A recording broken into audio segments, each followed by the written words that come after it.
times, and he had to present a budget within that context. A budget where the global order was shifting, and a small, open economy like ours was liable to take on additional shocks.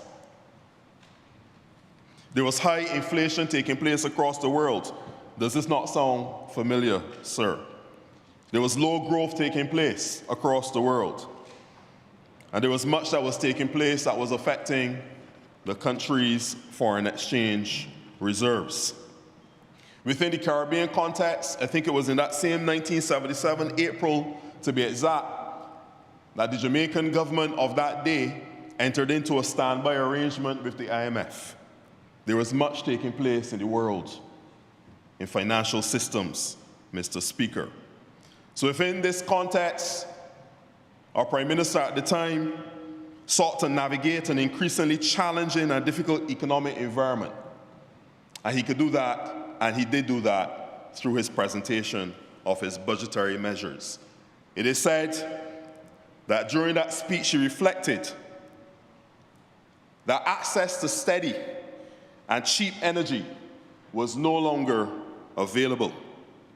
He therefore sought, through his measures and his presentation, much like the Honourable Member for Christchurch East Central yesterday, sought to look at the context within which the presentation of the budget was made, looking at the global environment, looking at the regional environment, looking at the local environment, and saying within that context, what can we do as a country to steady the ship of state? As I reflect on context, sir, I go further, I come forward, and I reflect on the speech presented by the Honourable Prime Minister, the Right Honourable Owen Seymour Arthur, back in 2002, sir. This is 1 year after what we know now to be 9/11, one of the greatest terrorist events that would have taken, or the worst terrorist events that would have taken place, one of them, that sent shockwaves across the globe, not only as it relates to air travel, but of course for a small, open, developing and small island developing state and an open economy that has as its largest base and its largest sector, sometimes in many cases the only sector that's really driving economic productivity, tourism. We saw and we found that that was one of the most tumultuous times that this country faced. There was a sharp economic downturn due to 9/11. In fact, whilst the economy of Barbados was growing prior to 2001, many seasons and many quarters of growth were experienced. Post 9/11, we saw the economy of Barbados contract by 2 3/4%. Tourism took a hit. Rising unemployment was apparent. Fiscal deficits, Mr. Speaker, appeared. The social and economic environment within which this budget was presented in 2002 is very similar to the social and economic environment within which we now operate. And the focus of that budget, when the Honourable Prime Minister Arthur presented it, was on stabilization. It was on stabilization and it was on protection of what was at that time our most critical sector, tourism. Context, sir. So now in 2026, we are here yet again after all of those years. I mean, even in the 1970, when I reflect on the 1977 budget presentation, I was not even born yet. I don't even think it was a twinkle in my father's eyes. He was twinkling. I'll leave that to you. Well, I certainly was not a twinkle in his eye at that point in time. But a few years later, I came. And sir, protect me. So in reflecting upon how long ago that was, that's all I'm trying to say. I now reflect on the fact that I'm here to be a part of this budgetary process in 2026. And staying within the budget, and looking now, sir, at the context within which we are operating.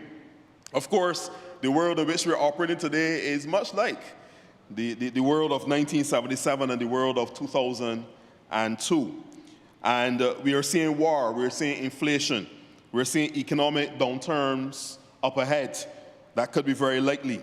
We're seeing many sectors under threat. We're seeing increasing oil prices and we're seeing increasing energy costs. So when we look at that context, sir, and we hear the Honourable Member, the Minister of Finance, stand before us and to give what I would consider to be measures that reflect a government that understands context and understands it well. And I know from speaking to persons, Mr. Speaker, sir, even within my constituency and farther afield, and even as you listen to some of the news articles ahead of the budget when persons were looking for when people were asking, and what are you looking for in the budget presentation, a lot of persons were looking for an ease. But even though the global context, Mr. Speaker, would suggest that a government may want to be more restrictive in how it would go forward, the global context and what is happening all around us would suggest and would even motivate a Minister of Finance to be austere in his approach to his budgetary measures. I see, Mr. Speaker, a balanced budget that has been presented, but one that is very people-centric, very people-focused, and opening actually opportunities for sectors to be developed and grown within our country, within our context. Once again, this Barbados Labour Party administration is leading from the front, and we have presented a budget that is people-focused. We could have come with austerity, Mr. Speaker, sir. We could have come with immense restrictions, Mr. Speaker, sir. We could have come with castor oil and salts. But I believe, Mr. Speaker, that we said we will focus on the good of our people. We chose to focus on our people. Where are we focusing on our people? By offering support, Mr. Speaker. We're locking in fuel prices. We're protecting our electricity bills. We're capping prices at the pump, absorbing 50% even as it relates to our electricity bills, absorbing a government in this global context that determines that it will focus on its people, safeguarding and shielding their interests by ensuring that whatever the increase is on your fuel adjustment on your bill come April 1, that the government has committed to you that it will absorb 50% of that increase for the next 3 months. That is an administration that cares about its people, Mr. Speaker, sir.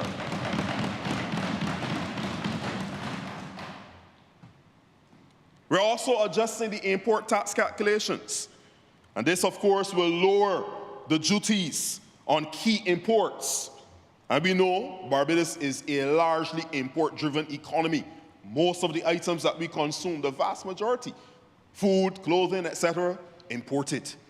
And we're lowering the import duties on key imports. And this is going to reduce pressure, sir, on the price of food, personal cares, and it will also even shield and provide a buffer relative to construction costs as well, as we know that Barbados right now is going through a construction boom, and we need to be able to ensure that the cost of construction remains affordable for the average Barbadian citizen. All of these measures, once again, designed with people in mind. What else are we doing, sir? The Honourable Member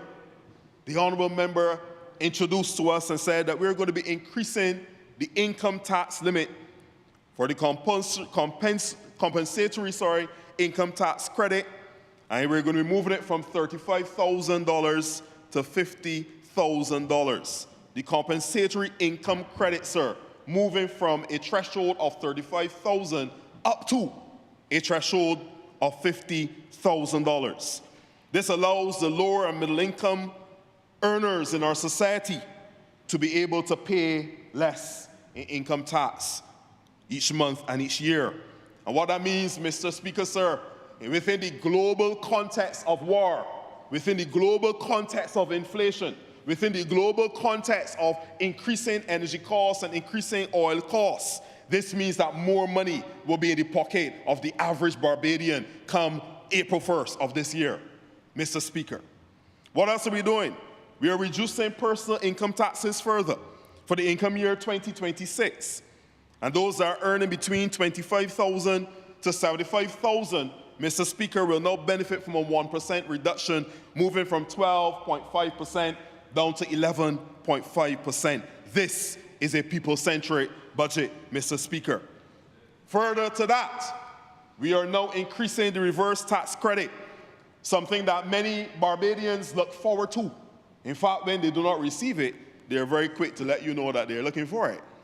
The reverse tax credit of $1,300 that we become very accustomed to has now been increased by this BLP administration in this budgetary exercise to $1,700, a $400 increase per year per person who's receiving that reverse tax credit. Once again, a people-centric budget. Time will not permit me, sir, to go through all of the other sweeping measures that were announced by our Minister of Finance. Significant people-centered initiatives, duty-free on cameras and on dash cams. Increase in welfare support, Mr. Speaker, sir. Cash support for our senior citizens, $100 a month or $1,200 a year or $600 every 6 months, however they want to take it, it is theirs. Higher duty-free limits being offered on certain items to allow and encourage our people who are importing things naturally. We have persons who are bringing in all sorts of items, whether it's Shein, it's whoever else. People, Shein or Shein, which I don't order for them.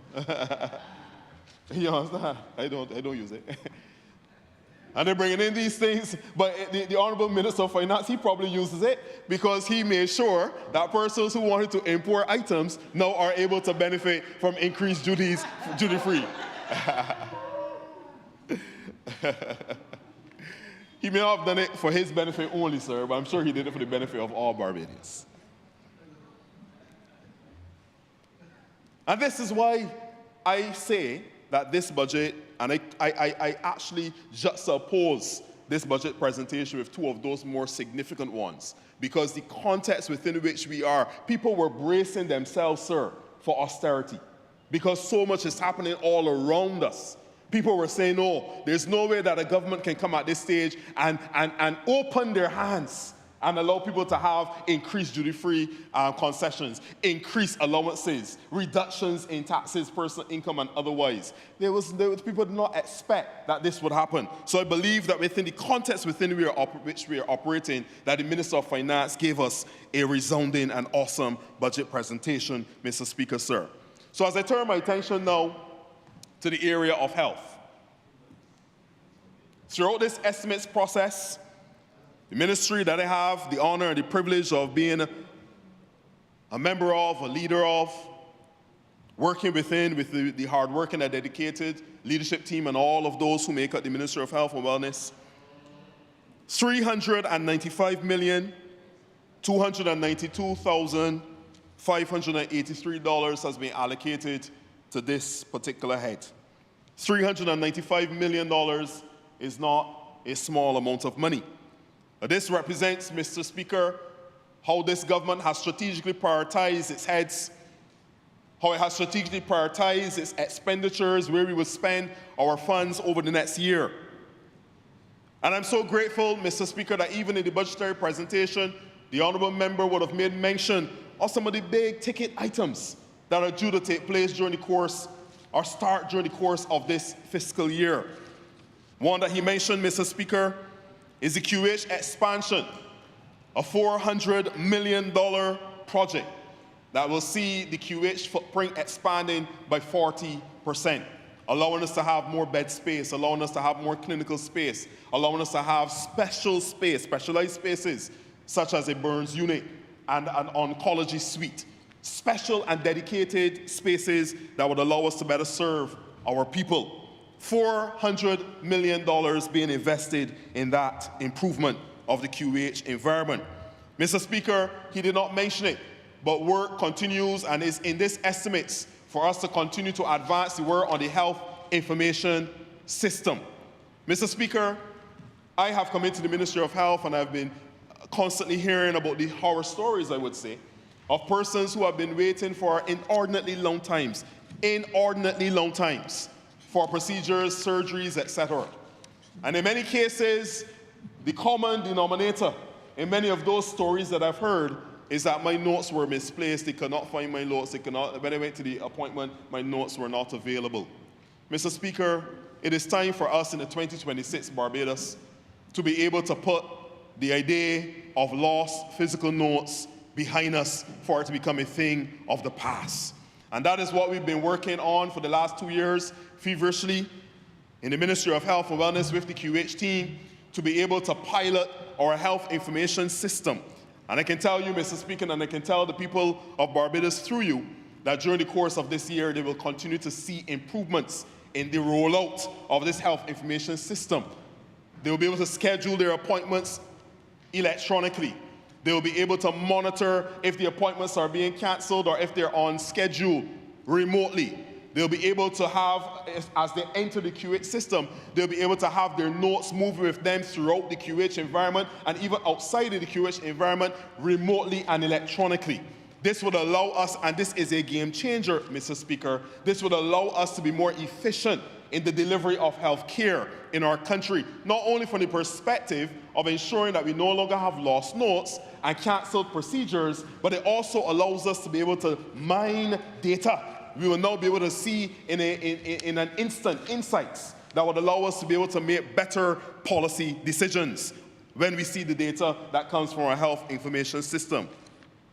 There's also a new geriatric hospital, Mr. Speaker, as many have seen, that has been under construction for a little while, and we are expecting during the course of this year that that construction would come to a completion. Of course, Mr. Speaker, we must mention the $185 million that is being invested in our polyclinic upgrades.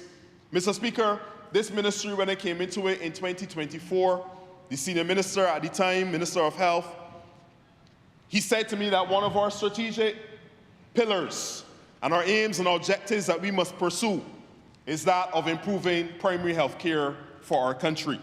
Mr. Speaker, unfortunately, many of the persons in our country, when they think of health care, they think only of the QEH. They think only of accident and emergency at QEH. But health care, Mr. Speaker, is much broader than that. The polyclinic network, as expansive as it is where we are now placing our strategic focus. Not that we're not focusing as well on tertiary healthcare delivery. We will continue to drive the improvement, and I've already mentioned the $400 million, plus other investments and so much more capital investment that is being made within the QEH and the tertiary healthcare setting. But I'm saying to the people of Barbados that we're also focusing as one of our primary strategic goals to improve primary healthcare delivery in our country. That is within the polyclinic settings. And we have said, even as we campaigned a few weeks ago, we said that we want every polyclinic to become a community health service, to become a location where community health is focused on. And that is what we are doing within the Ministry of Health and Wellness. And even as I say that, Mr. Speaker, I must focus on NCDs, non-communicable diseases. I've had the privilege of being responsible for wellness, all things wellness within the ministry. And NCDs would be one of the biggest challenges and hurdles that we face in the ministry that is affecting the wellness of our people, the health of our people. Mr. Speaker, I've said it many times, and until we get our updated statistics, we will continue to let the people of Barbados know 83% approximately of adult deaths in Barbados are caused by non-communicable diseases. 8 out of 10 adults in this country are dying as a result of largely preventable illnesses, such as diabetes, hypertension, cardiovascular disease, chronic respiratory illness, and of course, many varied forms of cancer. These diseases are largely preventable because they're usually tied to lifestyle choices, how we eat, if we move or don't move, how active we are, if we smoke, if we drink too much alcohol. All of these things are lifestyle choices that Barbadians make on a daily basis that have a direct impact on their health and their wellness. 83% of our people, our adults, are dying as a result of diseases that they can prevent just by changing their lifestyle. Mr. Speaker, this continues to concern the Ministry of Health and Wellness, and we will continue to put every effort into reducing the numbers of persons who are dying as a result of this.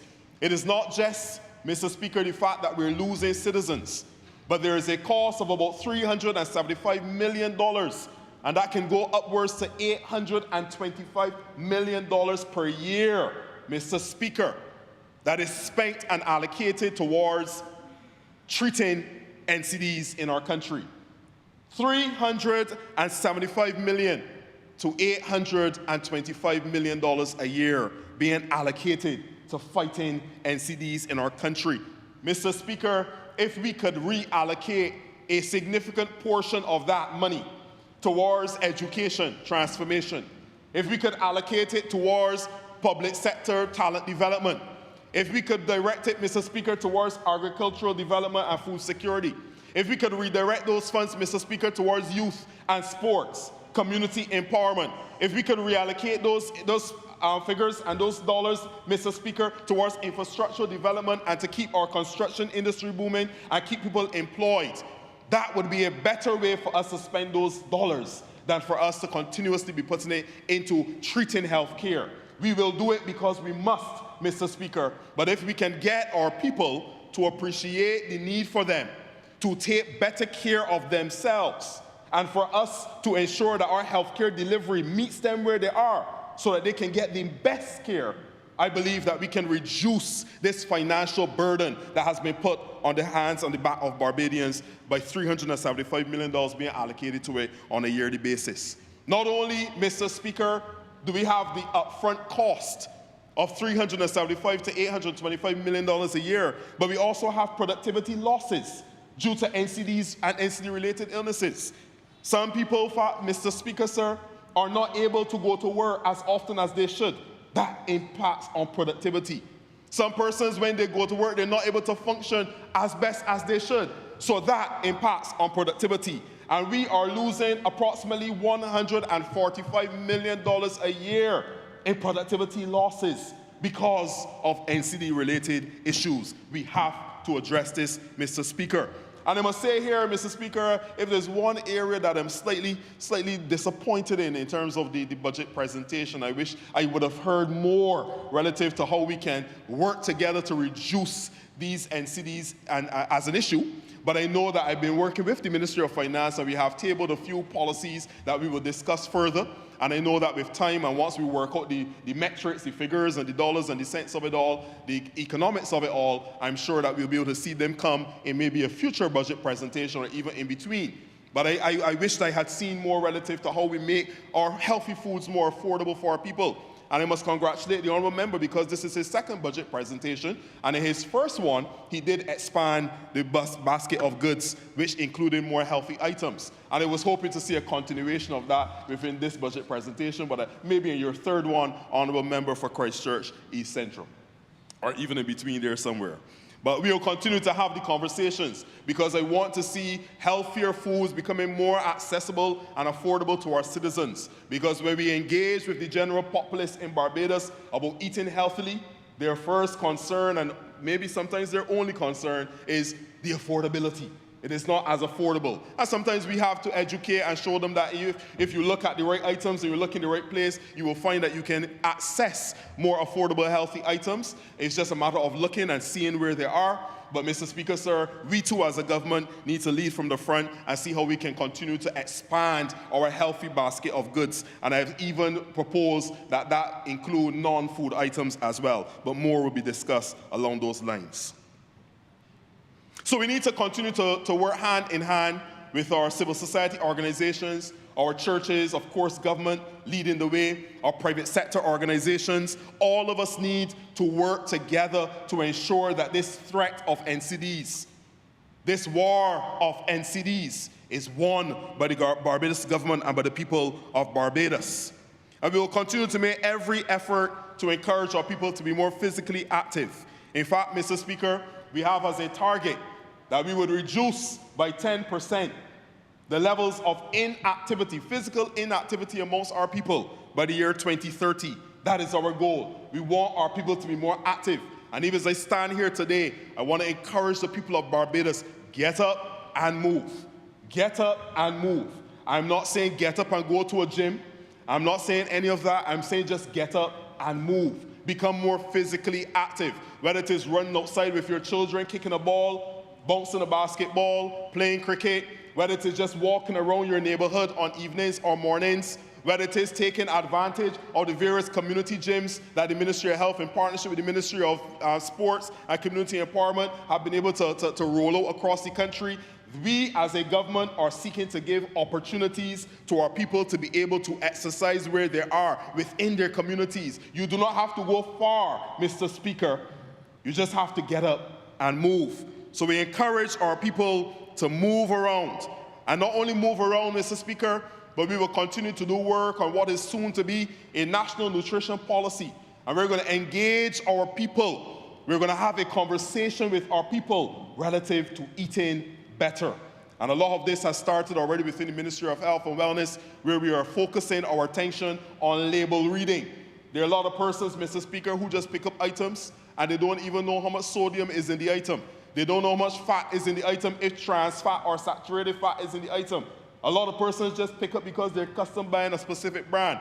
We want to encourage our people to take on the exercise, to develop the habit even of reading your labels, checking to see if the sugar content is too high, checking to see if the sodium content is too high. And we have even created some very simple refrigerator magnets and even wallet cards that would allow persons to be able to see that when something goes past a certain percentage of the daily value, you have it in red, it's color-coded, so that means you should put it back on the shelf because it is not going to be good for your health in the long term. So we're encouraging our people to eat healthier, Mr. Speaker, sir. We will continue to partner with every single agency, all community groups, all community gyms, to continue to roll out various initiatives. One such initiative, sir, is a train-the-trainer of fitness experts, fitness practitioners, so that we can have a robust number of persons from the north, south, east, and west of this island who would be able to go into various communities and to be able to start and establish fitness groups that will be able to call out persons, whether it be elderly persons within communities, whether it be younger persons within communities, but we will have persons who are now trained and certified as physical ed trainers to be able to go into these spaces and to be able to have community-based fitness programs taking place. That is another way that we're bringing health to our communities. Mr. Speaker, sir, as we begin to close, I want to bring attention to another thing, even as I encourage our people to take their health into their own hands and to take responsibility for their own health and wellness. Mr. Speaker, we have focused in this ministry heavily on screening. We started the colorectal screening pilot in 2024 late, and it ran throughout 2025.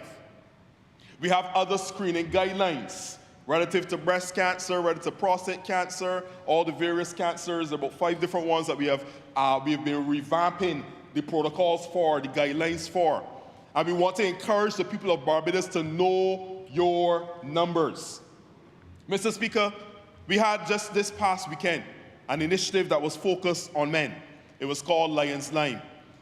The initiative, though health-focused, it allowed us to be able to bring men together in a very safe space, a comfortable space, a social environment. We had games, we had fun, we had a whole host of different activities. It was a really good event, and I'm really grateful to the men who attended that event on this occasion. But in between all of the activities, we had health checks taking place. So men, I was so glad to be able to see men sitting down and getting their pressure check, getting their sugar check, getting the bloods drawn for PSAs, different things like that. It was so good to see our men coming out and getting their health checks. And I want to encourage, because I'm speaking specifically to men today, because when it comes to our clinical speech and thought processes, we know that men have what we call poor health-seeking behaviors. You know, oftentimes a man will go to a doctor only when prodded. Somebody has to tell him, get up and go to the doctor. We don't go to the doctor, you don't see your foot swelling up. Yes, you see you're squinting, you can't see so good. Somebody usually, some external stimuli usually has to be there when it comes to men and their health. Something has to be almost to the edge of death for them to get up and go to a doctor. I want to encourage our men out there, take better care of yourselves. Men are more likely to have cardiovascular events. Men are more likely to have strokes. I want to, the numbers are significantly larger when it comes to women. and I want to encourage our men, take better care of yourself. Prevention is better than cure. It is better to go to a doctor on an annual basis and check your numbers and see where you are, if you're trending in the right direction or if you're trending in the wrong direction, so you can catch something before it becomes a problem. So I encourage our men and all citizens to know your numbers and to take your health seriously. That is why we're focusing on these screening initiatives, once again within our primary healthcare settings of our polyclinics, to allow our people to have access to the latest screening technologies and protocols, so that when they go in there, they know exactly what they're going to expect to receive from our healthcare professionals. And my last note, Mr. Speaker, is on the area of mental health. Even as we focus, there are 9 or so dimensions of health: financial health, physical health, mental health, social health, etc., spiritual health. And mental health is another one that is very key to us, Mr. Speaker, the Ministry of Health and Wellness, because of course we've seen, even post-COVID, we've seen increasing numbers of persons who are presenting with and exhibiting mental health challenges, especially amongst our young people in particular, Mr. Speaker. And this worries us, but we have put systems in place such as Lifeline Barbados. Lifeline Barbados is a 24-hour hotline. 535-4500 is the telephone number. 535-4500. It allows our citizens to have access 24 hours a day, 7 days a week, by holidays, what have you. Allows them to have access to trained professionals who would be able to be on the other side of that telephone line to listen to whatever the concerns you have as a citizen. Lifeline Barbados is there for you. And we've had, since its inception, over 12,000 calls to Lifeline Barbados in less than 2 years. And that is a tremendous initiative that we've had in this ministry. And we're really pleased by it because we've seen that lives have been saved as a count of Lifeline Barbados being established. But so I want to say in closing, Mr. Speaker, health is important. The health of a nation is the wealth of its nation. Health is important to us as a society. We need to make sure our citizens are more productive so that they can produce more and they can add to our development as a country. We need to ensure that our citizens are safeguarded, meaning that their lives are preserved. So that's why we need to bring back the NCD surge, and the war and NCDs needs to be taking place. And that's why this government has taken a frontal approach to attacking NCDs in our country. And let me speak to our people and say, Mr. Speaker, take care of your mental health and wellness as well. Seek help if you need to seek help. Seek support if you need to seek support.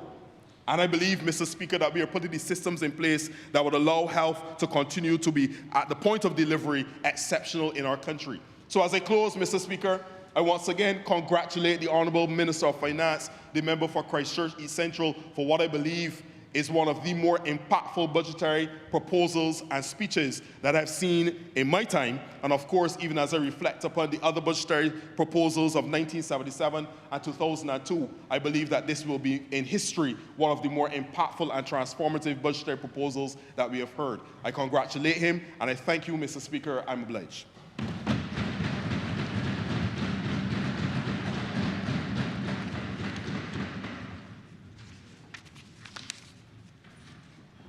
Honourable Member Michael East. Thank you, Mr. Speaker. I first have to thank my constituents, the Ivy, from the Ivy. I have to thank my constituent from Liquid Village. I have to thank them from Haggett Hall and St. Barnabas. I have to thank them from Titchburn, Barkers Road, the Hudson Turning, Welches, Kingsland, and the Pine. Sir, there were persons who thought that Prescott would not be here. As a member of Parliament, and some were saying to me goodbye at the end of the last term. But I want my people to know that I'm still here where they want me to be.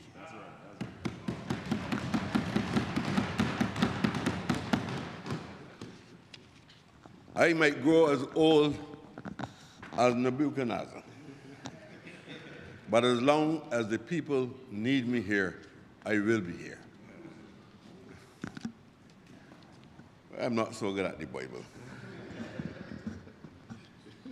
And I'm not a full-fledged Christian either. What I wanted to say, yesterday, I heard the Minister of Finance made a speech, and he had me in captivity all the way. The nature of that speech, sir, caused me to emphasize with the passion which he showed and the empathy which he also manifested for the period of the time that is really needed in this House of Assembly, and by many other persons who purport to be intellectuals. I did not view him yesterday as an economist. I viewed him yesterday as a humanist. Now, when I heard,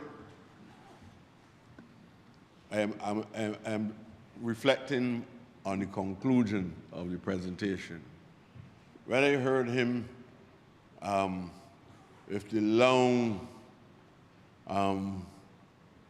presentation from Martin Luther King, and he also earlier indicated clearly that he has a heart similar. Not because you were born in the United States of America, but you have a heart addressing similar considerations, especially at a time when vulnerable states are experiencing dark times. And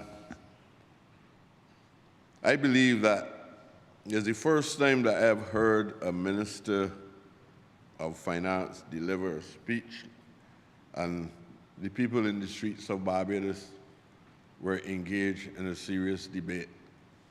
And I think that what you have done is not only talk about the social provisions which you would introduce, but you were able to stimulate a national discussion on the important and fundamental issue at this point in history, because everybody might not fully understand the seriousness of the challenges that we are going to face.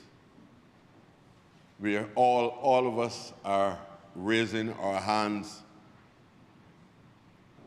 with the hope, those who are really conscious, because I think that we all have a responsibility to keep that discussion going so that people will understand clearly why they have to go through certain challenges and why, if we have to make sacrifices, why we are making the sacrifices. Because simple answers to these problems is that the government don't know what they're doing. So it means that we must be on a path of education. We must be on a path of enlightening people and stimulating the dialogue that is required, so that if all the predictions that goes over $100 a barrel, if they come true, there be major sacrifices that we will all have to make.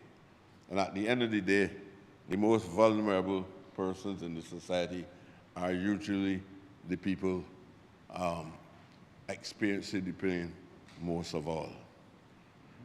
Not only you refer to Martin Luther King, but you remind me of the Guyanese poet Martin Carter. Martin Carter during difficult times globally and also within the precincts of the sovereignty of Guyana, Martin Carter, not Martin Luther King, Martin Carter wrote a poem called "This is a Dark Time, My Love." All round the land, brown beetles quarrel. You see, the shining sun is in the sky. They talk about those boots of steel trampling down flowers at a time in history when difficulties were existing in the Caribbean more so than other parts of the world. And not due to the fault of any governance in the region, but due to the fault of governance elsewhere. We became victims. And in many times when we become victims, it is not because we are responsible for the causality, but because we are normally the victims of things that we have no control over.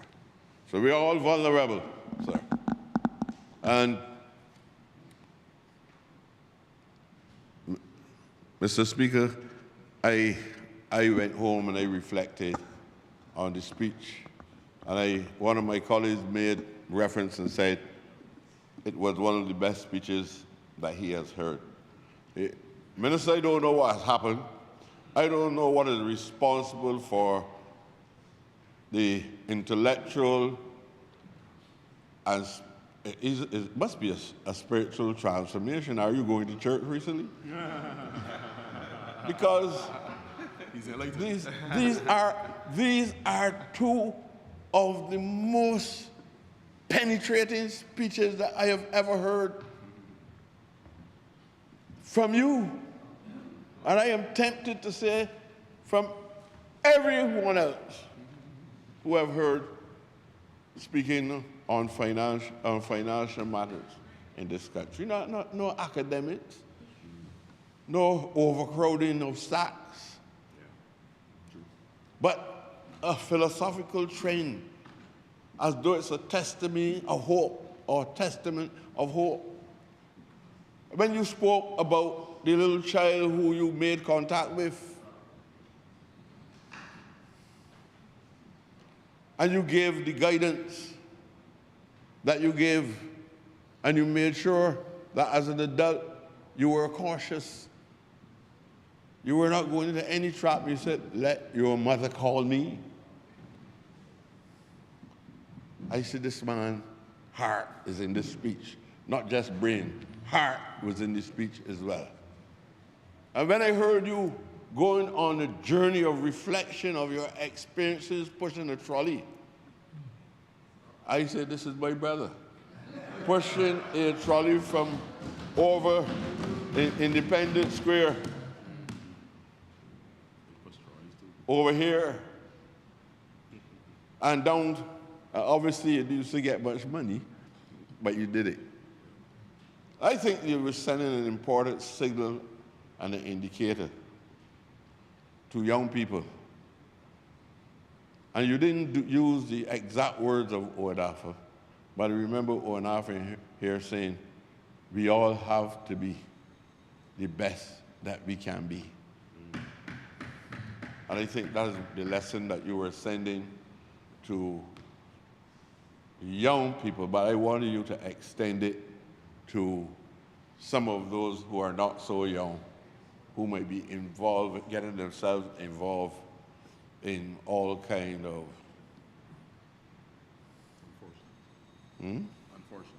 unfortunate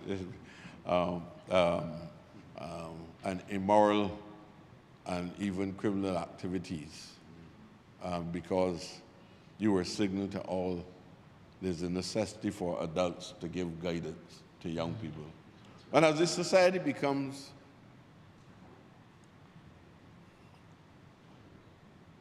harder hit by what we are experiencing, especially at a time like this, when we are already experiencing a lot of criminal activities across the country, we need people to be able to empathize. There must be some form introspection, in trying to understand what we need to do.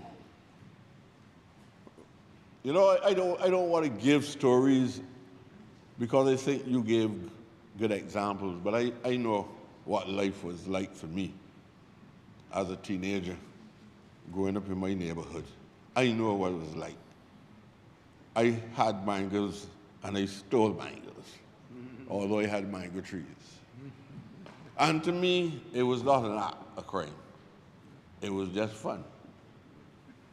I see lots of my friends who I used to run around with end up at Dodds. Well, it wasn't Dodds then, but it was at Glandary. And I used to go sometimes in Flint Hall to the back and shake my hand. And the man serving a 5-year term in there, that was my good buddy. I was fortunate, and I always put it this way, I was fortunate to come here and not there. So we have a responsibility to them, and we have to give them hope by showing that we use that academic achievement. And I'm not going to hide it. What you did yesterday called for deep academic thought. We don't have that self-respect to tell our own black brothers and sisters. I'm not talking about being bright. I'm talking about applying yourself to deep thought in relation to social, political, and economic conditions. We don't do it. And I want to compliment you for all that you have done yesterday. And I just have a hope that everyone here would keep this debate going. It does not finish with what was presented yesterday or today. These are serious times. This is a dark time, my love. And when he said that, he was talking about the respect for the sovereignty of the state in which he lived in. That's what Carter was saying. But we have a lot of work to do. What is happening to us? The chances are that we may end up with food shortages. We are not being alarmist, but we have to face those realities. We might find out that even the hope for just a slight raise in the cost of the gas might go way beyond our imagination because it's a war. And I like to reflect on historic experience. When we came out of the 1930s and the 40s, we produced, I'll give you some new images. We produced Soyuz Springer. He wasn't Soyuz Springer then. And during the debates after the Second World War, and after the 1930s uprising, he was in the forefront of the expansion, and he called for the expansion of the educational system. You know, yesterday, and during the last few weeks, we've been talking about the expansion of pre-primary education and making pre-primary education more universal than it is at present. But what he was saying then, that there is a need for a University of the West Indies. Many people in Barbados don't know the contribution of Springer. He was, at that same time, in trying to solve the problems even before we had self-government. They were talking about the unification of the Caribbean in order for the Caribbean to have the required strength to counter any external forces that might impact on the society at this specific time. And you had Grantley Adams speaking. They called for the trade union movement. The most effective labor institution in the history of the region is still the trade union movement. And I always pray every day that in no way it would lose its potency. It's a frightening thing because we are living in a capitalist market, and if the most powerful instrument of labor even bends, we don't know what will happen to the working class people in this country. Cipriani was speaking at the time. That's what I'm saying. The intellectual core, which should also include parliamentarians, must speak at this time. These are dark times. You have to speak. You can't come in here and draw the taxpayers when you don't talk. Nobody can stop me from talking because I come here to talk. For a purpose. And just like the Minister of Finance yesterday, I feel these things in my heart. I might not be an intellectual, but I feel it in my heart. And I intend to share it with other people. You had Cipriani. I'm not going back to the 1930s. I can tell you about the battle in the 1930s, which we had when people could not get anything to eat, when people was getting 3 shillings and 6 pence. That's the 1930s, but by the time you hit in the 40s, there was a struggle for self-government. And Granny Adams, one of the leading intellectuals of the time, placed the issue of self-government on the table and placed also the issue of the federation by the time we come down to the latter, in fact, the 1958 or so, but in 1940s and 50s. And all of that stemmed from the experience of the hardship that was coming through from the 1920s, 30s, and 40s. It is now our time. It is now our time to do our duty to our people. And I respect the blueprint as you laid it out yesterday, because it tells me that somebody is very clear on the trajectory that must be applied if you want to save our people from this crisis. They had to save people from the crisis in the 1930s and 40s and into the 1950s. So when you come here, and here is not supposed to be a circus. It is not a place for clowns. We get rid of one. I can't tell you so.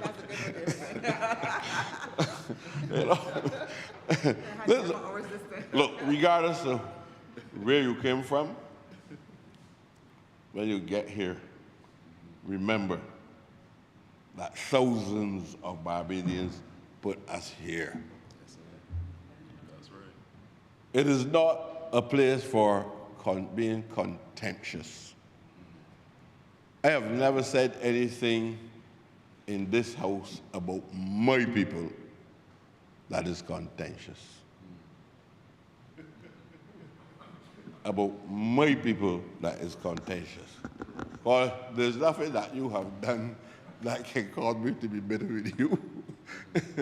You understand me, man? Sorry, sir. Sorry. All I remember, you're familiar with the procedure. Sorry, man. No, there's nothing.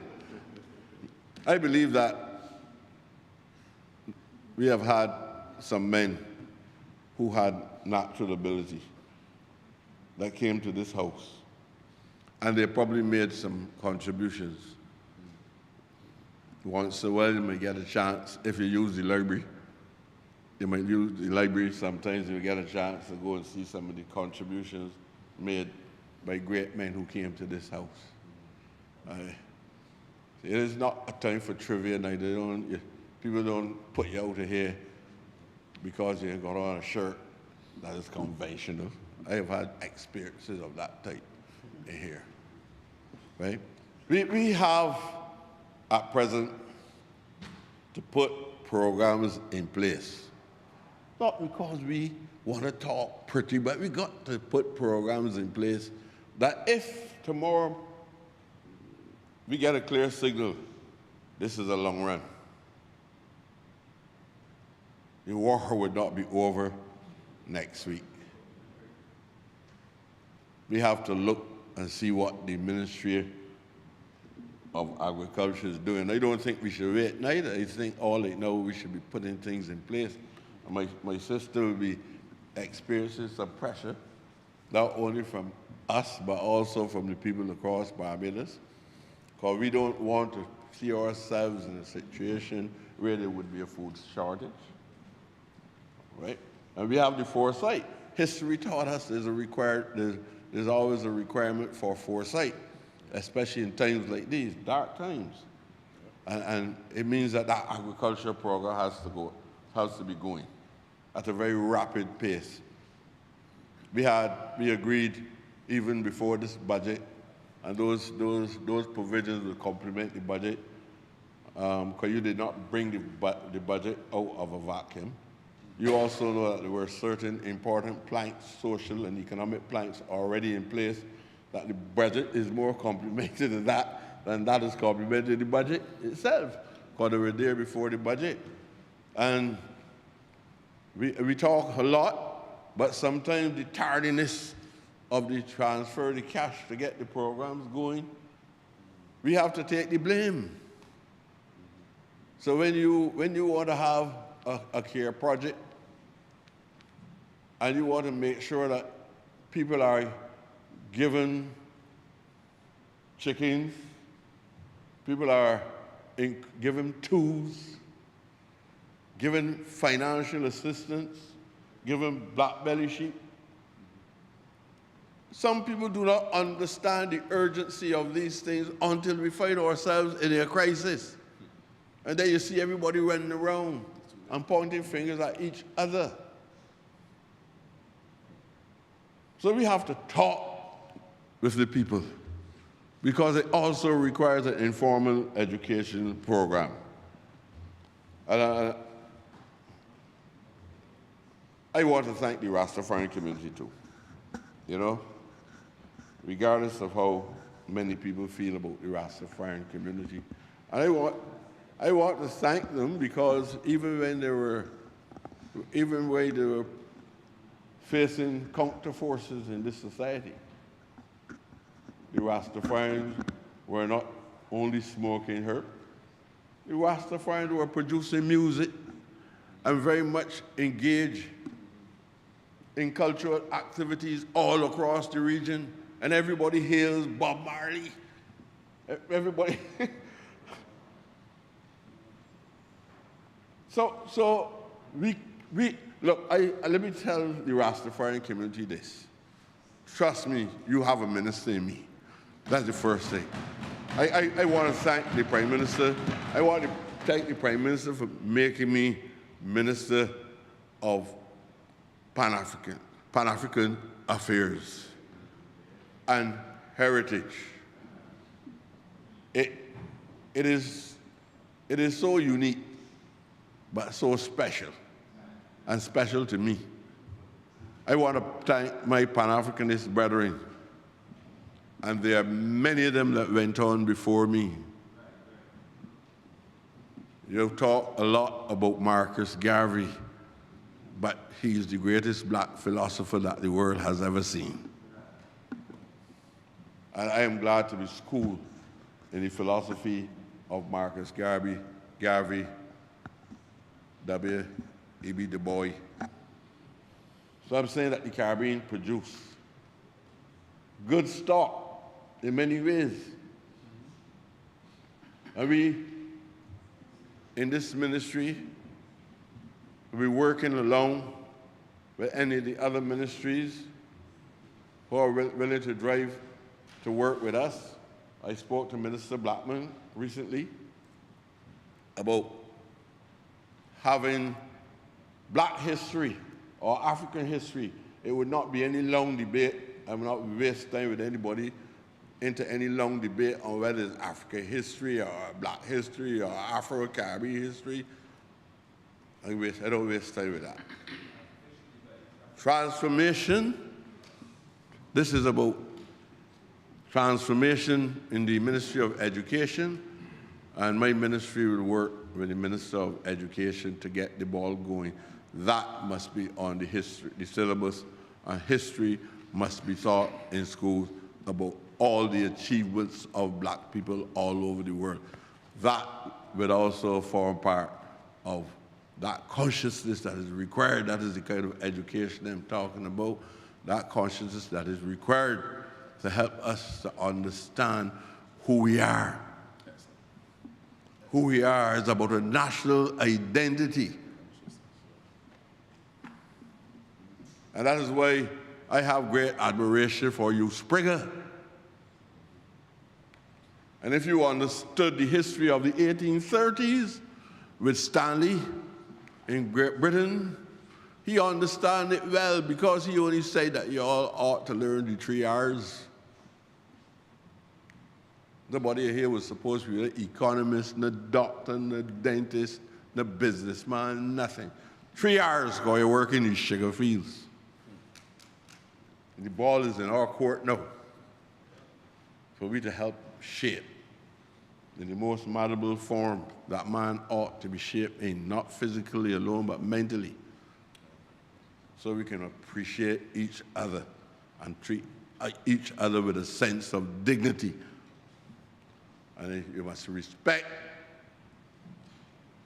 all the experiments that you might call it, the Rastafarian movement, because today we are talking about the commercialization of the marijuana.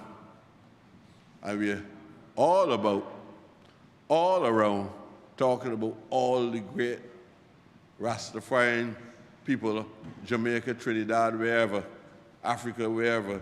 We're talking about the greatness of these men because of the talent and what it is about a human being outside of the physical self that makes him the character that he is, but talent itself. We come from the nigger yard of yesterday, boy. Huh? And everybody should go home and Google it, go get it, AI, read it, print it, put it in your bedroom and look at it every night. Who think because they got on high shoes and a wig and think that they're not from the nigger yard? They're still from the nigger yard of yesterday. So we want to have our what? Talking about you for? I remember speaking through the chair. Sir, I remember speaking through the chair. I'm sorry, sir. I was distracted. Yes, sir. We need all of this as part of the budget. Should be. Many persons spoke about pensioners and all of that, and I think sometimes when everybody wants to talk that, then we see this, which we ought not to see. But we see this because you're here to make a critical analysis. You're here to make a critical analysis. And I'm trying to shun away from that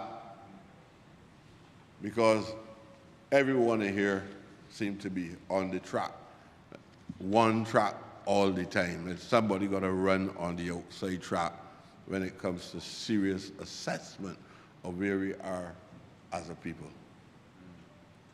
Sir, I don't want to finish this speech without thanking the government for what they have done for the people who work hard on the Bell Plantation, and probably some on Lower Slip Plantation.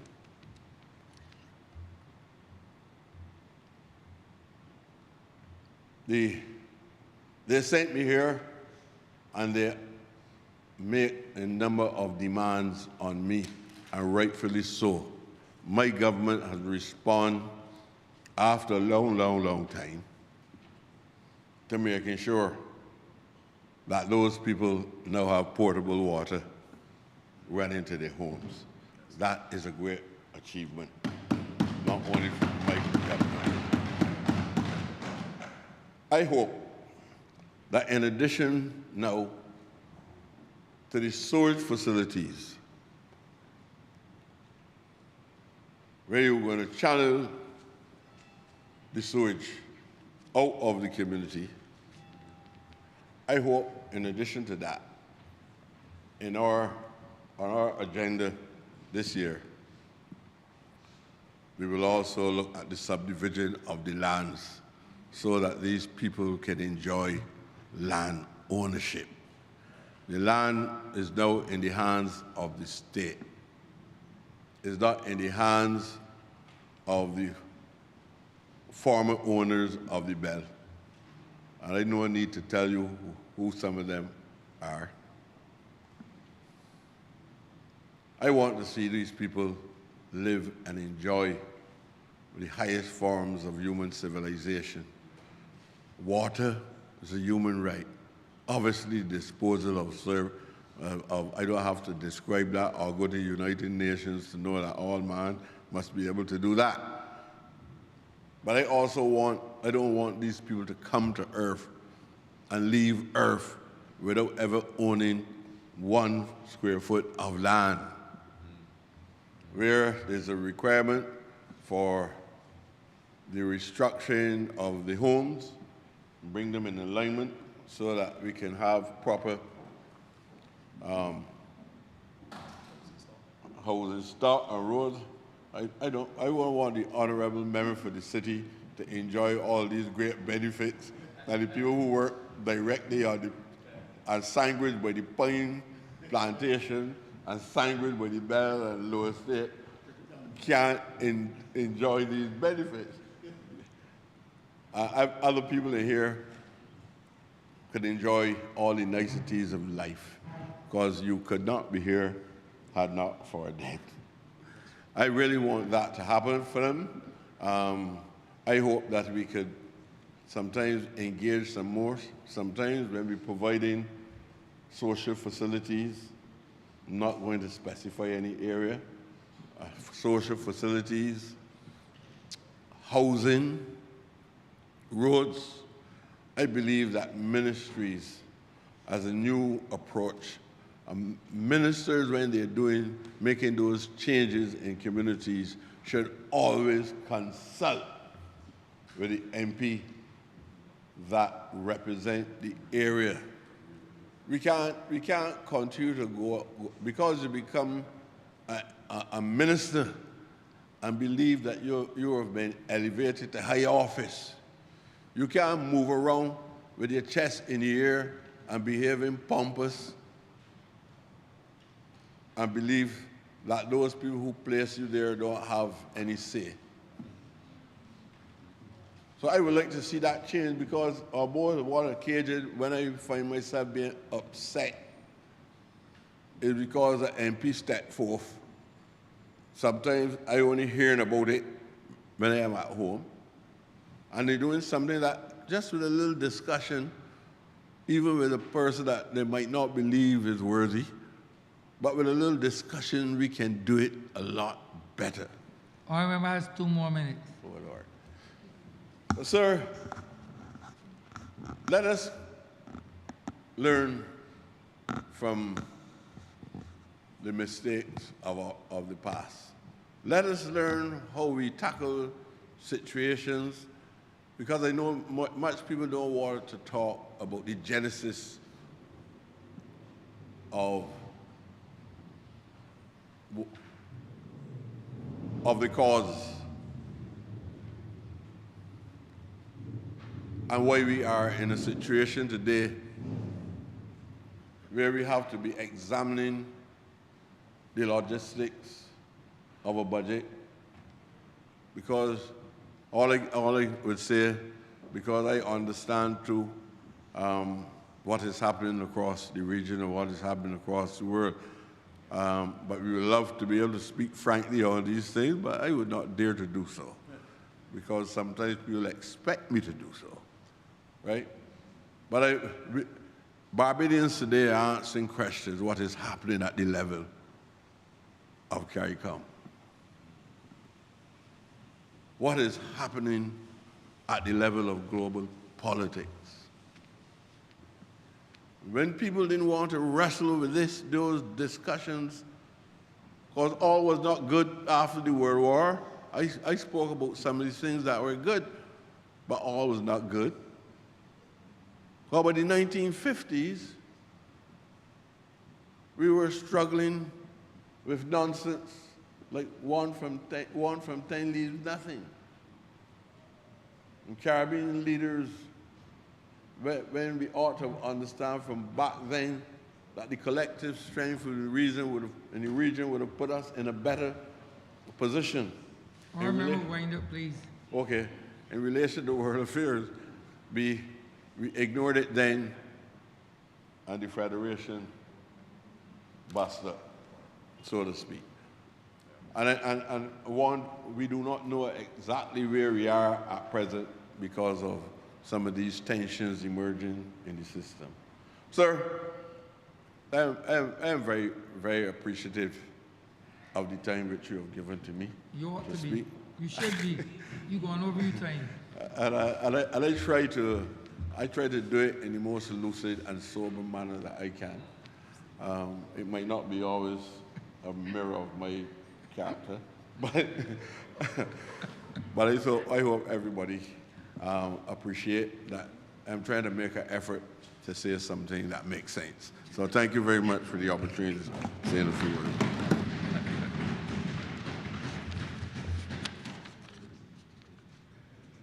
Honourable member from Christchurch South.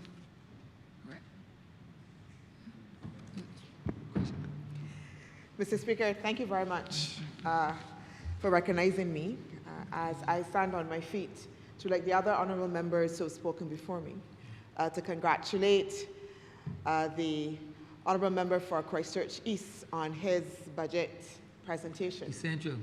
East Central, sorry, on his budget presentation.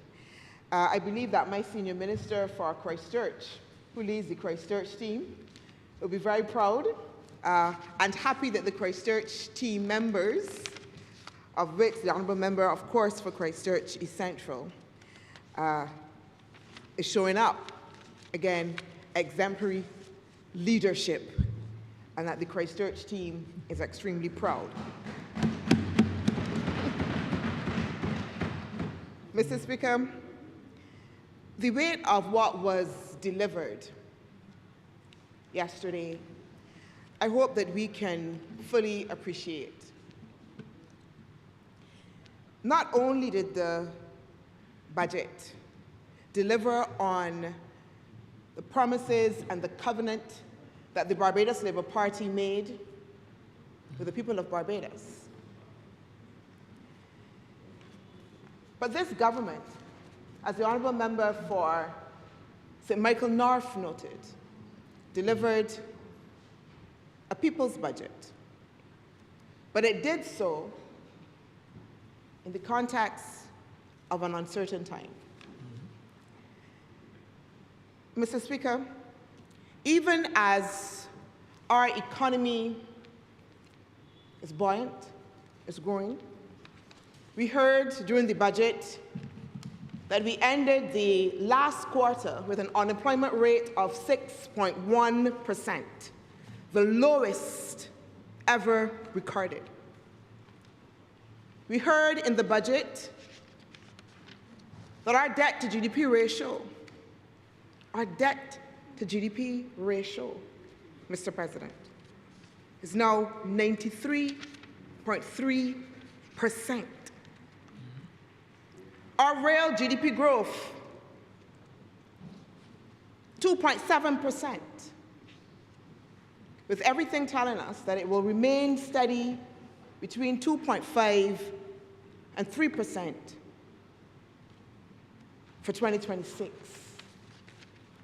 a budget delivered in what can be called, Mr. Speaker, the best of times, but also the worst of times.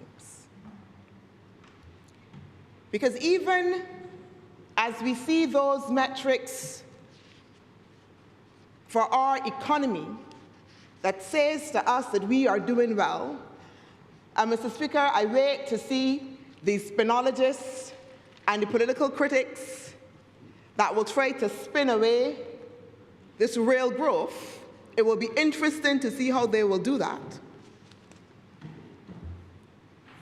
We all know that we are right now facing a global context which can threaten all of those metrics that we are seeing and that growth.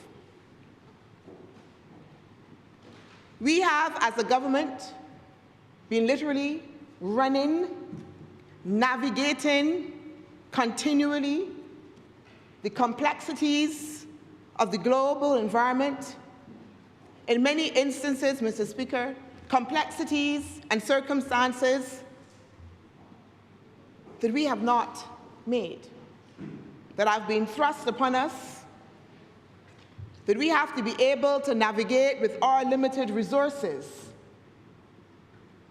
Similarly, Mr. Speaker, sir, as we did during the COVID pandemic, which was perhaps one of the hardest and most severe crises that we faced, we as a government stepped up to put a shield for Barbadians.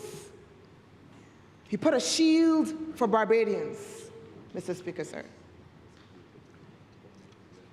And the context, again, as the Honourable Member for St. Michael North said to us, is important. Because we look at where we've come from sometimes and we forget, Mr. Speaker, sir. We forget that just in 2017, 2018, we were facing an economy that was tanking. That we had a debt to GDP ratio of 179%. That as we heard, we were on every black, orange, and gray list. But still, Mr. Speaker, we created a shield for Barbadians. Still, Mr. Speaker, sir, we ensured that ordinary Barbadians would be able to survive.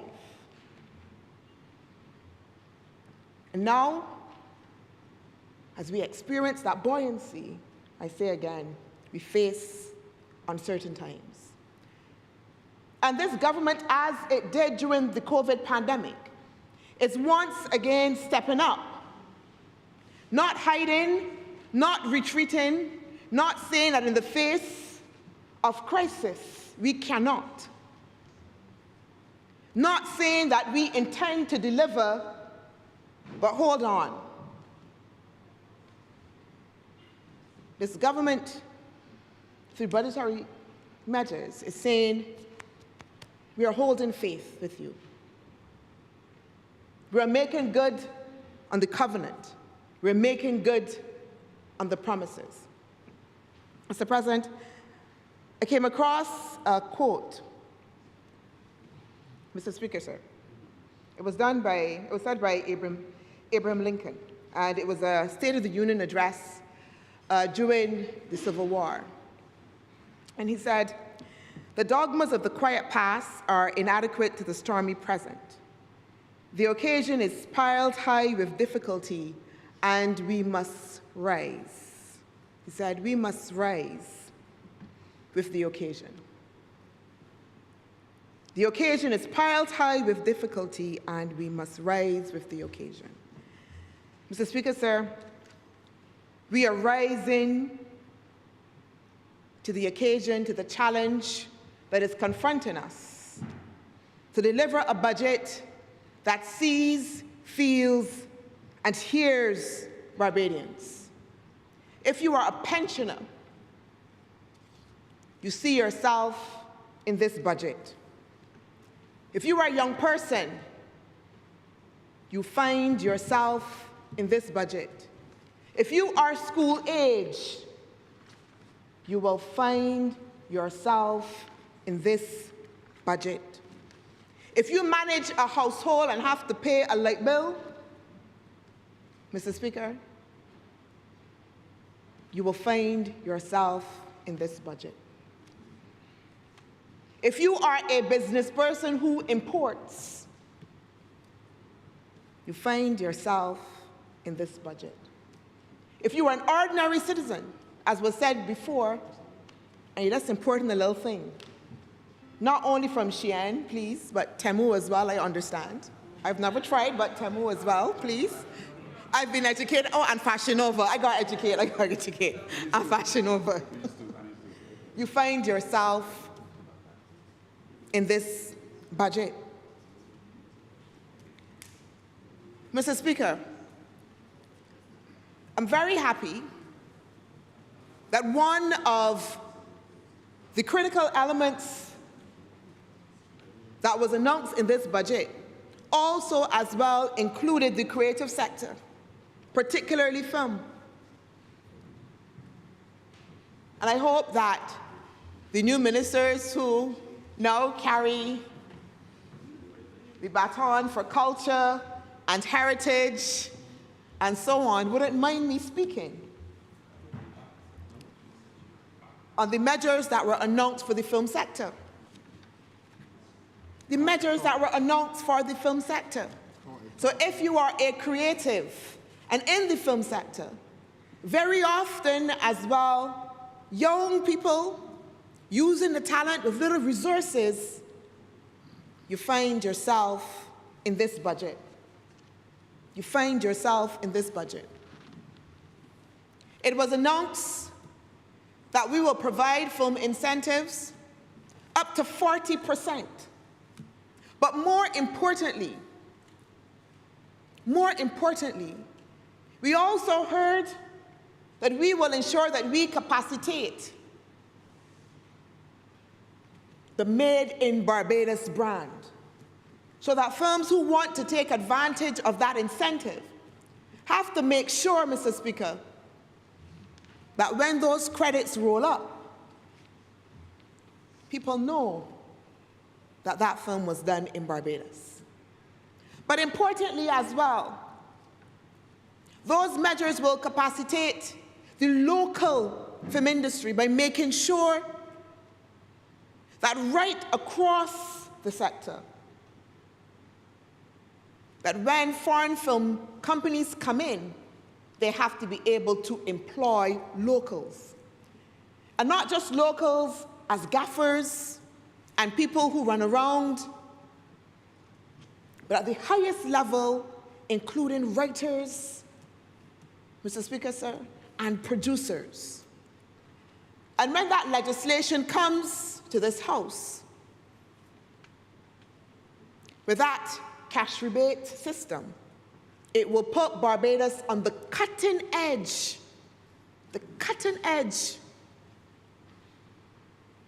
of film incentives regime in the region and globally. We also heard that even beyond that, already Barbados will host a film festival, exposing, again, Barbadians, creatives, working in the sector, again, to international standards, to be able to see, to be able to share, to be able to mingle, and to be able to learn, and to bring right home here to Barbados, the best in film internationally. So that, as was said, the budget isn't just about measures for now. So we face the crisis that we have now. We face the global uncertainty, but we build capacity for the long term. And that is what a budget for the people is, Mr. Speaker, sir. That is what a budget for the people is. Mr. Speaker, since I've come into this Ministry of Agriculture and Food Nutrition and Food and Nutrition Security, a number of the members of my constituency, and I would dare say other constituencies, have been calling the office, have said they want to come and see me during my constituency clinics. Yes, other members of other constituencies. Because they want to give me some advice on how to tackle some of the critical issues facing agriculture. Many young men have already turned up in my constituency clinics asking about how they can access land and assistance and other resources. But people have called and said, yes, they're concerned about food prices and how we can grow more and what is happening with all of the idle lands. And certainly agriculture is something that takes up a lot of discussion on the calling programs. I heard the Honourable Member for St. Lucie indicate that he did not see much in the budget for agriculture. I would suggest that he take a good look. Because certainly the farming community was one of the critical communities that was also found in this budget. Mr. Speaker, sir. I remember during COVID, and I will be upfront with you, Mr. Speaker, and say I don't have a green thumb. I can deal with cactus. Cactus don't require much, so me and cactus, we're good friends, and they cool. Anything that requires anything other than that, no please. Desert rose too? Yes, the desert rose, them don't need much. I cool with them. But I remember during the COVID-19 pandemic, Barbadians on Facebook, and I don't know if it was the only one, you remember we used to see pictures of people growing grapes. Grapes, I mean the grapes that we just import, you know, I saw pictures of Barbadians growing grapes, sometimes in little pots. You got some? I saw people growing fancy fruits and vegetables that I did not know could grow in Barbados. Growing vines, people sharing ways of how to get rid of pests. All of these things, in the midst of a crisis, the ingenuity and innovation of Barbadians when it comes to agriculture and growing our food showed up. It was interesting. And I remember in that moment that I said to myself that if Carmita Fraser, God rest her soul, could speak from the great beyond, that she would say, this is what I meant when I said food comes first. Grow what you eat what you grow. That's what she would say. She said, this is what I meant. Because again, I remember during COVID that we learned that we could give up a lot of things, Mr. Speaker. But you see when the supermarkets open, you see the long lines. Why? Because food comes first. Mr. Speaker. Mr. Speaker, when you are in an underprivileged household, you can share clothes, you can wear borrowed clothes, you can, you can sew up a little thing, you can wear scruffy shoes, but hungry bellies don't lie. Food comes first. You talk to pensioners and you ask them what it is that they spend their pension check on most. Food, Mr. Speaker. It's going to be food. And so that in the midst of the challenge that we face, the priority for how we address agriculture and food security, how we eat, how we grow it, becomes paramount. But we face a challenge, Mr. Speaker. We face a challenge. I remember when I was a young whippersnapper, I don't remember anybody remember that word, I remember somebody calling me that around that time.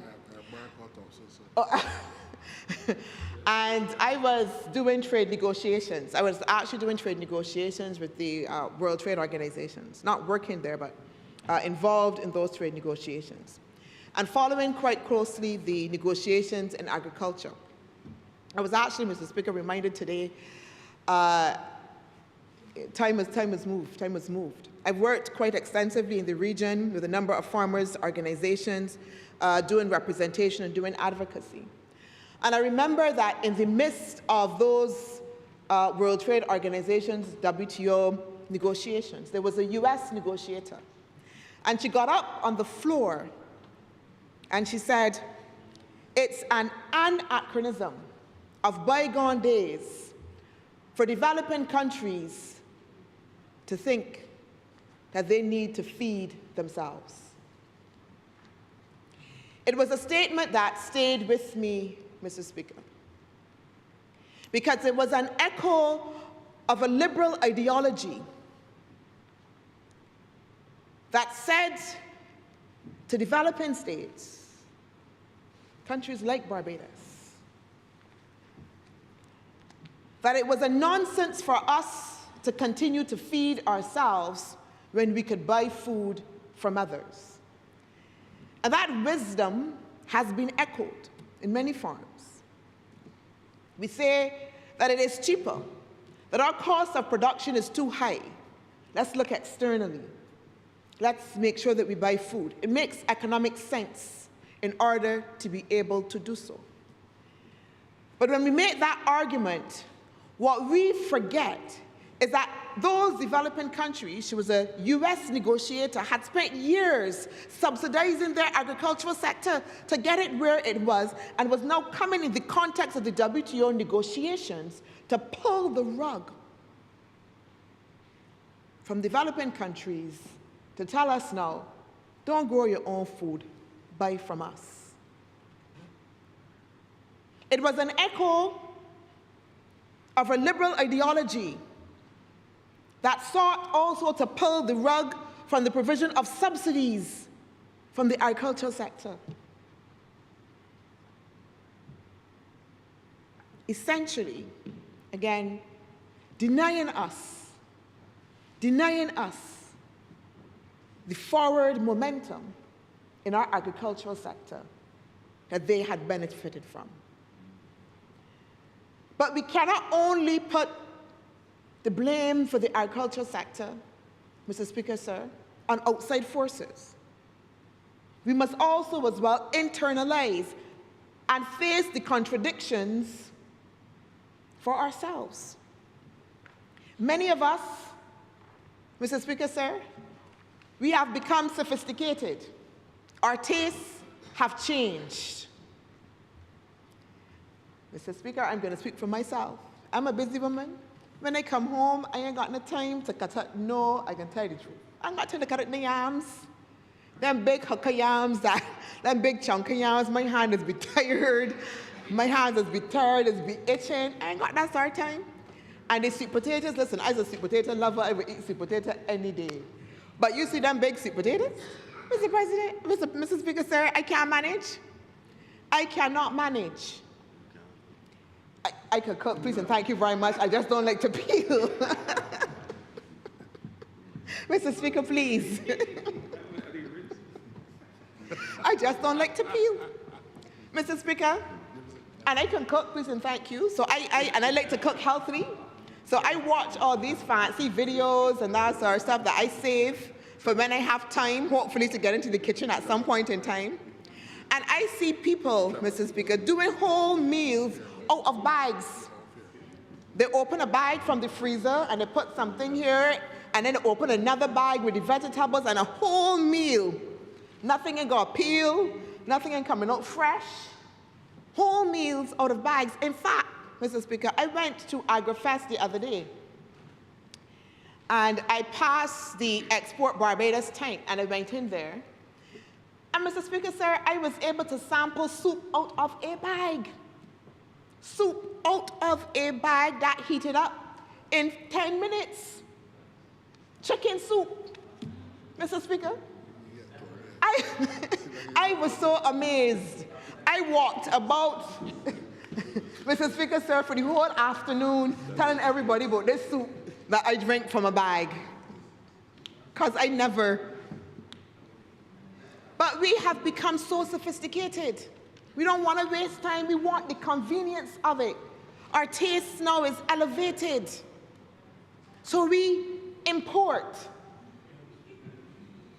The contradiction. The contradiction. Mr. Speaker, sir.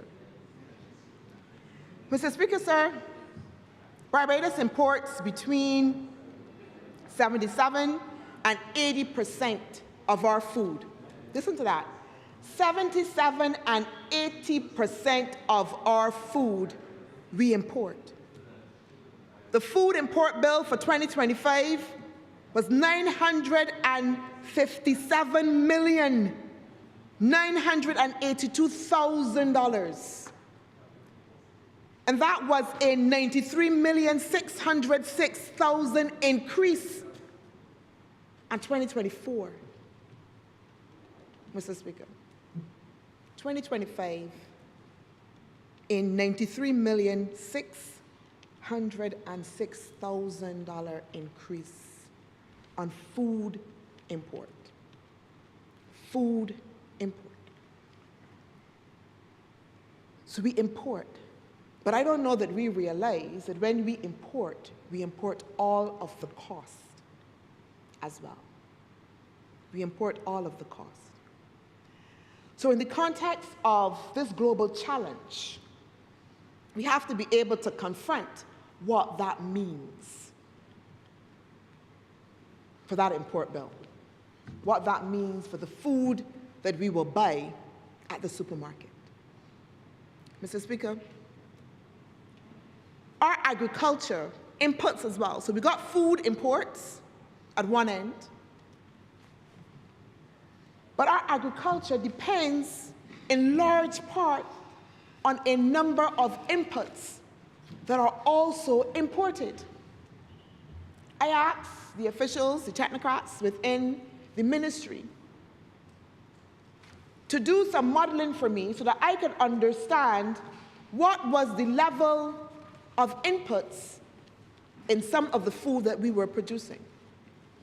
And Mr. Speaker, sir, I gave them a short time, but they gave me some stats that would suggest that for some of the food that we are producing here, that the inputs that come from abroad are as much as 50% and more. Because what? We have to import seeds. We have to import fertilizers. We have to import the agricultural chemicals, the pesticides, Mr. President, and equipment.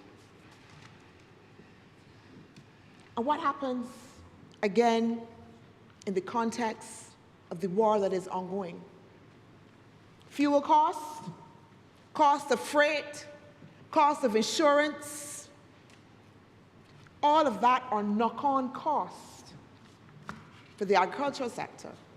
All of that are knock-on costs for the food import bill, for the things that we want to eat off the supermarket shelf, again, that are not made here. And so we face a challenge. And I know that as I say so, people would say, but the Ministry of Agriculture needs to do better. We got all this idle lands. The reason why we have to import is because we don't have the supplies here. What is the Ministry of Agriculture doing? You can't complain about people importing and we don't have anything here to eat. If I don't want to cut up the yam and the sweet potato, well, y'all can do some high-level processing in order to make it easier. Mr. Speaker, sir, the ministry has been doing substantial work. The former Minister of Agriculture and Food and Nutrition Security, the Honourable Member for St. Philip South, has worked to ensure that we have a strategic crop escalation program where we have identified 16 crops. 16 crops.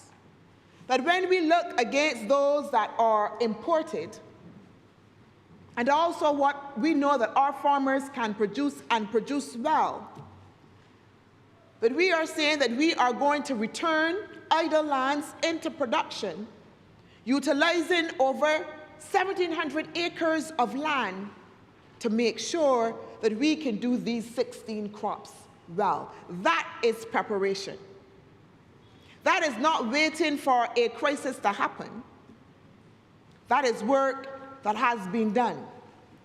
And already that work is bearing fruit. Because again, the official statistics, Mr. Speaker, sir, tells me that we have had growth in agricultural production of some 24% for 2025. 24% growth in production for 2025.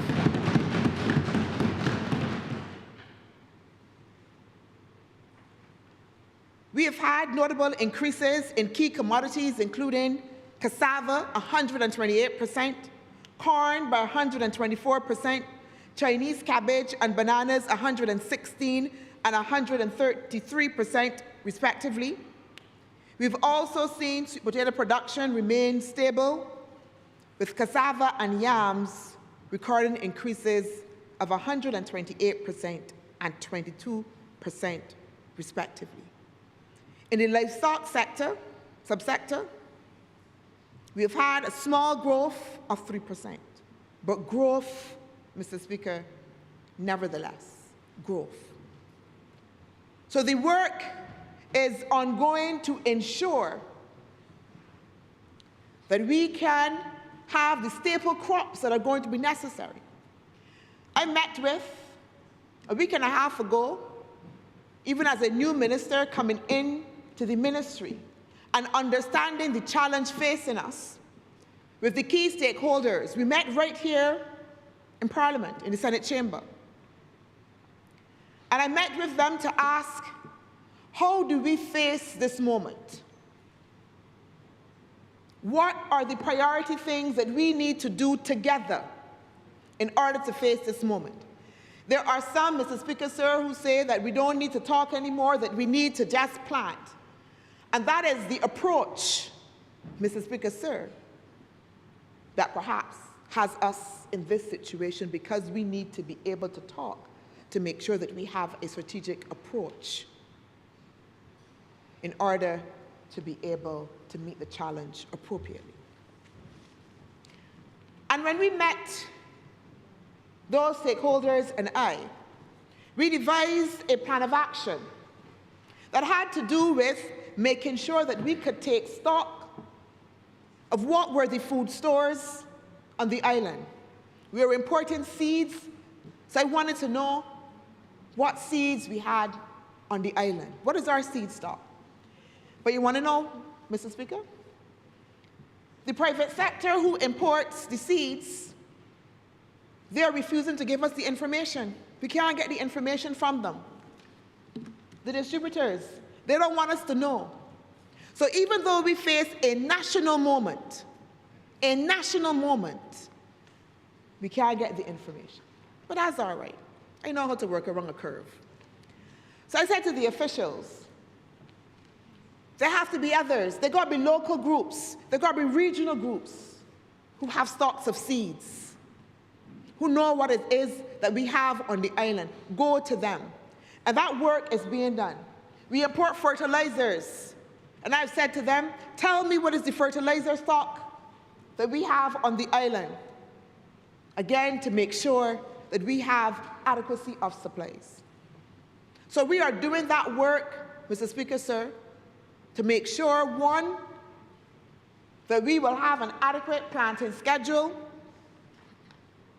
and that the key crops that are critical will be available.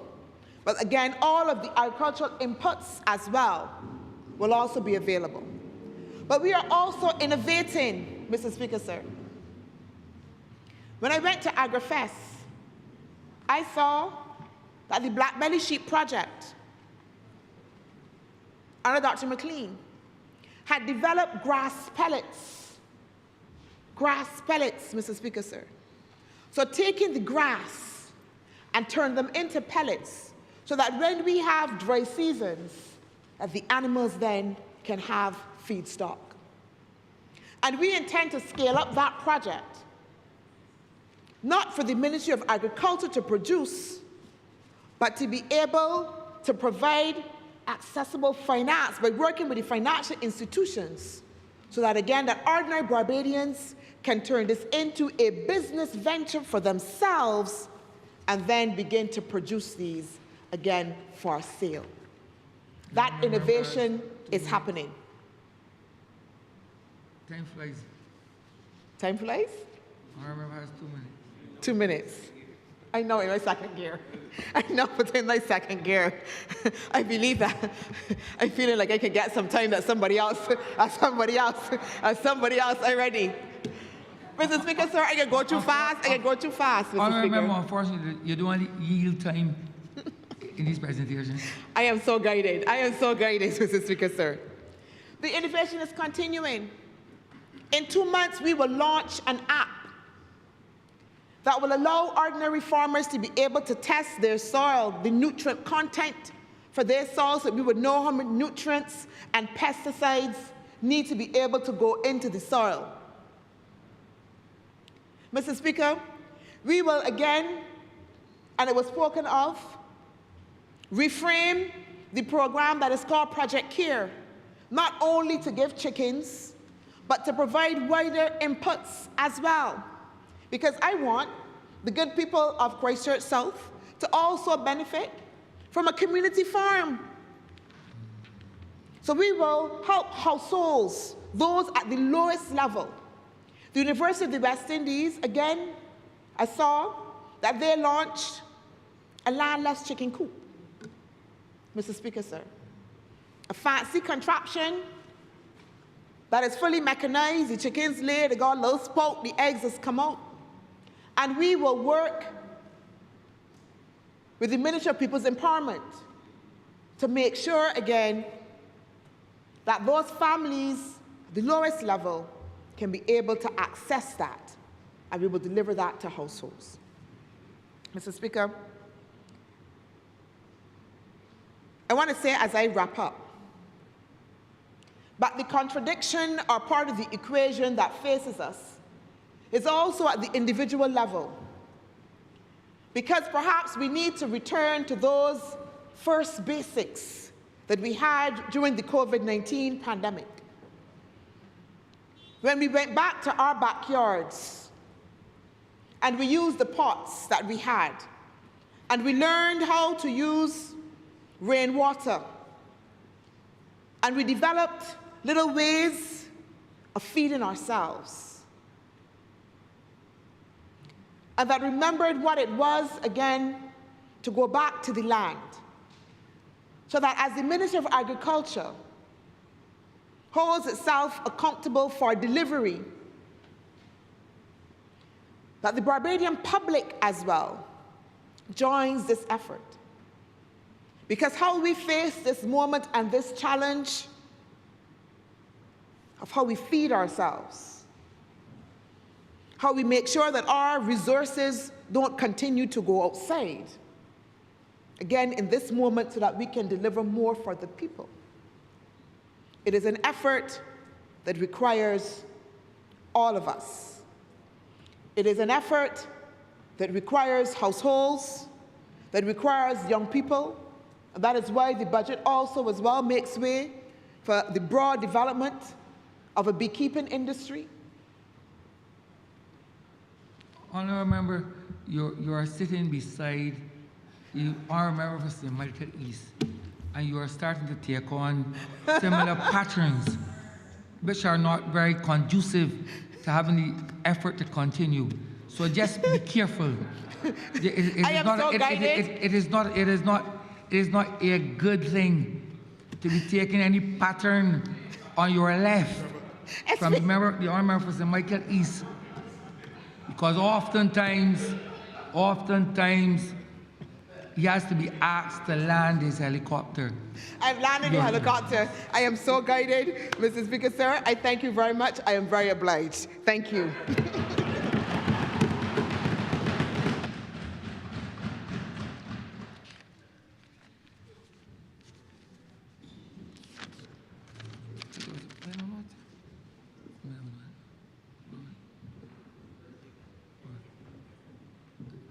Wasn't supposed to be. It was good. It was he. Yeah, it was Michael after. It changed what?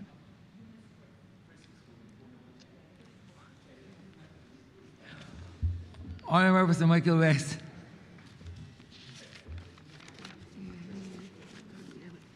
Thank you, Mr. Speaker.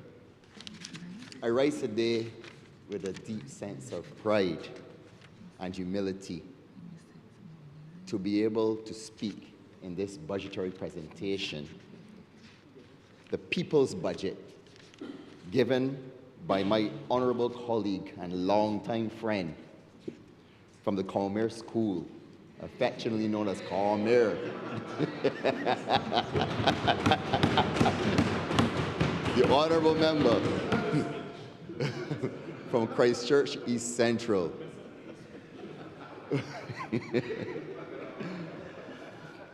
Mr. Speaker, my presence here is grounded in the trust and confidence of the good people from St. Michael West. The West is the best. It is them who sent me here to represent them in this honorable chamber, and I give them my deepest gratitude. Thank you for trusting me. Thank you for believing in me. Thank you for sticking with me. The choice is crystal clear. Mr. Speaker, the people of this country gave the Barbados Labour Party its third clean sweep at the polls. And it reminds me of the mid-90s when I used to watch basketball a lot more, and I supported the Chicago Bulls. We have entered into a rarefied era of His Earnest Michael Jordan with a three-peat. Sir, every constituency, every seat. But Mr. Speaker, let us be clear. This comes with a tremendous responsibility. And all of us attended Freedom Park when we heard the Reverend Dr. Adrian Smith when he quoted the friendly neighborhood Spider-Man. With great power comes great responsibility. And in this house, that responsibility is not abstract. It is real. It is lived. It is felt in every household across this great nation. And as you would have heard from the honorable member from Christchurch South, and the PM likes to say this all the time, we must see people, hear people, and feel people. We must all lend our voices collectively to the mission of stability, recovery, and progress. We are entrusted with steering Barbados not only in calm times, but in times mostly in crisis. We're always in crisis mode. We must lead not only when the seas are smooth, but in rough seas. Mr. Speaker, we have navigated rough waters before, obviously. We inherited a Barbados burdened by high taxes, low growth, dwindling reserves, and rising unemployment. A Barbados where the confidence had eroded not only just at home, but overseas. The people called on us then to fix it, sir. To quote a former prime minister, we faced it and we fixed it. We answered the call. And even as we began the work of stabilization, we were confronted with one of the greatest global crises in modern history, the COVID-19 pandemic. And like a lyric song, hit after hit after hit, we had crisis after crisis after crisis. Pandemic, freak storms, Elsa, Beryl, we all know what we went through. But Mr. Speaker, did we retreat? No. Like our current president said then, and I'll say now, no retreat, no surrender. Did we make excuses? No, sir. We governed. And today, Mr. Speaker, the results speak for themselves. Our results of the stewardship is undeniable, sir. 19, you heard it from my colleagues before, 19 consecutive quarters of growth.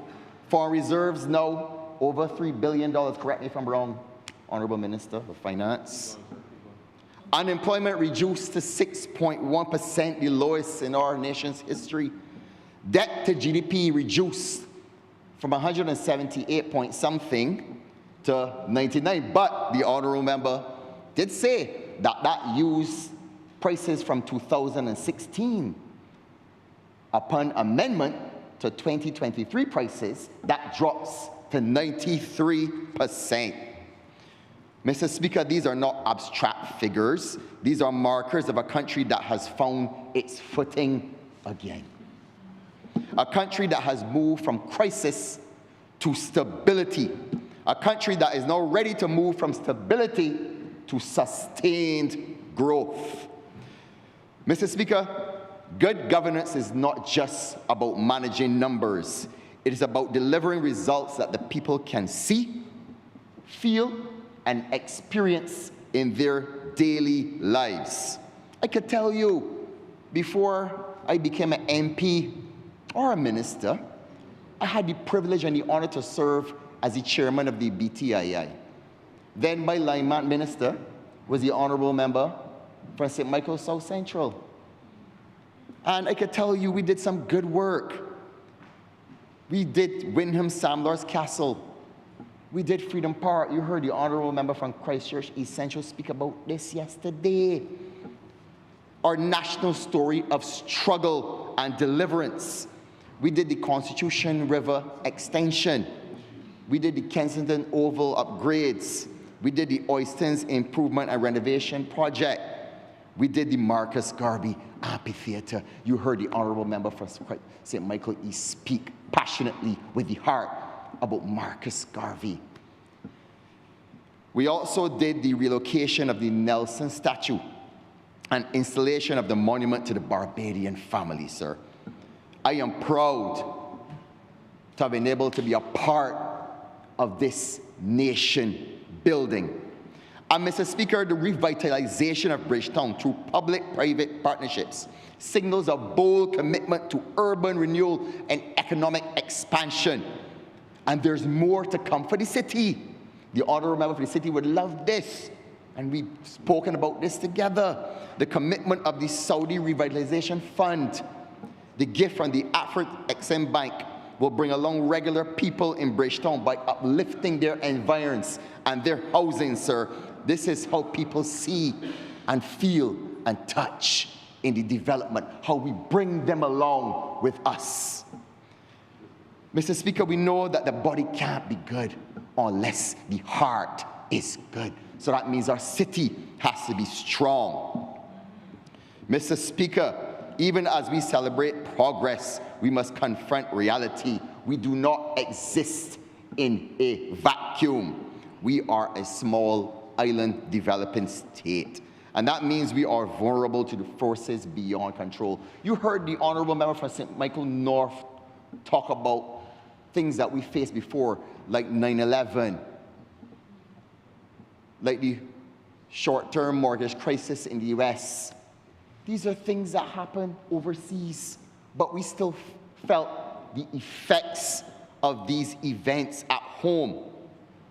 These are largely beyond our control. We face rising global energy prices driven by conflict, supply chain disruptions like what we saw with the Russia-Ukraine war right after COVID, the existential threat of climate change, inflationary pressures imported from larger economies. Mr. Speaker, Even though we did not create these problems, we must help to solve them for the sake of our people. We have batted our hand beyond our station as well on the international stage with the revolutionary and innovative debt for nature and debt for climate swap, sir. These innovative financial instruments have been vital in clearing the financial space to invest in our society to make the lives of our citizens better. This is what this budget seeks to do as well. Mr. Speaker, in navigating this environment, our mission is clear, crystal clear. We must protect our people, grow our economy, prepare our future. And that means equipping our young people with modern, relevant skills. The Prime Minister talks about this all the time. We go to bed worrying about skills that we can face this modern economy with. Investing in infrastructure, roads, bridges, drainage, tackling traffic congestion, and improving productivity, sir. Strengthening national security, building fiscal resilience, expanding opportunities for ownership, especially home ownership. Because, Mr. Speaker, at the heart of development is one simple principle: people must have a stake. And Mr. Speaker, it would be remiss of me not to speak here today on this floor, not as the housing minister. Home ownership must not be a privilege for a few. It must be a pathway available for many. And we are pursuing that goal through expansion of the social mortgage program, de-risking mortgages through alternative credit assessments, increasing affordable housing supply, sir, providing home ownership, counseling, and education, as the Honourable Member from Christchurch East Central said in the budget, sir. Building climate-resilient homes for a changing world. Mr. Speaker, when a family owns a home, they gain more than a shelter. They gain dignity, stability, and a future helping to secure generational wealth. Mr. Speaker, this budget does so much for our country. It's amazing. On cost of living, this budget speaks directly to the pressures facing Barbadian households. It delivers real, measurable relief by absorbing 50% of fuel clause increases on electricity, caps on VAT and gasoline and diesel, reduction in excise taxes on fuel, among many. These are not symbolic gestures. These are practical interventions. These are policies designed to put money back into the pockets of Barbadians. Mr. Speaker, no society can thrive without safety. This budget takes decisive steps to establish gun courts, expansion of the police force, duty and VAT removal on home security systems, introduction of dash cams and vehicle monitoring systems, Mr. Speaker. Security is not just about enforcement. It is prevention, it is opportunity, it is engagement. Mr. Speaker, this budget is not just about relief, but about growth as well. It supports agriculture through rebates and incentives, small businesses through expanding financing, digital transformation and skills training, the establishment of a competition commission, and the Green Industrialization Gateway Advantage. Mr. Speaker, perhaps the most powerful element of this budget is its investment in the future of our country. You heard the Honourable Member to my right from St. James North speak about this, the Global Youth Fund. Because the truth is, as he said, his experiences that he had overseas helped him to grow as an individual so that he can bring back more to his country in which he serves. This gives international exposure for our students. And of course, Mr. Speaker, the Barbados Republic Child Wealth Fund.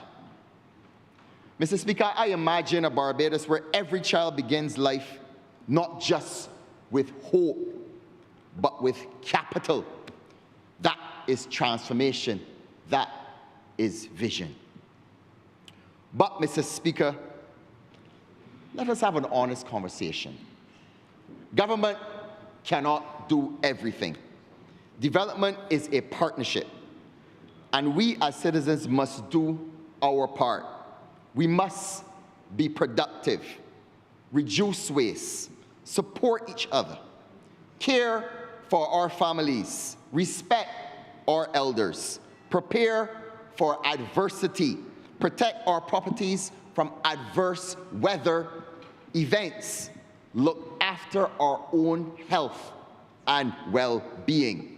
Because resilience is not just built in policy, it is built in us. Mr. Speaker, in closing, I'll reflect on the journey of this nation from our colonial past to an independent country to a republic. We have always risen. We have always endured. We have always found a way. And now, in our 60th year of independence and 5 years of a republic, we stand at a new frontier. A Barbados that is stronger, smarter, and more resilient. And Mr. Speaker, as we continue to write on history's pages, let us do so with purpose. Let us do so with unity. Let us do so with pride. Borrowing from the late President John F. Kennedy, with a personal twist. Let us not ask what our country can do for us, but what we can do for ourselves, for our families, for our communities, what we can do for our great country, Barbados. Mr. Speaker, again, I commend this budget to this honorable House, and I pray that God continues to bless this great nation. I am obliged to you.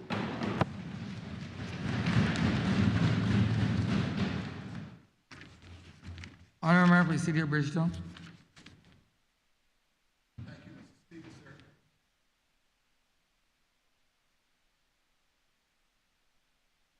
Your mic on? Your mic is on? My apologies, sir. Thank you, Mr. Speaker, sir. First, let me thank the people of the city for reposing their confidence in me and, of course, voting in numbers for me on the last election. I want to say from the outset that this is my maiden speech.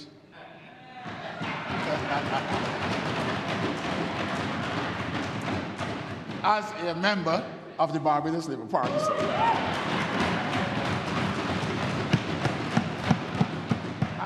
I was so excited, sir, that I went to town and I got a new red tie, sir.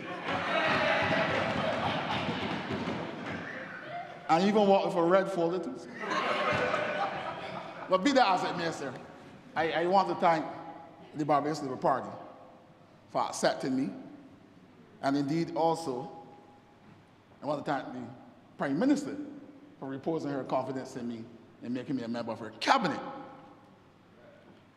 And I want to say, too, that I also want to thank the Minister of Finance.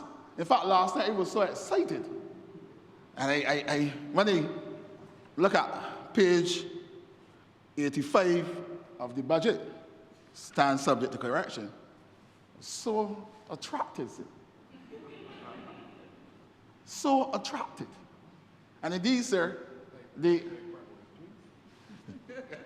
about the trains. And I want to compliment the Minister of Finance for a comprehensive presentation and a brilliant presentation yesterday.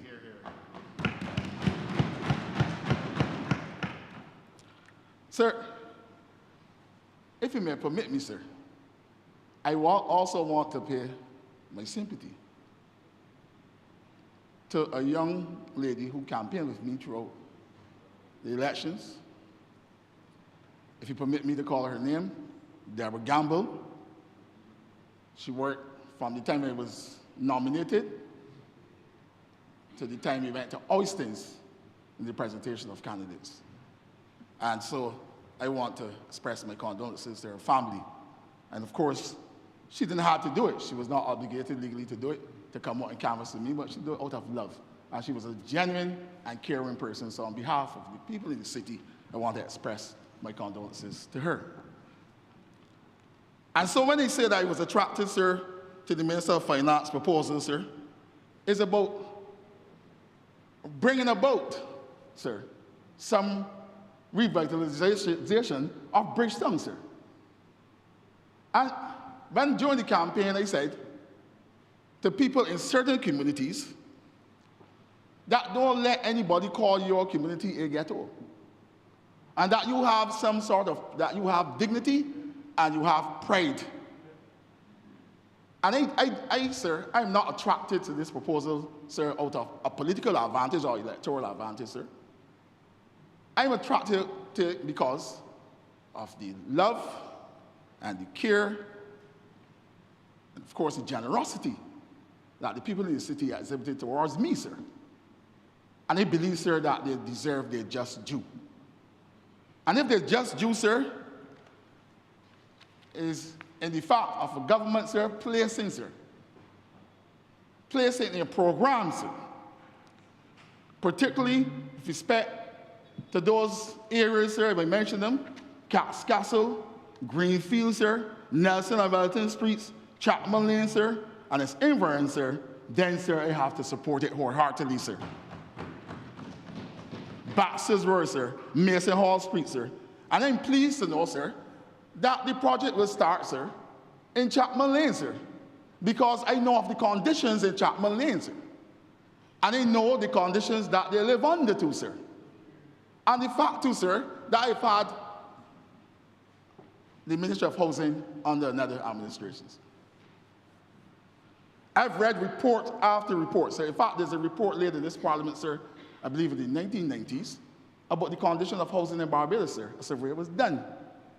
And when you read, sir, when you read that report, sir, it speaks about the quality and condition of the housing stock in Bridgetown, sir, and in St. Michael area, sir. And so if we, sir, or this government, sir, is seeking to advance the whole principle and concept of urban renewal, sir, I will support it, sir. I will support it, sir. I'm informed, sir, that this proposal, sir, is seeking to upgrade housing in the district, sir. And, sir, we must, sir, upgrade housing in those districts, sir. I canvass, sir, the areas, sir. I canvass all of those areas in the city, sir. Of course, and they had, the conditions were bad, sir. And that what, sir, when we are seeking, sir, to implement this program, particularly upgrading housing, sir, there are 4 or 5 principles that we got to look at, sir, or what characterize housing in the city, sir, or in St. Michael, sir. 1, sir, we have persons living on land, and the lands don't have any owners, sir. You have people living, sir, renting at the events and fancy, sir, of the landlords, sir. Thirdly, sir, we have persons, sir, who will never afford to get a mortgage, or in fact, sir, never afford to buy a piece of land, sir, and we have to accommodate them too, sir. Thirdly, sir, there are some persons too, sir, who will never be able, sir, to own a piece of rock in this country, sir. So, and there are persons, sir, living on land that they are entitled to under the particular legislation, sir, and they can't get the land title, sir. But of course, I know, sir, that the Ministry of Housing is in the forefront, sir, of escalating, sir, and trying to get, sir, title in the hands of people in Barbados, particularly in the urban corridors, sir. But I support this initiative, sir, One, imagine, sir, you bring all of this activity to the city. One, the employment benefits, sir. Imagine, sir, I am ready, sir, to get my constituents ready, to have town hall meetings, to get implementation dates, sir, to set up a committee, to get, sir, the laborers, to get the vendors, to get, sir, the elderly, to get all of those persons, sir, probably sit on the committee to catapult this project forward, sir. And so I imagine, sir, the benefits, sir, to the shop owners in the city too, sir, when the project like this starts, sir. I imagine too, sir, the benefits, sir, to vendors too, sir. Can you imagine it, sir? And it's something, sir, that is real, sir. And it's something, sir, that I, sir, wholeheartedly support, sir. And I want, again, to thank the Minister of Finance, sir. And you know, Bob Marley, sir, in his song said, I have so many things to say, sir. So many things to say, so much things to say, sir. And I know I have to, sir, to deal with the criminal justice system and crime. But I have to deal, sir, with my constituents, sir, because, sir, they have placed me here. And so maybe go on, sir, to look, sir, at housing, sir, in the cities. Sir. One of, sir, of the problems, sir, is the availability of land space in the urban corridors, sir. And how do we maximize the uses of land in the urban corridors, sir? And there's a solution to it, sir. One, sir. There are crown lands, sir, that are available in the urban corridor. Secondly, sir, there are also lands that have identified, sir. But of course, that is subject, sir, to the approval of other agencies, sir. But I have identified house spots. And that if we are seeking, sir, to deal with the issue of housing, sir, in St. Michael and the city, sir,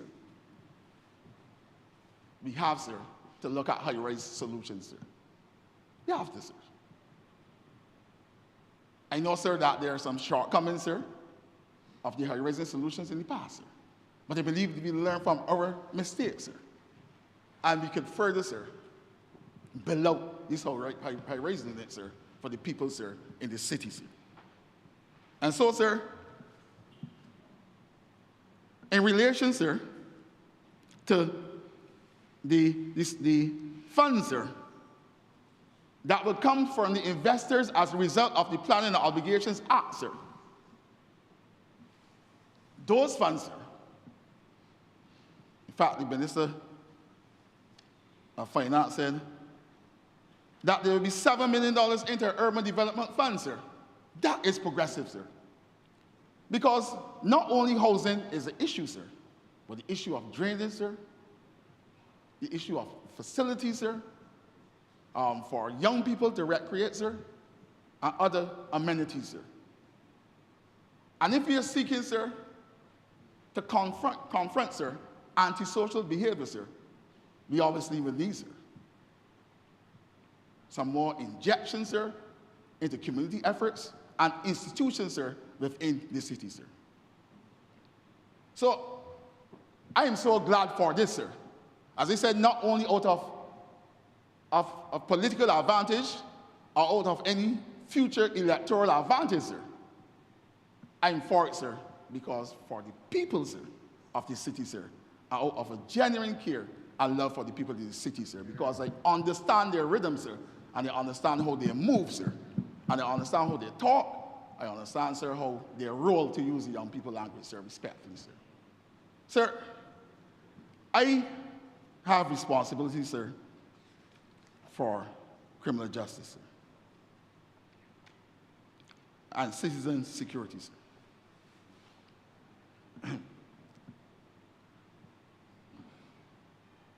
The establishment, sir, of 2 gun courts in this country, sir, is a move in the right direction, sir. And so when I glance through the paper, sir, and I see on the next side of me somebody saying, we don't need a gun court, we need a drug court, sir. And the person masquerading as a criminologist, sir. So I have never come across a book, a research paper, sir, with that person's name on it as a criminologist, sir. I have never heard, and I've never seen it, sir. Never, sir. It's like, sir, you being a lawyer, sir. You're a lawyer. And somebody can bring a law-made simple book to you instead of an Archbold or Blackstone, sir.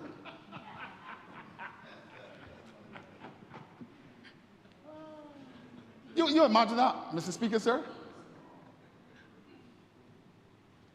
But we must treat that service with kind respect, sir. The issue, sir, is of immediate intervention, sir. And, sir, if I may crave your indulgence, sir. In fact, sir, you know, I came across a case called Jerome Bavell and the Queen, sir. Yes, sir. You're familiar with that, sir? The locus classic. Locus classic case, sir, on sentencing, sir, for gun-related crimes. But I don't want to use this case, sir, for any legal argument, sir, respectfully, sir. But I want to use it, sir, for the discussion, sir, that took place in this case. Sir.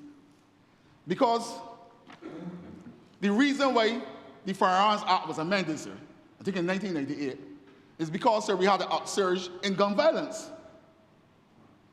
And the Chief Justice at the time, sir, the Attorney General at the time, I think that was Sir David Simmons, as he then was,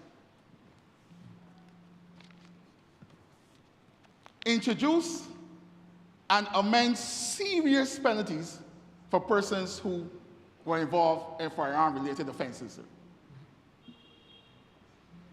That was in 1998, sir. What happened thereafter, sir, is that there was a reduction in offenses in relation to firearm-related offenses, sir.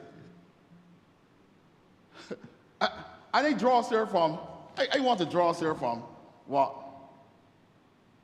was said in this discussion. The Chief Justice at the time said, sir, there is no right for any ordinary citizens of Barbados to bear arms. There's no right to bear arms, sir. It has been totally, sir, he said, sir, he said that is against the cultural norms of this country, sir, for people to be brandishing firearms and using it, sir, in a way, sir, to harm and disturb the peace, sir, of this country, sir. And this discussion, sir, was set, sir, the platform, sir, for the introduction, sir, of two gun courts. We cannot afford, sir, to sit back and play dead with respect, sir, to gun violence in this country, sir. Can't, sir. The impact, sir, that I have on families, sir. Not only, sir, the accused person, sir, who then will have to serve a time of imprisonment, but the impact, sir, it will have on their dependents too, sir. A son or a daughter, sir. And the impact, sir, it will have on the victim too, sir. That they too have dependents, sir, a son or daughter, sir. That no become a burden, sir, of the state, sir. And secondly, sir, the impact it will have on investors. The impact it will have on our tourism, sir. And the fact, sir, that even local shops, sir, are sometimes shutting early because, sir, of the fear, sir, respectfully, sir. And we ask ourselves why we need two gun courts. What is the strategy behind it, sir? Will it be part, sir, of the existing system, sir, criminal justice system in this country, sir? I say, sir, that we have, sir, to develop, sir, a firm criminal justice strategy, sir. A firm criminal justice strategy. But the criminal justice strategy, sir, must be characterized, sir, by fairness, sir, respect, sir, for the rights under the Constitution, sir. But indeed, sir, What must also take place, sir, in the criminal justice strategy, sir, is making, sir, our courts more efficient, sir. And to engage, sir, stakeholders, all stakeholders who are critical component of the criminal justice system, sir, to be involved, sir. So what would the gun court do? What would it do, sir? I am informed, sir, respectfully, sir, that one court will deal with matters firearm-related offenses, sir, from January this year up, sir. I'm also informed, sir, that those files are about 95% ready, sir. So once the gun court is established, sir, it would have, sir, the necessary tools. Or let me say, when the lawyer is to be paid, sir, the gas, sir, to work, sir. The gas to work, sir. But, sir, how can we make it efficient, sir? The problem, sir, in the criminal justice system, sir, that plague the criminal justice system is timely disclosure, sir. We know that, sir. As, sir, you leading defense attorney, sir, know that. Sir. But how do we, sir, come to that, sir? One, sir, we have to look, sir, of whether we could look at bringing members from society, sir, of good repute, sir, to work alongside with the police, sir, to get these files ready, sir, from charge up, sir, to indictment and up to trial, sir. And, sir, I have an issue, sir, if the delays in the criminal justice system with respect, sir, to firearm-related offenses. Because, sir, as you know well, sir, if a man is charged for possession of a firearm, sir, you only need 4 statements, sir. 4 statements, sir. 1, the investigating officer. Secondly, sir, we don't need the backup officer. We just need, sir, the ballistic expert who will come, sir, and give his specialized evidence, sir. Thirdly, sir, we need the keeper of records, sir, to come. And fourthly, sir, if there's an interview on camera, sir, we need that 4 statements, sir, to start a trial of firearm.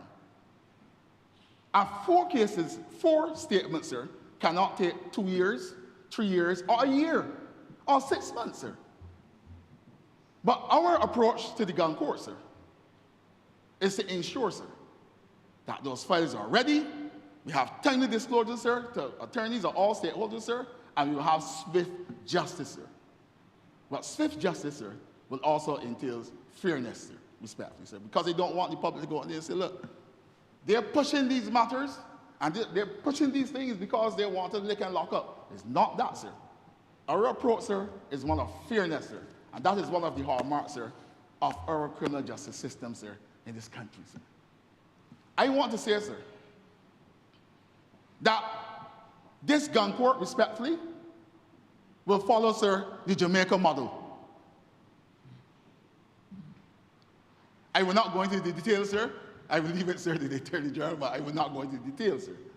But I can say, sir, that my research tells me, sir, that when Jamaica established a gun court, sir, their gun court, it resulted in a reduction in crime, sir. Immediate reduction in crime, sir. That is what my research tells me. From the time it was set up, sir. That is what my research tells me, sir. And so, the other gun court, respectfully, sir, will deal with the backlogs. So the existing backlog in the system now, sir, will be dealt with by the second gun court, sir. I have no issue, sir, with specialized courts. I have no issue, sir, with that, sir. We need specialized courts. We need, sir, also specialist prosecutors too, sir. Particularly, sir, in the area, sir, of financial crime, sir, respectfully, sir. We need that, sir. And so, this gun court, sir, is established, sir, against a background, sir, that was laid by the former Attorney General, sir. Because if one wants to say, sir, or if, sir, anybody wants to challenge this government with respect to bringing initiatives, sir, to fight crime, sir, then, sir, we can read them off our tongue, sir. Because I know, sir, that there was an increase in judges in the High Court, sir. I know, sir, that there was an increase, sir, in prosecutors in the department, sir. I know, sir, that there were amendments to the Bail Act, sir, to make bail not only difficult, sir, but it also included provisions, sir, that respected the right, sir, of a person's right to liberty, sir. I know, sir, that there were amendments to the Firearm Act too, sir. That was done by this government, sir, to make it more difficult, sir, and in fact to introduce stiffer penalties for firearm offenses, sir. So the foundation is there, sir. And this is following on, sir, on the foundation, sir, with respect, sir, to what this government did, sir, in the previous term, sir. I want to say, sir, that, and I spoke to the Minister of Finance, sir, that important, sir, to the criminal justice system, sir, is the reintroduction of the forensic scientist, sir.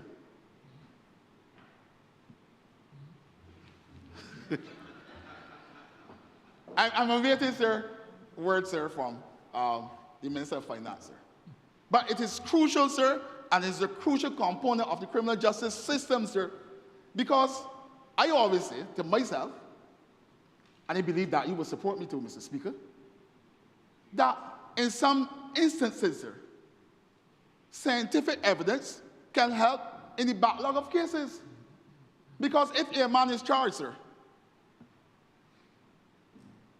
and scientific evidence come to the court, sir, linking him to the crime, sir, there is a possibility, sir, that he will take a plea and not waste the court time, sir, and that we can get rid, sir, of the backlog, sir, by reintroduction, sir, because police officers have now to send, sir, samples overseas, sir. And sometimes, sir, those samples the findings of those samples don't even come back, sir. And so that is why I look across at the Minister of Finance, because they have responsibility, sir, for the forensic scientists, sir. And it is a critical component, sir, of the criminal justice system, sir. I don't see it, sir, from the point of view, sir, that you're seeking to get convictions, sir. I also see it from the other end, too, sir.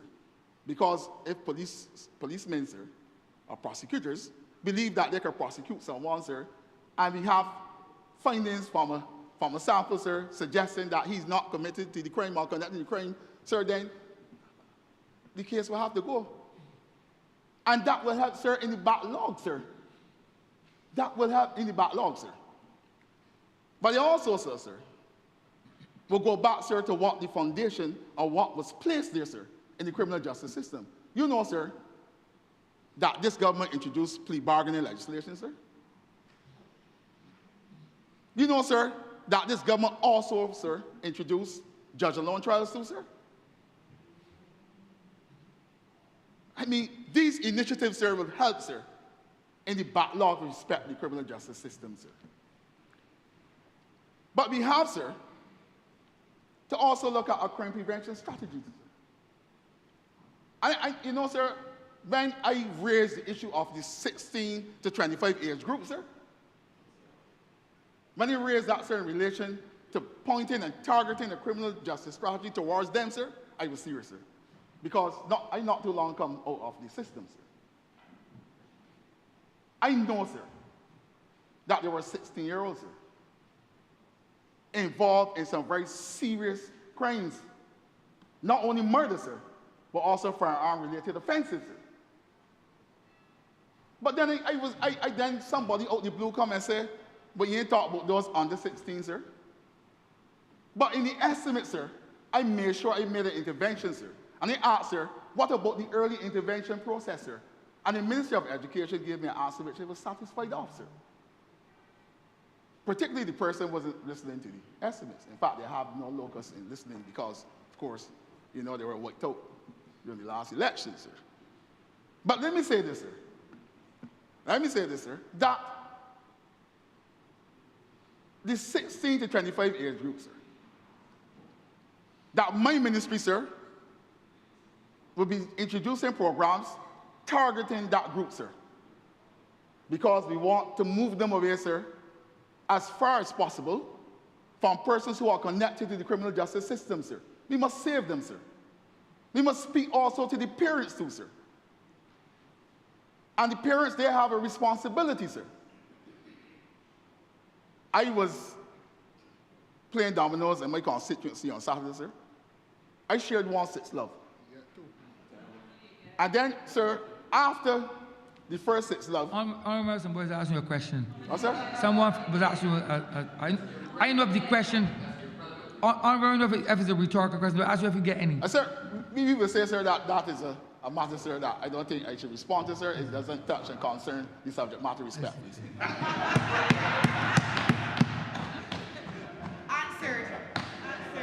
What is the real answer, yes or no? Sir, what happened, sir, is that after they realized they came from St. Philip and the city, sir, and gave some fellas up there 6 love, they went somewhere else, sir. I imported, sir, some professional domino players, sir. So I have one at my left hand, sir, and one at my right hand, sir. But I'm going back this Saturday, sir, to make wrong things right, sir.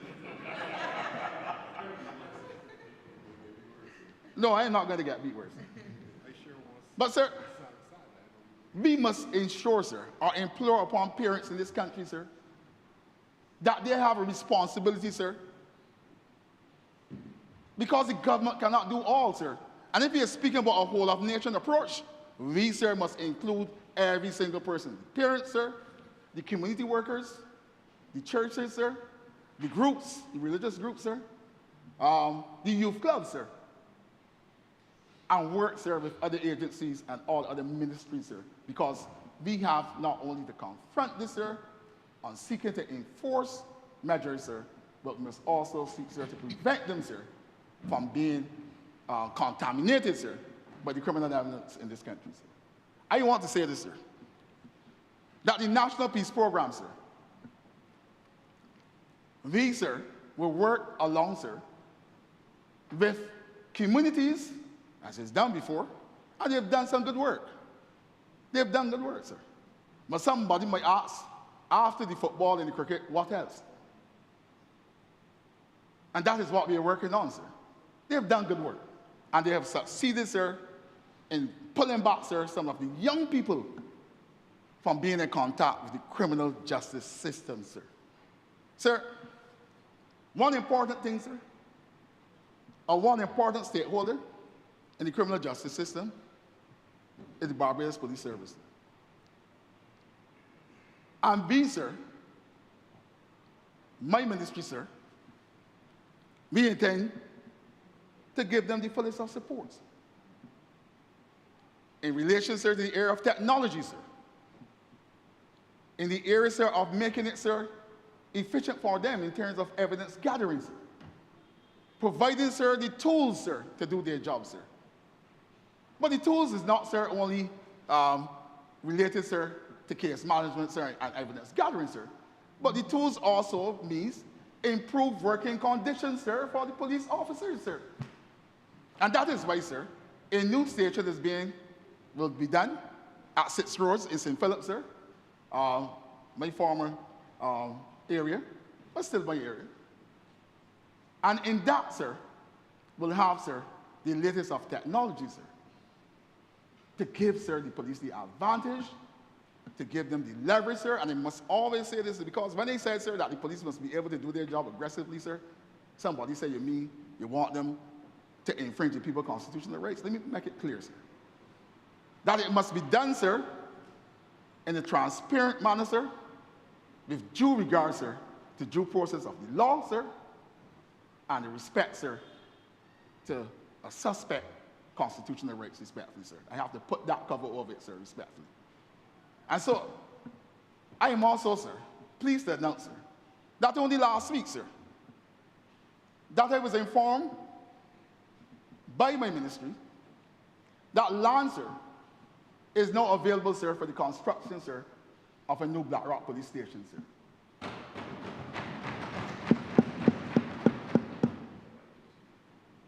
I am also, sir, informed too, sir, that work, sir, will continue at Central Police Station, sir, and at District Area Police Station, sir. And, sir, you know, sir, as a practitioner, sir, that you had, sir, and still, sir, will travel to these stations, sir, to see your clients, sir. And you recognize, sir, the conditions, sir, that exist in those stations, sir. And so, we have, sir, and we are duty bound, sir.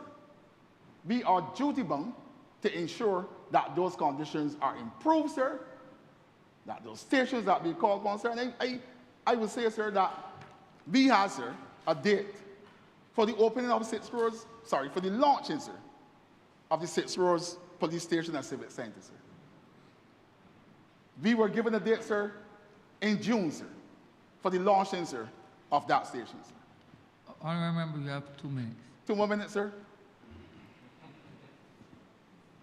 Can I ask, sir, on a plate to you, sir, for an extension of time, sir? No, unfortunately, no, that does not exist here. Those are prescribed by the standing order, so you can't apply to me.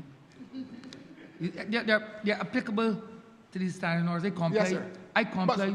But we might have a comply. discussion respectfully on that, sir. Respectfully in the future, sir. I mean, have what?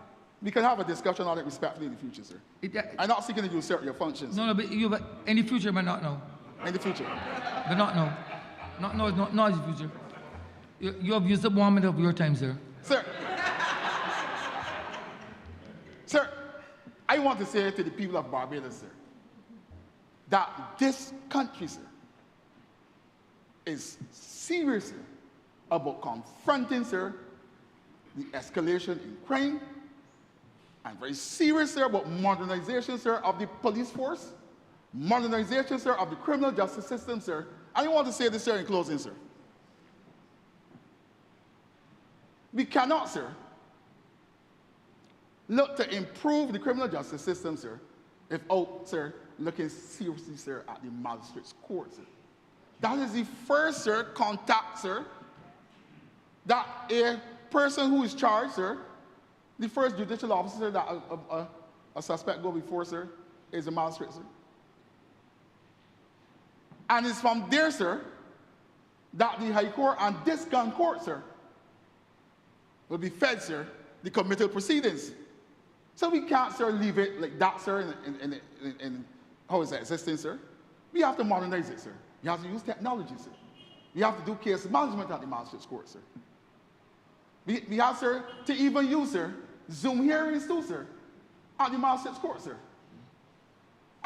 Sir, when I was in Tortola, I was the most surprised man, sir, that I got a list on my email, case management, sir, for magistrate's court. Normally in Barbados, sir, you only get case management from the court, sir.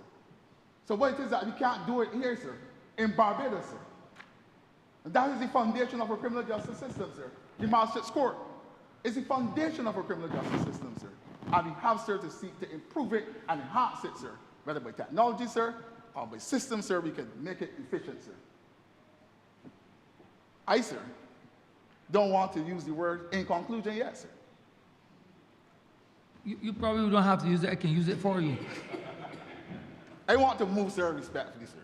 That again, I want, sir, to associate myself, sir, with the proposal, sir, by the Honourable Minister of Finance, sir. I'm so, sir, so glad, sir, for the people of the city, sir. And I will walk with them, sir. Come this weekend, sir, I will go in Cat's Castle. I will go in Greenfield, sir. And I will tell them, look, what this government is doing for you, sir. Your lot will be improved. You will get your just due. I know, sir, sometimes for them, life seems brutish, nasty, and short, sir. But, sir, Thomas Hobbes. But, sir, this now comes, sir. This proposal now comes, sir. Really, sir, as a savior for their standard of living, sir, for their future, sir, and indeed their children's future, sir. Sir, if you if you are minded, sir, to let me move on, sir, to the other aspect of my speech, sir, I, sir, will be extremely grateful to you, sir, respectfully, sir. But if you're not so minded, sir, if you're not so minded, sir, I will take my seat, sir, and I will thank you, sir, for obliging me respectfully, sir.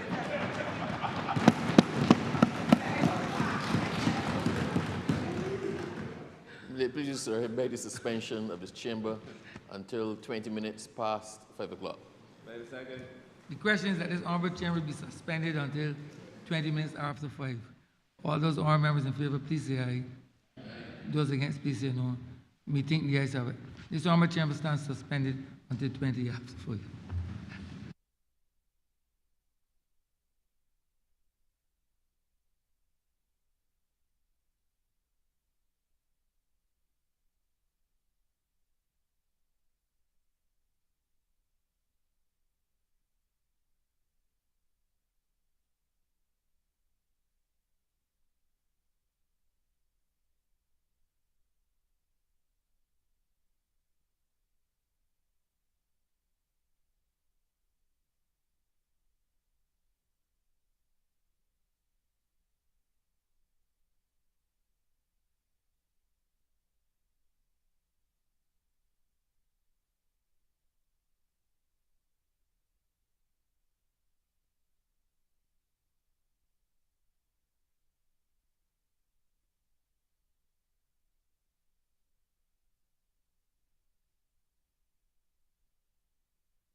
This sitting is resumed. Honourable Member St. Michael West Central.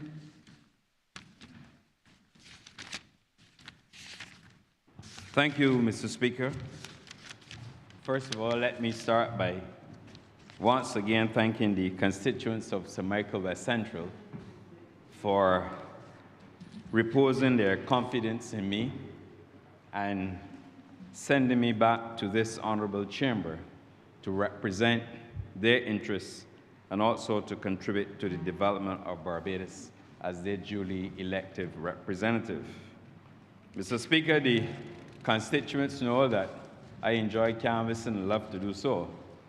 And of course, when you serve as a Minister of Tourism and International Transport, oftentimes you find yourself with a very hectic travel schedule, and from time to time you have to improvise.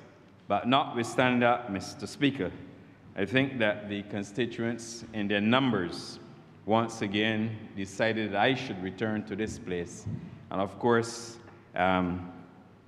serve them, and of course with the Prime Minister appointing me or reappointing me as a Minister of Tourism. But I want to say that to them that I am eternally grateful for their support, and I will continue to ensure that I give of my very best, not only in this chamber, not only as a minister responsible for tourism and international transport, but certainly as their duly elected representative. And that what worked for me in the past, like I said, notwithstanding my very hectic travel schedule, that I will continue to walk and meet with them and talk with them and do what I enjoy doing most, that is my house-to-house visits. So I have, Mr. Speaker, to put that into the record of Parliament, because without the good people of St. Michael West Central, I would not have been afforded the opportunity to be here. But, Mr. Speaker, I also want to take this opportunity to commend and certainly congratulate the Honourable Member for Christchurch East Central, the Minister of Finance, of course, on the high-caliber budgetary presentation that he delivered yesterday. Solid at his words, with an enduring progress based on his training as an economist. And one of the reasons why, Mr. Speaker, it's particularly impressive is because he, in his first efforts since becoming the Minister of Finance in his own right, and there's no doubt about it, that he has risen to the high demands and expectations of the office, as you would have seen, and entire Barbados would have seen as he displayed in his presentation. There can be no doubt whatsoever in what I best describe as his maiden political test innings, that is, as the Minister of Finance, because we know before that he would have delivered a budget when he was Minister in the ministry. But on this occasion, he delivered what I consider to be an extraordinary performance. And I must tell you that the people of St. Michael West Central, and he knows most of them well, have asked me to convey their congratulations to him for his inspiration, the content of the budget, and certainly for ensuring that he helped to ease the burden.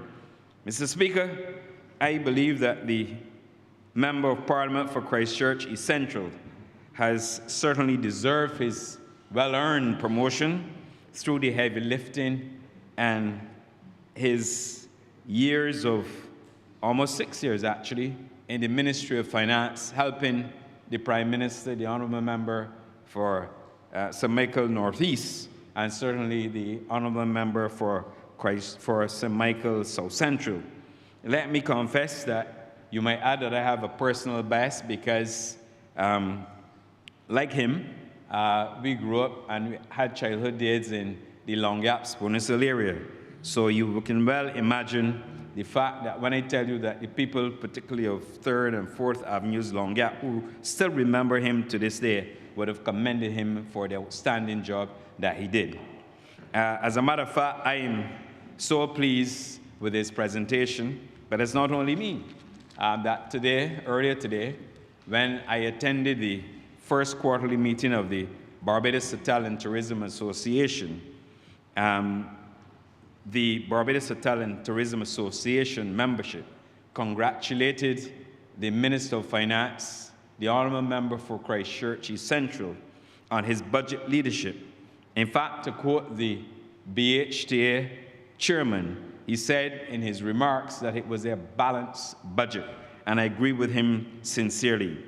And I might also add that the Honourable Member for Christchurch East Central happened to be in the area, and he made an impromptu appearance at the meeting, and so impressed were the members of the Barbados Hotel and Tourism Association that they asked him, without even giving him the opportunity to prepare, to say a few words. And of course, Mr. Speaker, you know that he equipped himself very well.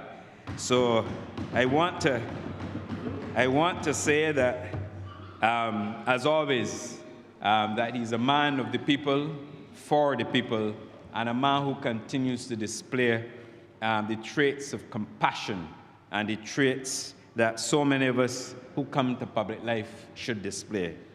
I want to say, Mr. Speaker, that there are some people who come to public life, they come to public life to make a difference.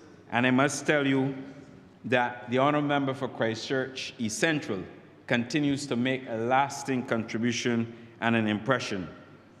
It is therefore not surprising that when the Honourable Member contested the last general election, even though he has a very, very, very busy schedule, that the people of Christchurch East Central return him not only to this Parliament, but return him to this chamber with a rounding and substantially increased majority. And that is the measure of the man. I wish, Mr. Speaker, to say thanks to him again for his consistent willingness to use his skills, to use his training, to further the efforts and the objectives of my ministry.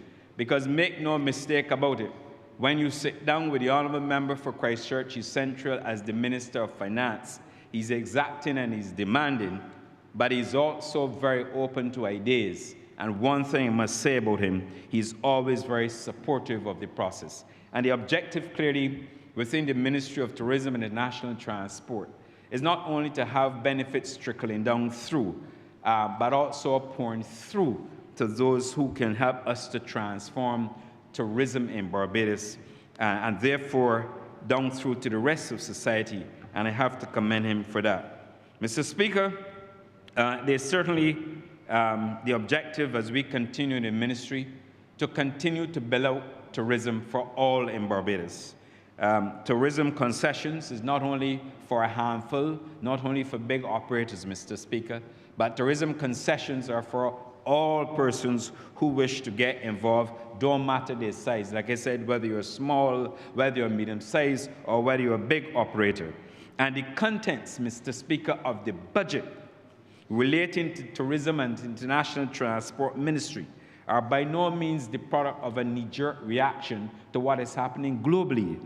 These matters have been discussed with the Ministry of Finance, but they are really policies that are designed to flow very carefully through the development and the implementation of strategies and tactics that allow us to continue to build out and to grow tourism in this community, but also, Mr. Speaker, to respond effectively to what is happening within the international arena.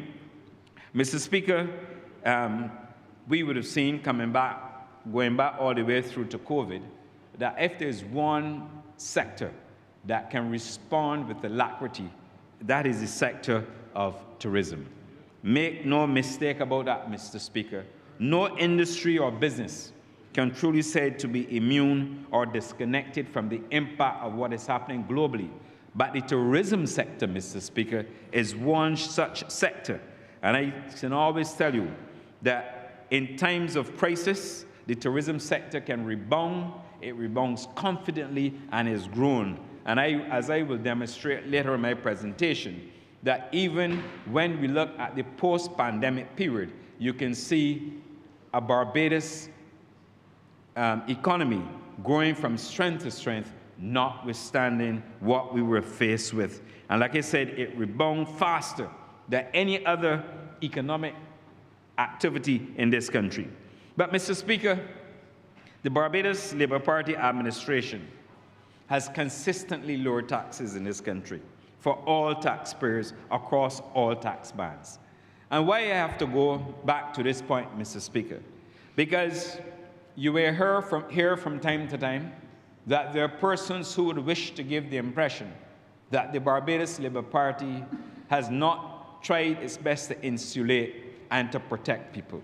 But this budget, Mr. Speaker, and consistent budgets from the time we took office in 2018 has demonstrated the Barbados Labour Party's commitment not only to a better life for our people, but to ensure that we shield people and we protect Barbadians. And the budget has clearly demonstrated that when you look at the reverse tax credit, Mr. Speaker, the increase from $1,300 to $1,700 for persons earning up to $25,000, that is a government that is caring, but a government that is also compassionate about its responsibility. When you look, Mr. Speaker, at the fact that the reverse tax credit will increase from $25,000 to $35,000, or a credit of $750 for income year 2025, benefiting, Mr. Speaker, as the Minister of Finance indicated, over 17,000 taxpayers. The cost of living credit of $100 per month for persons who don't have any pensions whatsoever must be commended, Mr. Speaker. Can you imagine what it's like that you don't have any income and a government comes to Parliament through a budget presentation and makes the point, notwithstanding your situation, we have a responsibility to ensure we protect you, and therefore you will benefit from the cost of living credit of $100 per month. Mr. Speaker, even the welfare beneficiaries will also get the $100 a month benefit. And I can tell you that there are people in my constituency who have contacted me and have told me that the budget was not only a good budget, but then when they look and see the benefits and what the government is trying to do to shield and to protect Barbadians and protect them, that they feel so happy. That is why I can stand here and tell you that the people of St. Michael West Central sends not only their kind regards to him, but they thank the Honourable Member for Christchurch Central for all that he has done.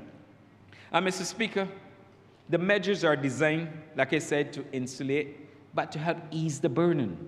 And when you have a government that is so compassionate and so caring, that has so implemented policies to protect the people, its people in a society, it tells you the story about how compassionate the Barbados Labour Party continues to be.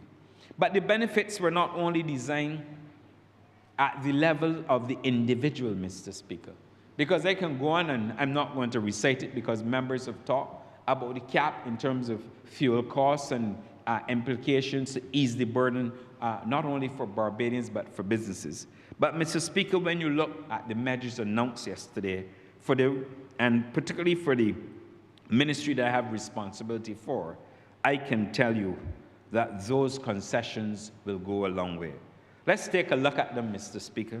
The automatic 3-year extension for all tourism properties with concessions under the Tourism Development Act for additional 3 years. Mr. Speaker, those that will expire this year will have now an opportunity to continue with that benefit for 3 years. And that benefit helps to keep not only the product going, but it also helps us to maintain the quality.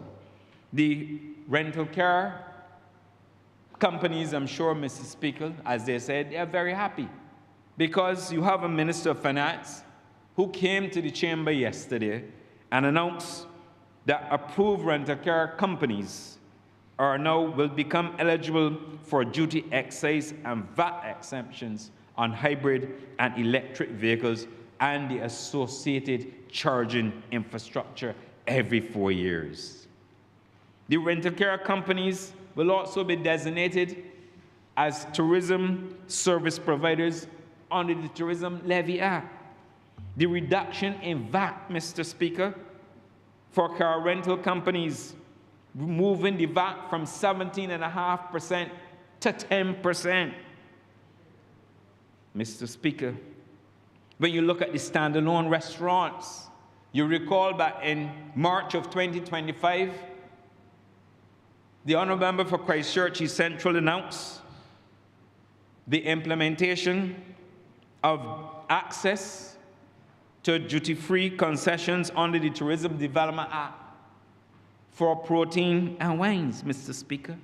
But in this budget, as a continuation of the program, they will now, all those standalone restaurants will now benefit from spirits, duty-free access to spirits under the proposals, Mr. Speaker. Mr. Speaker, the fact that the Caribbean regional market is growing for tourism, and we have to ensure that we continue to grow that sector. The Minister of Finance has relaxed and reduced, I should say, the regional tax, the taxes imposed for regional travel from US $35 to US $20 from July 1st until June of 2027. But Mr. Speaker, you might ask, why am I reciting these budgetary initiatives? I have, Mr. Speaker, to recite these budgetary initiatives because these initiatives are set out not only to maintain quality in all tourism establishments across Barbados, allow the sector, Mr. Speaker, to remain competitive. And I haven't forgotten, Mr. Speaker, and I know a little bit about it, because oftentimes people see tourism products and believe that they're making a lot of money. But if they were to know otherwise, they'd probably be shocked. Mr. Speaker, is not only to reduce the burden of taxation, but it's also important that we increase visitor spend and that we create more employment opportunities for people, and we, by extension, Mr. Speaker, increase economic activity across Barbados. And Mr. Speaker, even though we're doing all of this, we still have to ensure that we build out the tourism sector. And Mr. Speaker, whether those detractors want to hear or not, it has to be said that Barbados has benefited from robust year-on-year growth, not only in record earnings, Mr. Speaker, and arrivals, but there have also investments coming in Barbados as a result of the records that we are setting in tourism, that investors are investing more than $1 billion in Barbados in tourism products in this sector, Mr. Speaker. There's no denying that. And across Barbados, Mr. Speaker, you can see it. You can see the construction of hotels, the construction of villas, the opening of new restaurants and construction of some. And you can see as you move around Barbados, not only are you seeing the construction activity, Mr. Speaker, but you're also witnessing the opening of new hotels in Barbados. I've said in the Well of Parliament that Indigo has just opened there, Mr. Speaker, and if you go and ask them the occupancy, they will probably tell you the occupancy. And we have very shortly, as I indicated again in the Well, that you will have another 28 all-suite luxury property, Blue Monkey, being opened in Barbados later this year. And if I add Royalton, Venice, and the Royalton property that will be open, I'm told, at least in the summer, it tells you the story. People don't invest money in a country if they don't have confidence, Mr. Speaker. People don't invest money in the country if you don't have airlift. And people certainly don't go and invest money in a country where they do not believe they will get not only return, but their investment will suffice. But will survive. So I tell you, Mr. Speaker, that the growth is not only limited to hotels and restaurants. There are individual Barbadians, Mr. Speaker, as I speak to you, who are also expanding and getting into the vacation rental pool. They're also building out accommodation in the vacation rental sector because they too have seen the benefit and they are realizing, Mr. Speaker, the benefit of progressive tourism policies. And Mr. Speaker, it is being felt across Barbados. If you look at tourism in 2025, we've had a 3.3% increase year on year in record arrivals. For the last calendar year 2025, Barbados has had 729,310 long-stay visitors visiting this country, Mr. Speaker, with an increase in the growth of occupancy. And I say to you, Mr. Speaker, people can play a numbers game with arrivals because they used to do that before. But if I tell you that the earnings from this sector have also grown and grown substantially, $1.869 billion in 2022, Mr. Speaker. Full year for me in 2023, $2.3 billion. Mr. Speaker, in 2024, $2.732 billion, Mr. Speaker. You don't have the information for 2025, but I'm sure we will get that information soon. But I do not expect any surprises, Mr. Speaker. So, the increase in earnings, Mr. Speaker, it's good to talk about increase in earnings, but what is being felt across Barbados? You have a situation where we're reducing seasonality. We're not there yet, but we're trying hard to get there. We're creating more opportunities for persons working directly in the health sector, not to be put on short time for a prolonged period, not to be sent home or to be laid off. Persons, when we earn more money, those who benefit from a service charge, Mr. Speaker, will also have the opportunity to earn more service charge. And if you are on the west coast of Barbados, you know what the service charge pay is like, Mr. Speaker. You will be shocked, Mr. Speaker, to know what the service charge pay is like in those establishments. So the success is not about numbers, Mr. Speaker. It is about touching the lives of people. It is about ensuring that we build out this country and that we, as I continuously say, that we continue to build out tourism earnings, and those earnings not trickle down, but flow through, Mr. Speaker, all across the society. And that is what I'm about.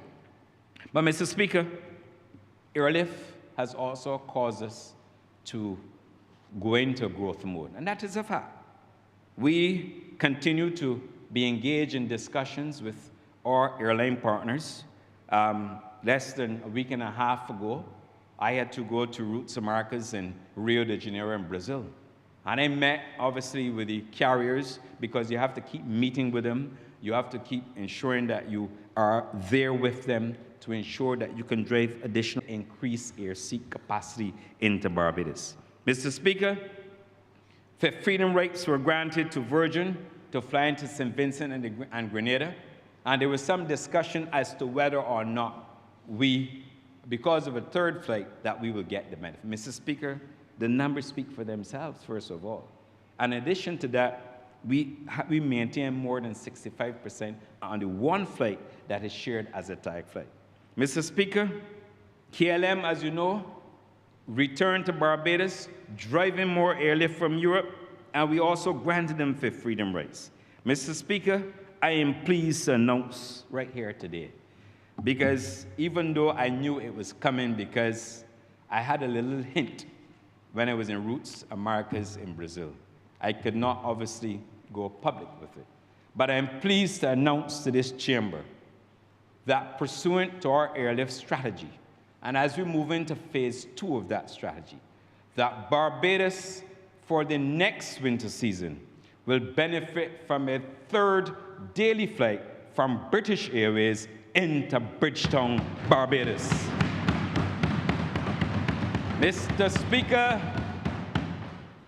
it is history in the making, a record breaking again. Because you recall when I came to the office, they only had one daily flight from each of the carriers coming out of the United Kingdom. We, in 2024, sat down and spoke to them, and we got double dailies for the winter from both British Airways and Virgin. Virgin came to us with Fifth Freedom rights. We granted them, Mr. Speaker. And I have every doubt that there are people who follow people in the airline business. But I'm telling you, the fact that we have moved now from breaking a record from double dailies across the Atlantic, Mr. Speaker, come this winter season, British Airways will be having a third flight. The third flight will be coming out of Gatwick, and Mr. Speaker, the beauty about it is that it will also be a tag flight. So you have a tag flight connecting to Guyana, you have it connecting to Tobago, Mr. Speaker, and you will also have it going into Grenada. So, Mr. Speaker, the future is bright. And even though we have some challenges, we will work through those challenges. But I say to you that the addition of a third flight out of Gatwick, because remember we have the two flights. In fact, both double dailies currently come through Heathrow. And in terms of, and people who know the airline business will tell you if you're coming through Heathrow, the connection point is always better through Heathrow. But the fact that you have to negotiate slots and so on for gates is also another opportunity. And Mr. Speaker, I hope to be in a position very, very shortly to be able to announce additional routes into Barbados from another jurisdiction. But I will hold on that, Mr. Speaker, because you have to respect the process. But I'm still shopping for more airlift, particularly out of Canada, because we have to ensure we have even more services out of Montreal, Toronto, where the demand has been there, and where Air Canada has put on a bigger aircraft for Barbados during this current winter season. And we are beginning to see the benefits that the Canadian market is getting back there where it ought to be. And Mr. Speaker, we have to work on summer, because I will not get tired of doing this job until I break the back of summer, because we have to reduce seasonality in this country. And to that extent, we are going to be discussing and continue, I should say, discussions with our travel partners. You will hear, for example, that this coming summer, British Airways will put on a larger aircraft. It will come with additional 331 seats between the period of July through to August, which will also deal and address the issues as it relates to demand for the Barbados route. Mr. Speaker, there's sometimes when you want to get out to London from Barbados, and it's so difficult. And of course, the yield management techniques to go in and fit in. And at the same time, Mr. Speaker, despite we have the growth in airlift, I must congratulate the ground handling companies in Barbados for responding to the challenges, both Goddard Catering Group and Caribbean Aircraft Handling, by investing in equipment, Mr. Speaker. But we are going to continue to explore even more opportunities for summer travel from the United Kingdom. We got to look at Manchester. We got to look at Greater Europe, Mr. Speaker. We currently have traffic coming out in the winter, but we have to address, and that is where phase 2 of our airlift strategy will have the greatest benefit and impact for Barbados during the summer. Mr. Speaker, very quickly on the matter of cruise, well, once again, we've set another record. This winter season, Barbados will benefit from over 850,000 cruise passengers, another record, Mr. Speaker, in the history of this country. And I want to say that as we go to meetings, you're getting even more requests from cruise executives who want to have ships coming to Barbados. And as a result of that, we're going to have to look to the future and to see how best we can build out expansion at the Bridgetown Port as we continue to cope with the demand and the requests being made of us. Mr. Speaker, we have an ongoing global challenge. But in spite of the ongoing global challenge, you've heard me today make the point that when a British carrier can have the confidence in you to add a third flight into Barbados during next winter season, it tells you, based on all the data, the network planning, all their research, it tells you that there's still demand for Barbados. And we will continue to pursue the strategies that have brought us thus far and the strategies that we have to undertake along with the tactics to take us forward, Mr. Speaker. And I know that we have the global events ahead of us. But at the same time, Mr. Speaker, we have to be responsive and we have to engineer tactics and monitor the situation daily to ensure that we do not fall short of our growth targets, Mr. Speaker. And Mr. Speaker, I can safely say to you and to the public that Barbados' tourism is growing steadily, but there are investment opportunities out there. And I really want to encourage Barbadians to look at the investment opportunities, not only in the accommodation sector, not only hotels, but when you consider vacation rental programs. And the big problem that we have now, Mr. Speaker, all the airlift coming to Barbados, crew accommodation is a major challenge. And that is an opportunity, Mr. Speaker. Attractions as well, food and beverage, Mr. Speaker, transport and other services. So I really want to make an appeal and encourage Barbadians. You've seen where we're going with tourism. You're seeing the benefits of tourism. The concessions are available to everybody, small, medium, and large operators. And I want to say to Barbadians, don't be afraid to invest in the tourism sector. I want you to continue to do so. And those who really want to do so should do so. So, Mr. Speaker, I want to thank all Barbadians for their contribution to the tourism sector. Mr. Speaker, I want to say thank you to the workers within the tourism sector. Without them, Mr. Speaker, working directly and indirectly, we could not have built the brand that we are so proud of in Barbados and the brand that shall take us forward confidently, Mr. Speaker. We still have a lot of work to do, and I readily accept there's still a lot of work to do. The Minister of Finance spoke about language training, other finer skills that we have to train persons on, and indeed ensuring that we have a plan to ensure we can advance not only investments, but we can advance workers and their participation, Mr. Speaker, to ensure that the workers within this sector are not only remunerated, Mr. Speaker, but they can continue to advance and grow within their tourism sector. Mr. Speaker, the vision plan that I have for Barbados will have other strategic outcomes and considerations. And I will, of course, take the appropriate strategic actions along with my team to ensure that we continue with the expansion of source markets, existing source markets. But we have to move full steam ahead. And the other markets that we have to go after.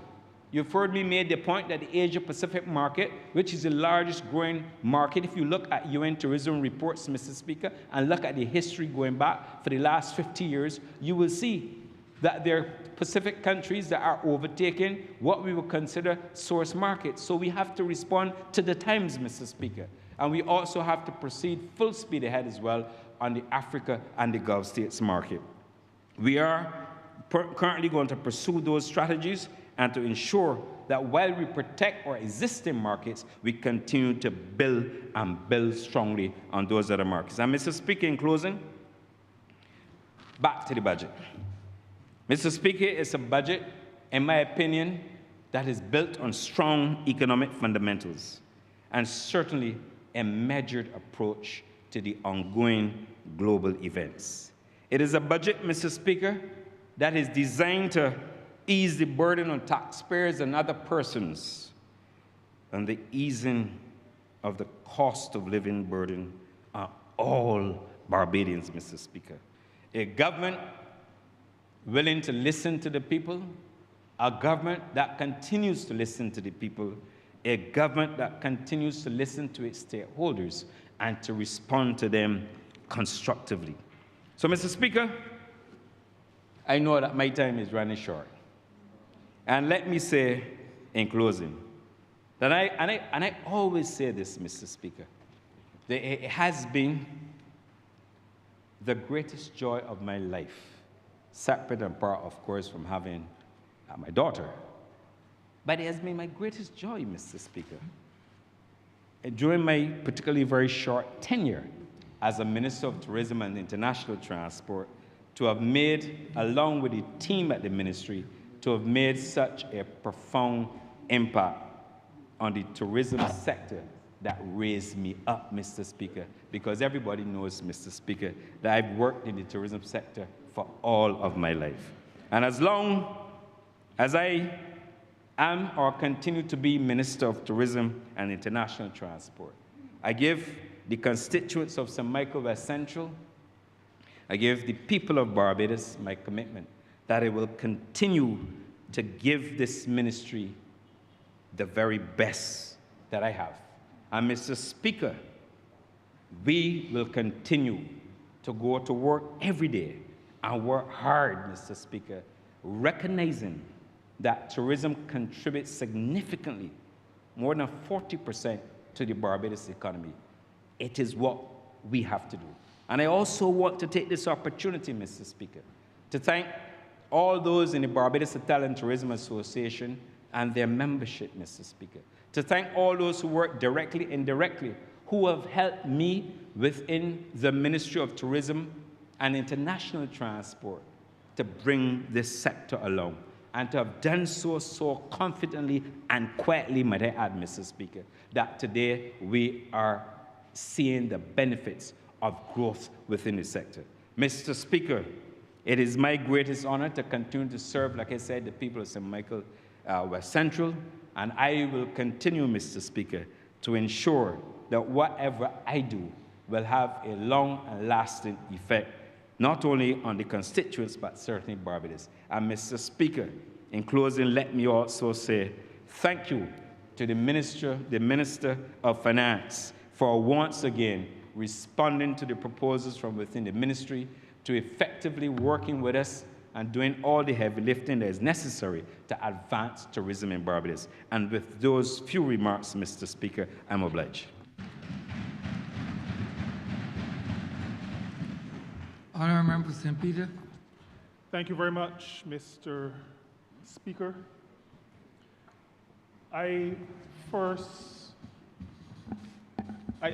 will express my gratitude to the people of St. Peter for again sending me to this chamber to represent them. I am very grateful. Over 3,100 of them went out to the polls to vote for me. And I have pledged to them to continue my advocacy on their behalf, to continue articulating the issues that confront them and that they need to have addressed. And I say that publicly, even as I say it to them more directly.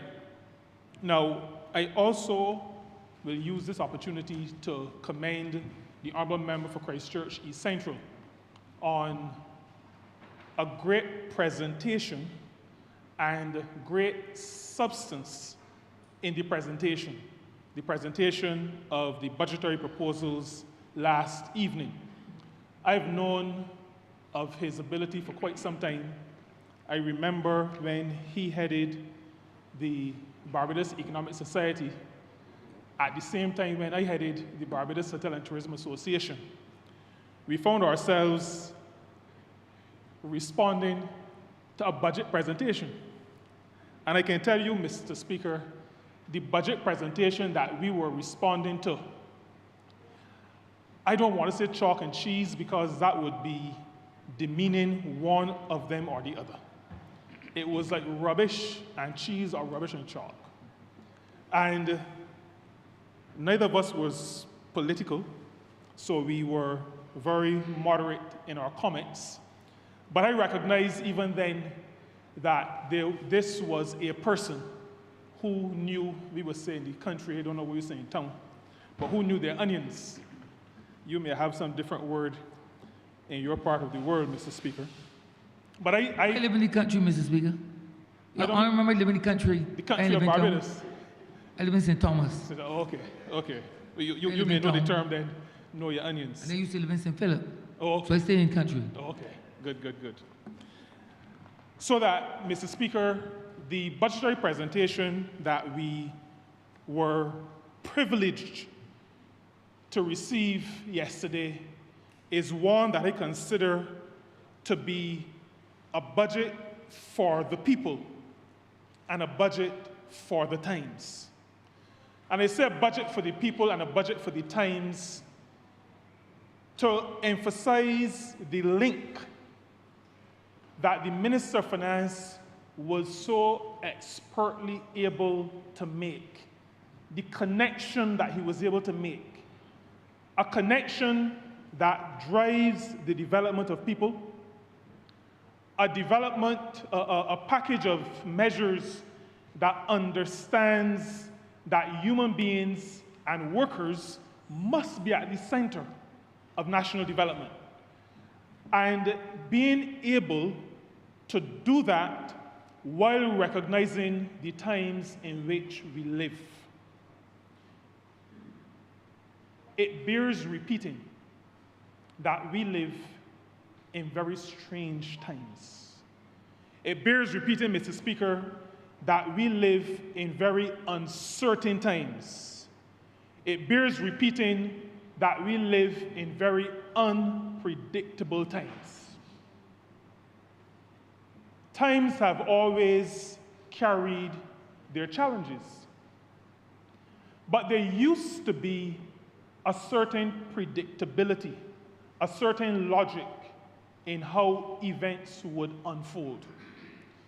We do not live in a time today, in 2026, in March, where the future is remotely predictable. And being able to recognize that unpredictability and being able to recognize the need to undergird those on whose shoulders this country must rise reflects a certain level of expertise that must be congratulated. Now, the Honourable Member for Christchurch East Central spoke to the fact that unemployment in Barbados stands now at a record low, 6.1%. He also spoke to the fact that very soon we will hear the announcement of 19 consecutive quarters of economic growth. Now, Mr. Speaker, these statistics are not mere numbers. Speaking about economic realities are not things that only business people do. Because I will say to you, Mr. Speaker, and I will say to this chamber, and I will say through you to the country, that supporting people, providing a safety net for people, shielding people can only take place if there is a strong enough economic infrastructure. As a matter of fact, socialism and the democratic socialism that this party proudly practices is only successful, and Karl Marx spoke to it, it is only successful if that social and political infrastructure is on a solid economic infrastructure. And so when we speak about growth, whether it is growth in tourism, whether it is growth in agriculture, growth in the construction sector, when we speak about growth, when we speak about reductions in unemployment, we are talking about building an infrastructure that allows us to be able to face the uncertain times that we find ourselves in today. And so the budget and the measures that were announced within the budget are measures that can be announced because of the heavy work, the heavy lifting that has been done and that this government, this Barbados Labour Party government, continues to do. And when we talk about putting people at the center of our development, when we talk about the ability to shield those who need to be shielded, we are talking as a Barbados Labour Party in government about what some people call policy coherence. Policy coherence. Measures that work work together to achieve an outcome so that the measures under the subhead cost of living enunciated by the Honourable Member for Christchurch East Central yesterday goes alongside what this government has been doing when it established for the first time in our history on the 1st of April 2021 a national minimum wage. That national minimum wage was in recognition of the fact that there needed to be a level below which a person's pay could not go. A person needed to be able to keep body and soul together. A worker needed to be able to support him or herself as well as their dependents. And so we established a national minimum wage. In June last year, we increased that national minimum wage, the rate, and in January of this year, on Erobara Day, we increased the national minimum wage again. And so when we see measures, when we hear measures enunciated that speak about increasing, government paying for or covering the cost of half of any fuel adjustment increase, a fuel adjustment increase that will affect working people in this country. When government announces that it will cover half of any increase, we see that government continues its work with respect to protecting those who are vulnerable in our society. When we hear about a reduction in the excise tax on diesel and gasoline, we recognize a coherence, a relationship. We recognize that there is a common goal, a common agenda that government is working to with respect to all of its policy announcements. When we hear, for example, Mr. Speaker, that on food, on personal care items, and on construction materials, that the duties will be charged not on the price that includes the insurance you had to pay to get them here, either on an aircraft or on a ship, not on the freight charges that you had to pay, but on the original invoice price, because that's what free on board means. Free on board, and I know I'm speaking to a former teacher of business. Most people think of you as an attorney, but I know that you taught business. But free on board means that government has decided that it will not charge duties on a price that includes these other things. Just what you paid, whatever you paid and got it to the port, either in Miami or wherever else you shipped it from, that is the charge. So it is a reduced charge. And government is doing this, again, to protect people, particularly vulnerable people, workers in this country. On this matter, I must be clear to appeal to those who import and sell to the workers of this country to pass on the savings of this measure.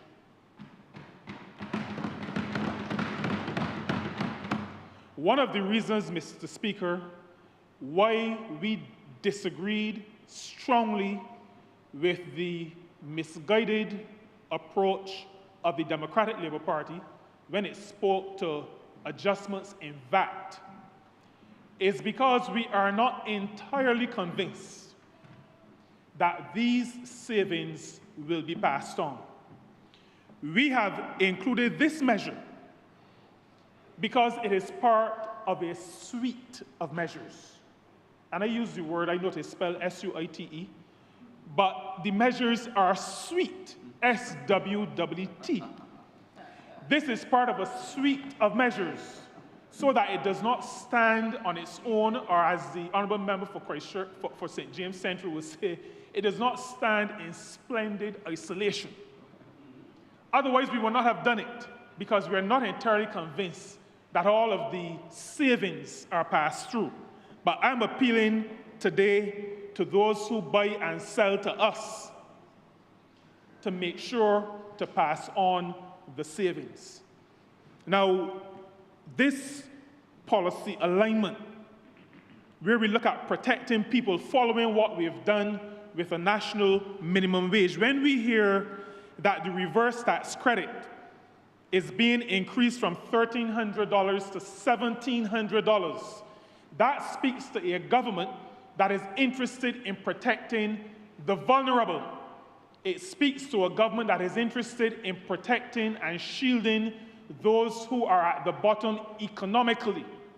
It speaks to a government, unlike the Democratic Labour Party, which didn't increase anything in the face of challenges to people. They cut from $1,300 to $650. That is how they approach facing strong headwinds. They were facing strong headwinds, we admit, but their approach to facing strong headwinds is to put people at the front. It is akin, Mr. Speaker, to using children to find where landmines are.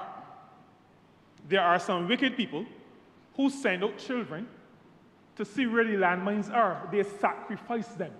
The Democratic Labour Party is like that. They sacrifice the vulnerable so that the rest can sail through. This is not the Barbados Labour Party. The Barbados Labour Party protects people, protects workers in this country.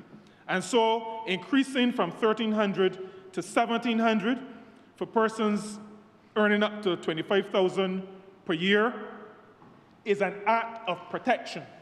And that is why we must continue to make sure that we build our economy.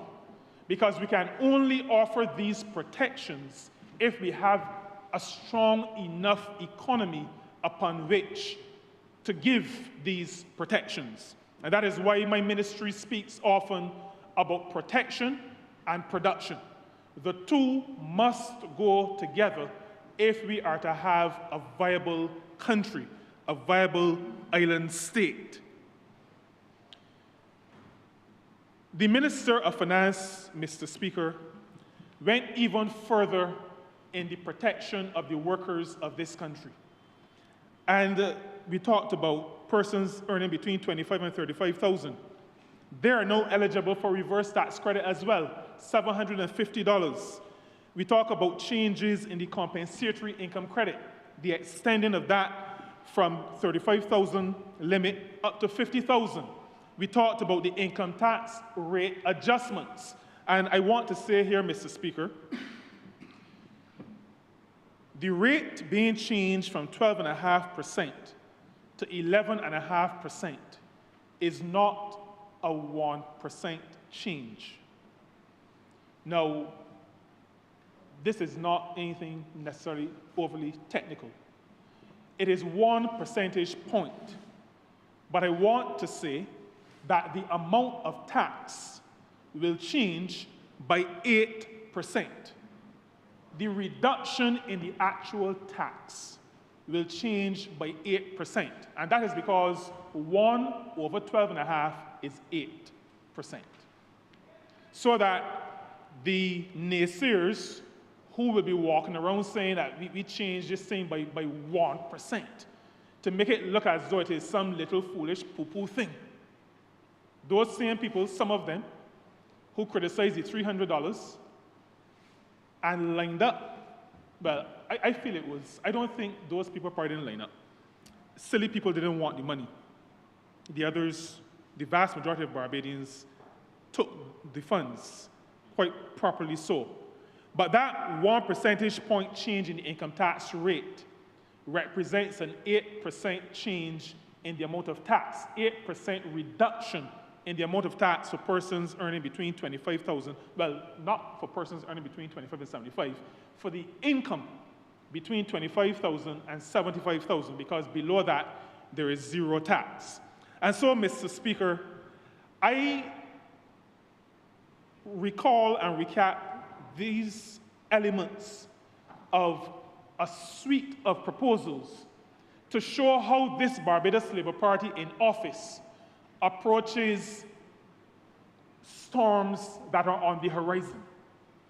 We approach them understanding that people must come first, that Barbadians must be able to eat, that Barbadians must be able, after they've worked and earned their income, must be able to support themselves, must be able to support their dependents.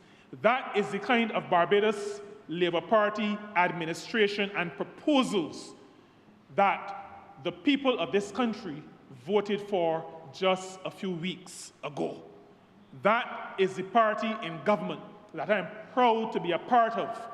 That is the party in government that I'm happy to say understands workers, understands their needs, understands that particularly those at the bottom need to be protected, understands that when rain going fall, you need to give people an umbrella or a raincoat. We need to protect our people. This budget, Mr. Speaker, is a people-centered budget. It is a budget for the people, and it is a budget for the times. We also, Mr. Speaker, recognize that those who have worked and are now in their retirement years, I don't want to say senior because I realize the reaction from the Honourable Member for Christchurch West. Senior is now becoming a word that is a little bit touchy. So let us speak to those who have reached their retirement years. And yeah, he is happier with that term. But this Barbados Labour Party government and those measures enunciated by the Honourable Member for Christchurch East Central also brings relief to pensioners in the face of the uncertainty that is before us, in the face of the challenges that we see right ahead of us. Those challenges including, in a major way, the fact that crude oil prices,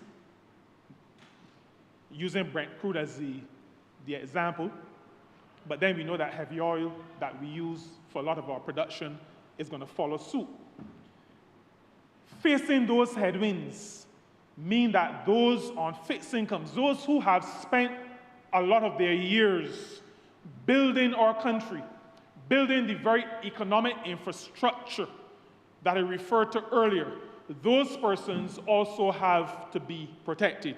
And so the matter of the cash credit for those whose pensionable income is less than $50,000, that cash credit of $1,200 per year paid via the National Insurance and Social Security Service, that is a measure that recognizes that we needed to have a budget for the people and a budget for the times. Increasing the allowances for pensionable income for those earning between $50,000, well, over $50,000, and raising that limit now to $75,000, also recognizes that people must be shielded. When rain falling, you got to provide the umbrella or the parasol or the raincoat. That is the kind of policy approach that this government uses. That is the kind of policy approach that we see in the budgetary presentation from the Honourable Member for Christchurch East Central. The budget also included some description of diversification in our country. We've talked about it for quite some time. And the matter of the green industrial zones. And Mr. Speaker, the budget was very clear that the purpose for these green industrial zones is to create a diversified economy, but also to bring new jobs into this country. And I want to add, Mr. Speaker, as the minister responsible for labor, that when the Barbados Labour Party in government talks about new jobs, it is talking about new, decent jobs. New, decent jobs. And I know, even though the Honourable Minister of Finance did not mention it, he's a decent man, in spite of the school he went to. He is a decent man, and he meant decent Honourable, jobs. sure you want to use that term, the specific last term? Yeah, I just wanted to say that. It doesn't really matter Honourable, which sure you school do not go to. want to withdraw that phrase? No, I You said sure it. you do not wish to withdraw that phrase? No, I just meant, Mr. Speaker, that it doesn't really matter which school you go to. As the Honourable said, is unparliamentary. Sorry, he went to a decent school. And so I know that his proposals recognize that the jobs that he is attempting to bring in these green industrial zones are decent jobs. And so, Mr. Speaker, the matter of the skills that will be required in these new areas, and we heard a lot of reference to the IDB study, the dearth to some degree of skills in the area of digital technology and digital ability. This budget and the suite of measures so well articulated speaks to the 100% tax credit for businesses with respect to digitization, with respect to business process re-engineering. 100% tax credit. This, Mr. Speaker, is a proposal that will help businesses, employing organizations, to be able to make the necessary adjustments in their operations to bring new, skilled, decent jobs into this country so that the workers of Barbados are able to be reskilled, upskilled, and able to take advantage of these new jobs in the area of technology.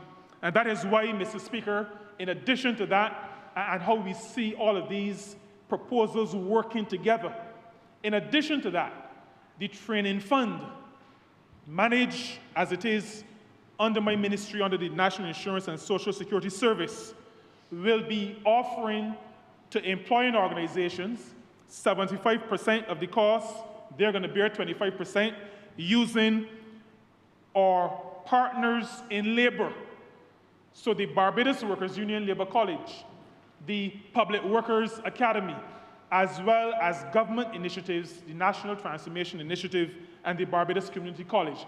That is how, Mr. Speaker, we build resilience. We build resilience, and resilience means something. That word used to be poo-pooed in this honorable chamber. The people of Barbados were so upset with that poo-pooing that the poo-pooing man is no longer in this chamber. Because we have to build resilience. Our people must be able to withstand the shocks that are here and that are on the horizon. That is what resilience is. It is not any fancy, foolish word. It means that I can stand up against the strong wind. And that is what these measures aim to do. Mr. Speaker, there are a number of other measures in the budget that I just want to mention very briefly that touch and concern the ministry that I have the honor to lead. The matter of working with faith-based organizations. We heard mention of the $5 million fund. I can say to this honorable chamber, through you, Mr. Speaker, that in my ministry, we've already started to craft out a discussion document that we will be discussing with the leaders of faith-based organizations next month in April. We have started to work on just a draft. We will be presenting that draft. The leaders of faith-based organizations will be able to say, we like it, we want it changed, it is foolishness, let us start fresh. It will, whatever we come up with in terms of the governance arrangements for this $5 million fund will be one that has the buy-in of faith-based organizations. And this fund, Mr. Speaker, is intended to make sure that we look after our young people. These are the future, the present and the future of our country. They will become the workers of this country, and I am particularly pleased about this activity, this fund, and all of the activities that will come out of it, because if we do not have young people with their heads on who know where they're going or who know where they want to go, then we're going to have issues in workplaces. And that's why when I talk about coherence in policy, I am part, Mr. Speaker, of a party in government that understands how different policies fit together to work toward national development. I am also happy about the fact that in education, groups, uniform groups, will be part of the core curriculum. And I mention this on the faith-based organizations, religious affairs, only because there are some uniform groups that are part of faith-based organizations, and I would know because there are two of them in my denomination, the Pathfinders and the Adventurers clubs. And so including these as part of the core curriculum makes sense because it allows us to ground our young people. There are many others, scouts, cadets, others. These allow us to ground our young people.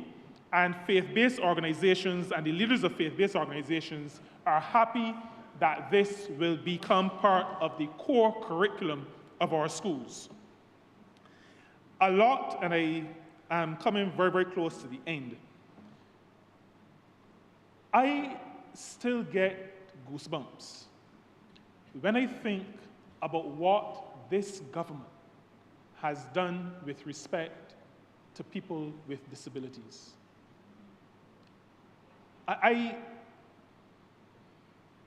We have done significant work. And the reason why it gives me chills still is because it tells me that this is a government that recognizes people, sees, hears, feels people, that recognizes the humanity of all people, that recognizes the fact that all of us need to be allowed to contribute to the development of our country. It tells me that this is a government that does not just talk about inclusion, but that practices inclusion. Now, from my ministry's perspective, we are interested in allowing and facilitating people with disabilities to get into the job market. People with disabilities want to be a part of the action. They have been kept back for far too long. This government has made significant strides. And so when we hear in the budget about accessible Bridgetown is not just for people with disabilities to be able to move through Bridgetown. It is for people with disabilities to be able to get to work in Bridgetown, to get into buildings in Bridgetown, to work. That is what we are doing. And I'll say to the Honourable Member for Christchurch East Central that I recognize that he has started with Bridgetown. I expect that as we build the economy, a couple more quarters of growth, that we will get to Spikestown. He mentioned that Bridgetown will celebrate its 400th anniversary in 2028. I'll just let him know that 8 more quarters of growth will allow us to recognize Spikestown in 2030. And so he has 2 years lead time. Not everybody takes advantage of lead time. We told the employers that January there's going to be an increase. January came, and I saw one of the organizations saying something in the newspaper that I didn't vomit, but it came a little bit close. I'm giving the Honourable Member for Christchurch East Central enough lead time. Spikestown celebrates 400 years in 2030. And so if we start on Bridgetown in 2026 to meet 2028, I look forward to the budget presentation of 2028 to meet Speightstown 2030. And as you said, Mr. Speaker, he is a decent man. He went to a decent school. So I know he understands what I'm saying. But I'm also talking, Mr. Speaker, with respect to people with disabilities on the matter of the cash credit, the cost of living cash credit. Again, recognizing that people with disabilities need the assistance, just like everybody else. And so all those who are currently receiving special needs grants, and that again, those are paid out through the organization that falls under my ministry, the National Insurance and Social Security Service, for 12 months, $1,200, $100 per month, recognizing that all of we is people. All of us are human beings. And those, as a matter of fact, those with special needs may need special attention. This government understands that. This government is sensitive to that. This government responds to that.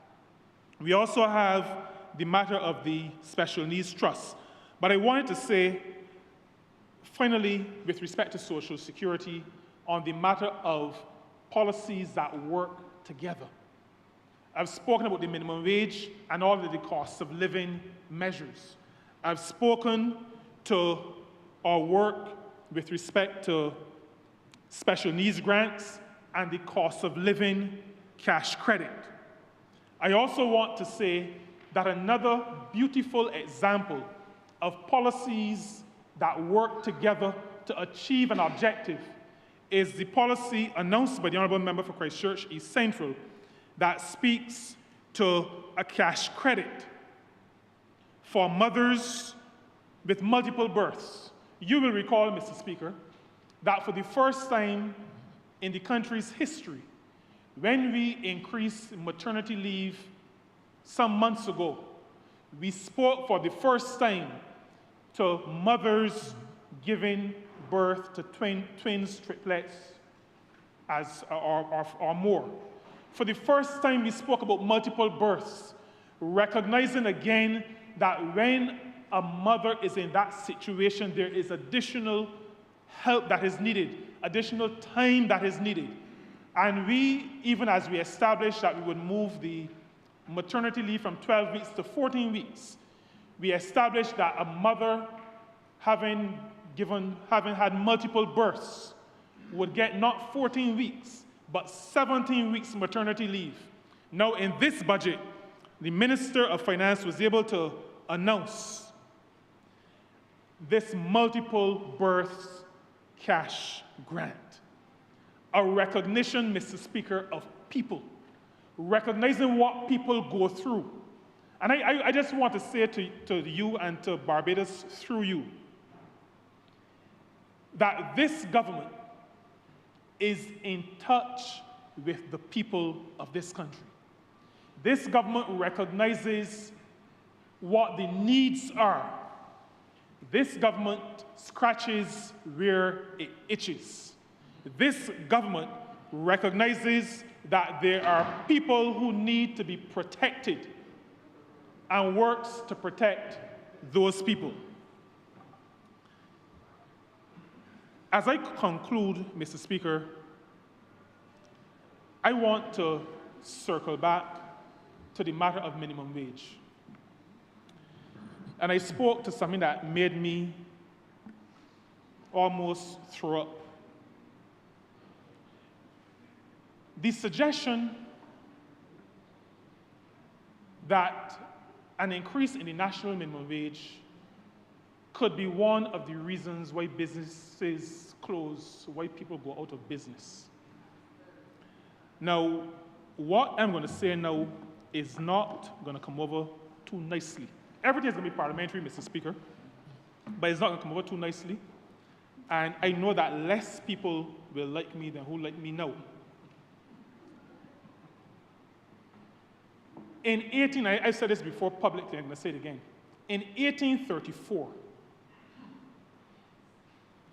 if the idea of paying wages and businesses going out of business because of paying wages was the consideration, Mr. Speaker, you and I would still be enslaved.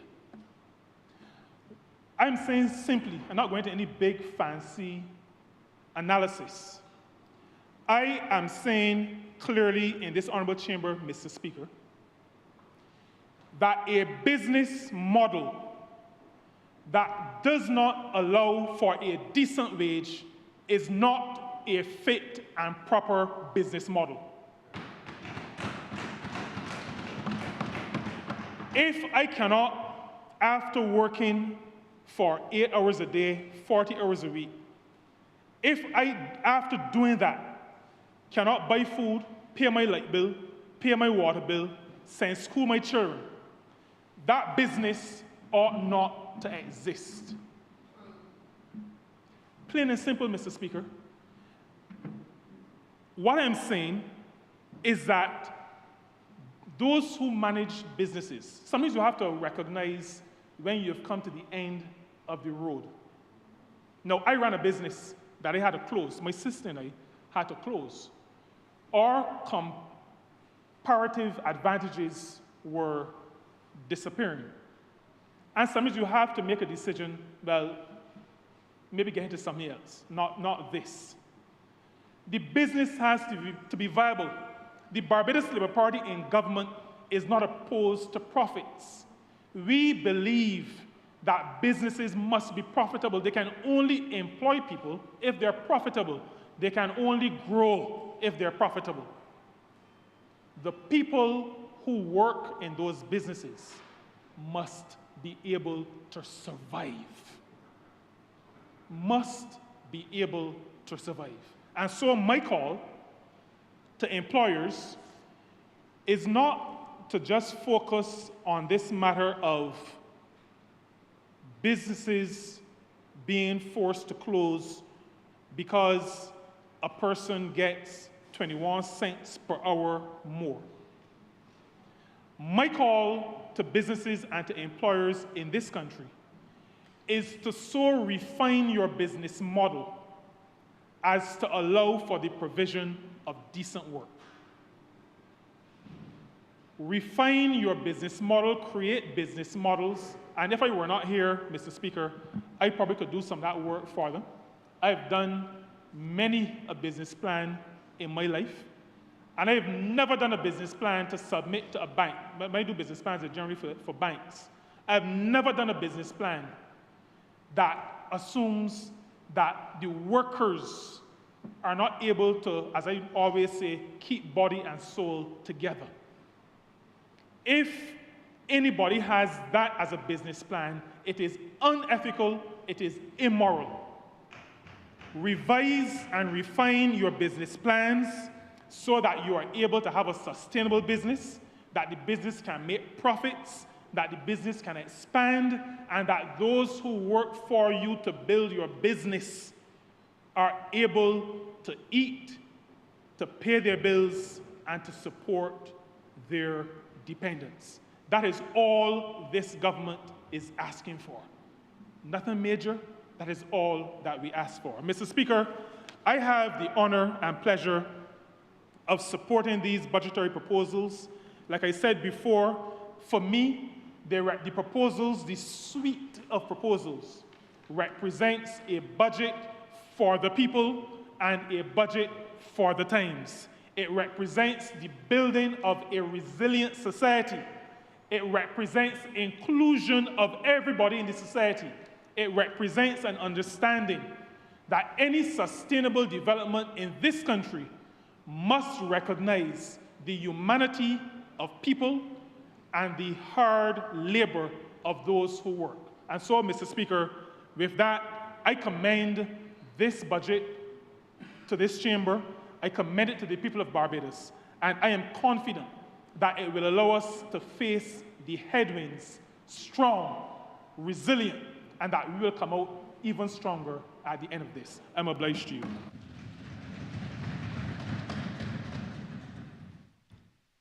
Honourable Member St. James Central. Thank you very much, Mr. Speaker.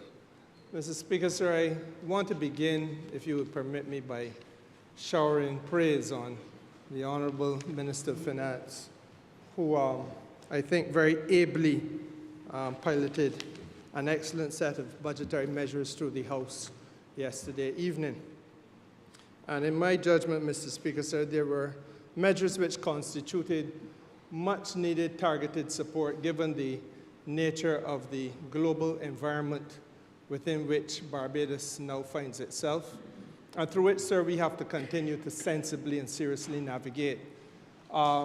There were not, by any stretch of the imagination, Mr. Speaker, reckless or indefinite subsidies, but rather, sir, as I said, there were targeted interventions, well-timed and carefully crafted, in my judgment, that allow for us to pause. I believe the language used during the COVID pandemic by the Honourable Prime Minister, sir, was to pause and then accelerate and pause as circumstances require. And that is precisely where we are now. It is the environment within which we have to function. And quite frankly, Mr. Speaker, sir, it also did another very important thing. And that is that even as we put ourselves in a position to protect your constituents and mine, protect our consumers as a country, and therefore our economy and our economic well-being, more importantly, sir, it also did not cause us to lose sight of the growth trajectory of the country. And so we can keep our eye on that very essential ball, which is called the growth of the Barbados economy, even as we implement these measures. Now, Mr. Speaker, sir, having said that, I must crave your indulgence to allow me to speak to this House, and through you, Mr. Speaker, sir, speak to this country as a senior minister with responsibility for the country's productive sector must. And there are some things, Mr. Speaker, sir, about which we have to become far more mature, and I think about which we have to become far more serious, and accept that it is not business as usual in Barbados.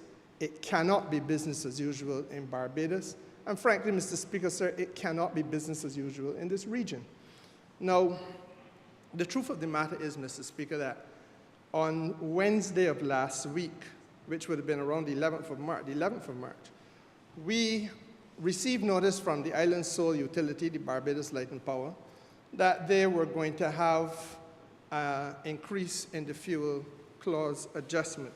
And that fuel clause adjustment, Mr. Speaker, saw an increase from 29 cents per kilowatt hour to 35 cents per kilowatt hour. And as I understand it, sir, the consequential impact on the average household in Barbados would have been $17 for every household bill on average. Now, Mr. Speaker, sir, as has been our custom, the knee-jerk reaction to that was that everybody broke out in hives. And the Light and Power, the utility, becomes the worst people in the world because of the increase. Now, sir, the first thing that we have to understand as a country, and the fuel clause adjustment has been around for a long time, it is not a rate increase. The fuel clause adjustment movement is not a rate increase. The fuel clause adjustment movement reflects the market value of the oil which we have to import in order to generate the electricity that we generate to run the households, to run the business places across Barbados.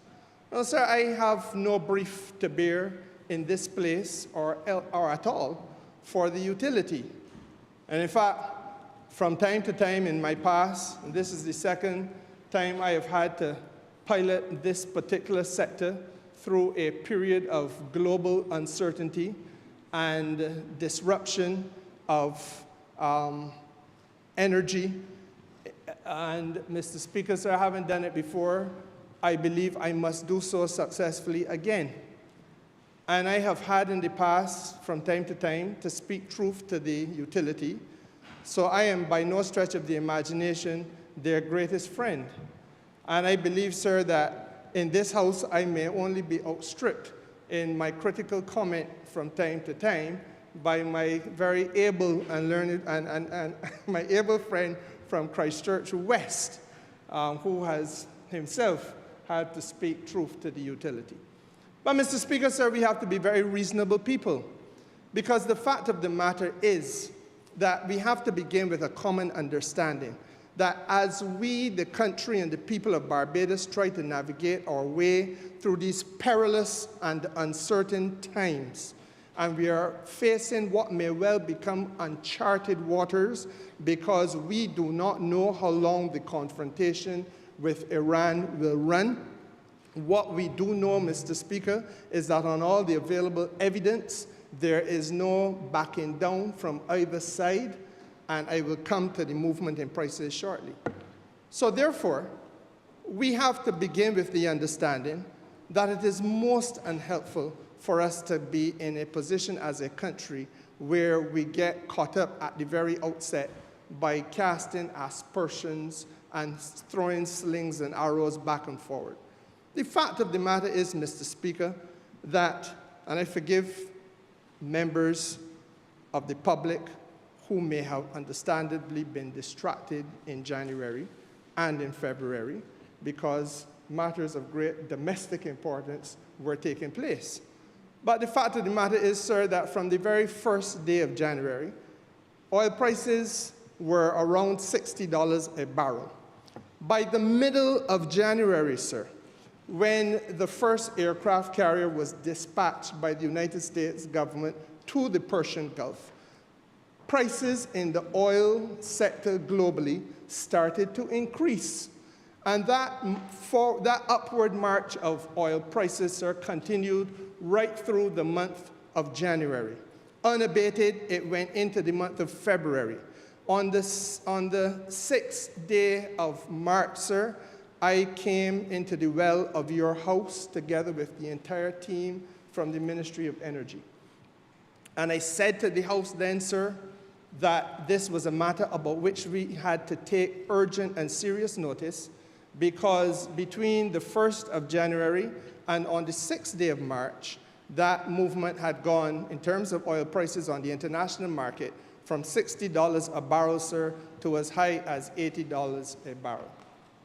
Now, Mr. Speaker, sir, that is a 33.33% increase.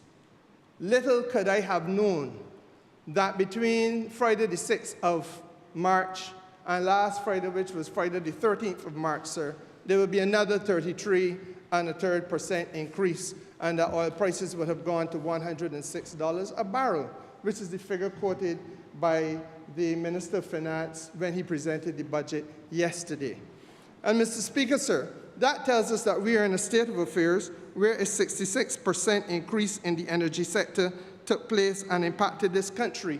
So let us begin by understanding, therefore, that in the context of an island which faced an unexpected, unanticipated, unplanned for 66% price surge in energy costs, petroleum products, sir, that it cannot, by any stretch of the imagination, be reasonable to start by saying that the throughput and the energy, the fuel clause adjustment is in any way unreasonable or irresponsible.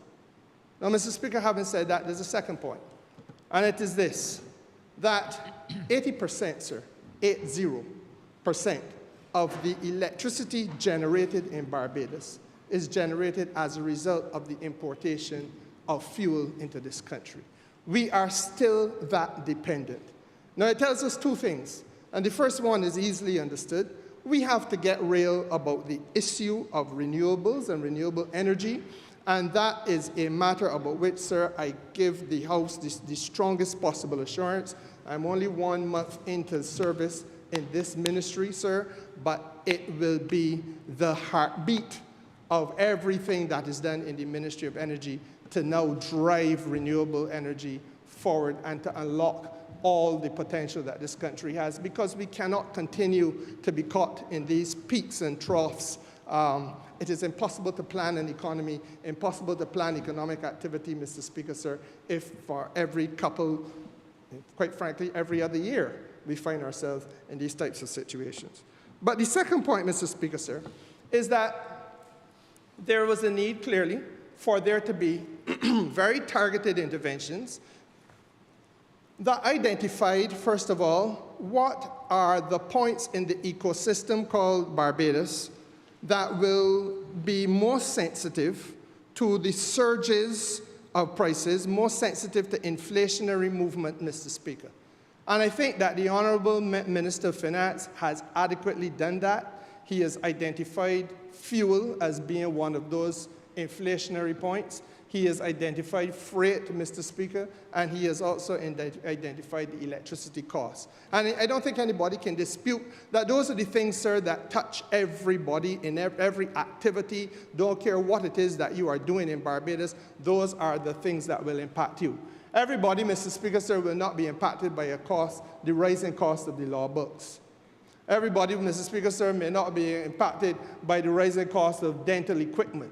Everybody in Barbados, sir, will not be impacted in the same way by many other activities. But these, sir, are cross-cutting issues which hit the pulse point of all that we do, and frankly speaking, sir, can cause a cascading effect right across the economy.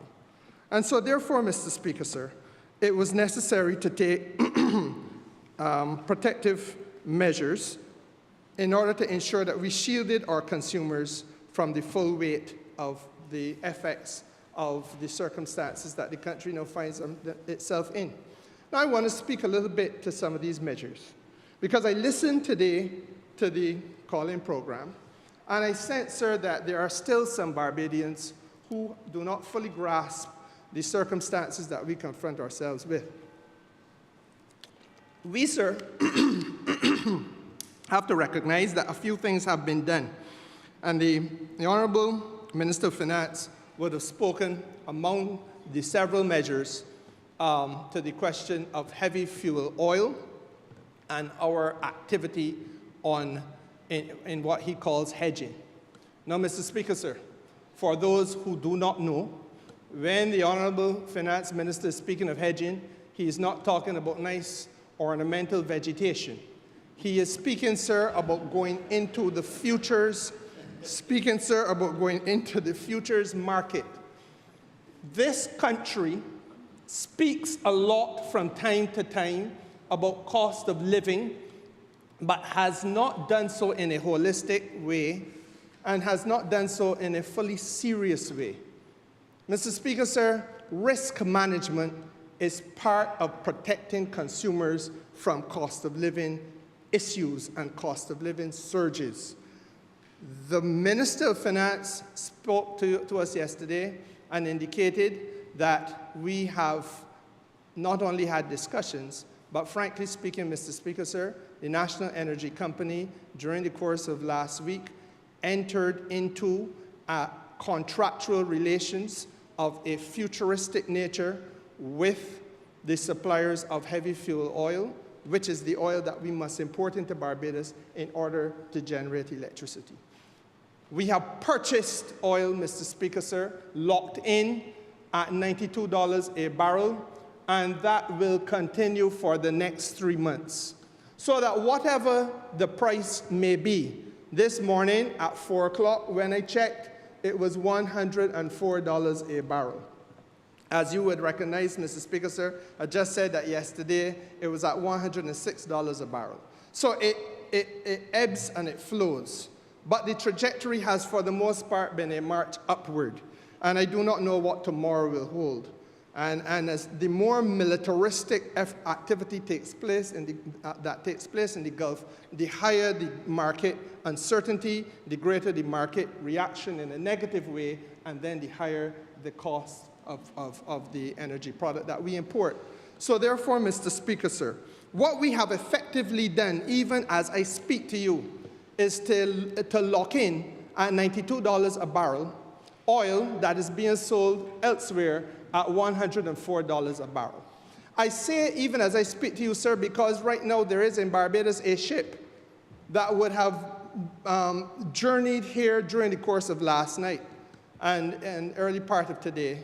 And Mr. Speaker, sir, that would be offloading the heavy fuel oil that this country needs but which was purchased at a $92 contract, but which today, Mr. Speaker, sir, is valued at $104. So when the critics of the government ask the question, well, what is the government going to do to protect the consumers? The answer is that the government has, in fact, intervened in the marketplace in a manner that, quite frankly, sir, we have not been doing before. And this is one of the serious things that we have to be real about, because entering a futures market can be risky. Obviously, if the war stopped by some miraculous stroke of fortune and prices went back to normal within the next few days, then, Mr. Speaker, sir, we would be stuck in a certain situation where we're paying for oil at a price higher than what it used to be. But that is not likely. And part of what we have to now do is to manage risk, and manage risk in such a way that you sensibly but cautiously enter the market in order to protect the consumer. So that for those people who on today's program may have asked the question, but why is only 3 months? It is only 3 months because that gives us a reasonable window within which to monitor that which we are doing and to see what is happening out there in the world. And as I said, Mr. Speaker, sir, in the words of the Prime Minister, from time to time you press the brakes, or then you know when you're going to press the gas and go forward. Now, Mr. Speaker, sir, I go further. Gasoline and diesel. Now, the suppliers to this country of gasoline and diesel, are Pariah from the Gulf of Paria. Is that correct pronunciation? Paria. I don't want to say they are Pariah, because that's a different thing. The Gulf of Paria, Trinidad, Tobago. And Mr. Speaker, sir, they do not have, or they've indicated to us that they do not have the appetite for trading on the futures market right now because of the volatility and the uncertainty. And that is reasonable because, quite frankly, at this time, everybody looking to hedge. Everybody would like to get onto the futures market.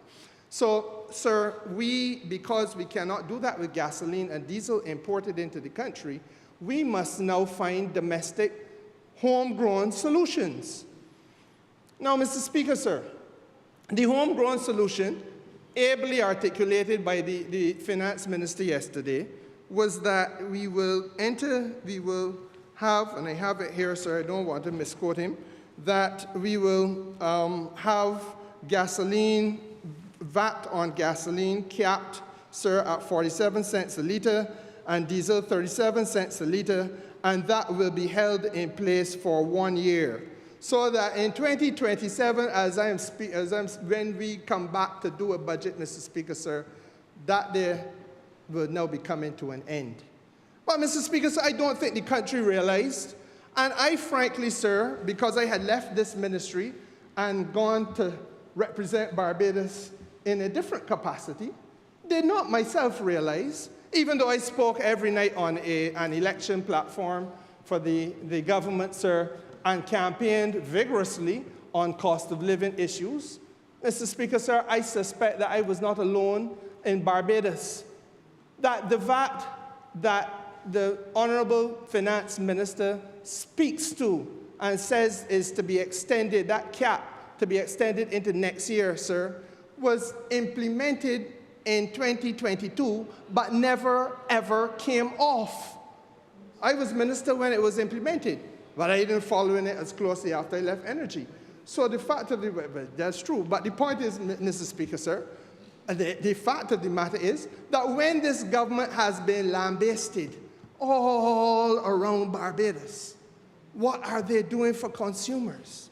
How is it that the cost of this is so, gas is so high and petroleum is so high, etc., sir?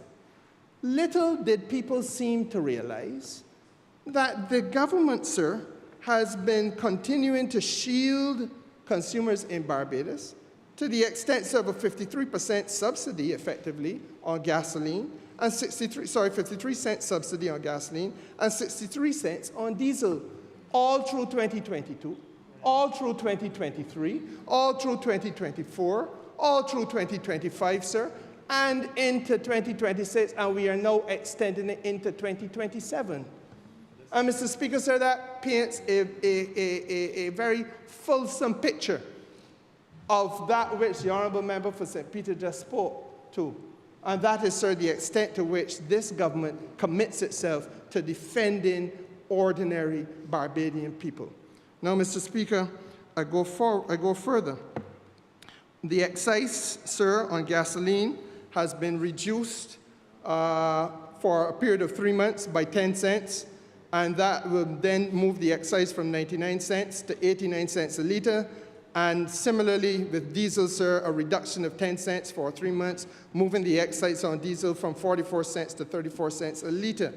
And because in 2022 we had taken the extensive measures that we took coming out of COVID, in that first disruption, Mr. Speaker, sir, then there was a recovery which the National Energy Company had to have, because if we did not implement the recovery at 9 cents a litre, we would end up breaking the energy company financially. And so therefore, the recovery process was to run for a period 2022 to 2026, I believe it was. And then, Mr. Speaker, sir, that will now have to go on for another year. And the recovery will drop from 9 cents to 4 cents so that Barbadians will get 10 cents on the excise, 4 cents on the recovery.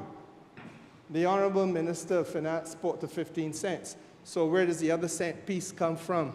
10% on the VAT, Mr. Speaker, sir, the VAT that should have been collected, but which was waived, sorry, sir, and therefore you would have 17.5% of 10 cents is 1.75 cents. And there's no such thing as a 0.75 of a cent, so you have a 1 cent giving you the 15 cents, Mr. Speaker, and that is how we have come to the point. We have come, every cent counts. Every cent counts. And so therefore, sir, every cent counts, and the Honourable Finance Minister will be the first to. So, Mr. Speaker, sir, the point is that we have taken very detailed measures, but how then does that translate, sir, into what you actually put into your motor car? And I take the time to go through this because the adjustments translate into something real for you as you drive your vehicle. Now, Mr. Speaker, sir, I am advised that there are perhaps, as the average vehicle in Barbados, those vehicles are 1,600 cc vehicles. I thought that engine size was a little on the large side, but that's what people tell me. And the average is, if that is the case, it will carry approximately 40 liters to 50 liters of gasoline, depending on the make and the model. Let us assume, just for the sake of this exercise, that it is 40 liters of gasoline. And we assume, Mr. Speaker, sir, that if it is 40 liters to fill up, that we are going to fill it up on today's measures. Now, the import cost today, Mr. Speaker, sir, if we go to the global market, is $104.96. If, Mr. Speaker, sir, there was no change in the excise, if there was no change in the BN-ECL recovery, in other words, if the Minister of Finance did not do the things that he did yesterday, sir, we would be paying at $3.96 a litre. By 40 litres, you would be paying $158.40 to fill up that vehicle. After yesterday's budget, Mr. Speaker, sir, you will pay $152.40, so that you have a $6 difference every time you fill up that vehicle. Now, Mr. Speaker, sir, there are those, especially those who congregate in a district of St. Michael called George Street, who will say, well, my dad's only $6, well, that ain't nothing. And I want to remind them, sir, that, this country, sir, also had a set of circumstances where the VAT was never reinstated. That VAT has now been extended for another year, so that on top of all the VAT that we talk, all the VAT, sir, all the reduction that we talk about, sir, we are talking also about a 53-cent subsidy on gasoline that has been carried to every consumer of gasoline for the last 4 years. And if that is not enough to convince the doubting Thomases amongst us, sir, let us also look to what the global news is telling us today. Because the governors across the United States of America, these are the governors of the states, are saying that they have no interest, no appetite in doing what the finance minister did. They're not intervening to adjust taxes and so on petroleum product. That if the president feels that he's going to unleash the strategic reserves, he can do that. But as far as they're concerned, the solution should be conservation. In other words, drive less. And that is America that is producing petroleum product. That is America that has strategic reserves. We have no strategic reserves. We do not produce the petroleum product. But, Mr. Speaker, sir, we are intervening in a way to shield the ordinary Barbadian in a way that the largest economy on the planet has not done. That's right. There are some countries who are telling people that you have to stay home for 1 day of the week. And shut down universities too. So we are not talking that language, Mr. Speaker, sir, but we are intervening in strategic and sensible ways in order to maintain some sense of balance and anchor of well-being of people in this country. Now, Mr. Speaker, sir, I have to say a word or two about household energy. Household energy, Mr. Speaker, sir, you will recall me saying that I think it is unwise for us to begin this national journey, because that is what we're really on. Whatever happens in Iran, I hope that the takeaway for all of us in Barbados is that we are going to be a lot more alert to the need for us to wean ourselves off of fossil fuels and go to green energy. And secondly, sir, that we become, as a country, become more willing to be conservational in our thinking. How do we conserve energy? And the Ministry of Energy will roll out over the next few weeks a number of ideas on conservation. But, Mr. Speaker, sir, we also have to realize that all of us in this together, all. And, Mr. Speaker, the truth is I spent many hours of the last weekend in discussions with senior executives of the Barbados Light and Power. Why did I do so? I did so, Mr. Speaker, sir, because I wanted to get them on side. I wanted to get them to agree to work with the government on a policy initiative which would see us introducing into widespread usage across Barbados another option for you and for other members in here and for our constituents, all of them across Barbados. An option, sir, for us as the nation's consumers of electricity, which would simply say that if you so desired, you could shift the bulk of that which you do home at you and that burning current. Like if you're washing your clothes, for example, and you don't use an outside line, though I don't know why in sunny Caribbean people don't have an outside line, but some people like to use a dryer. And Mr. Speaker, sir, I see them selling, you got washing machine and dryer unit together. And it may be that there are some bachelors, sir, who don't know how to hang out clothes. I don't know. But the point is, sir, Mr. Speaker, sir, I did not look in the direction of the member for St. Michael's, so I did not. But it is not a matter with which I'm familiar. But, Mr. Speaker, sir, the truth of the matter is that during the course of the quiet hours, which we could call, in the context of the language of the sector, low peak hours, those hours between 11 p.m. and 7 in the morning, that is where there's the least demand.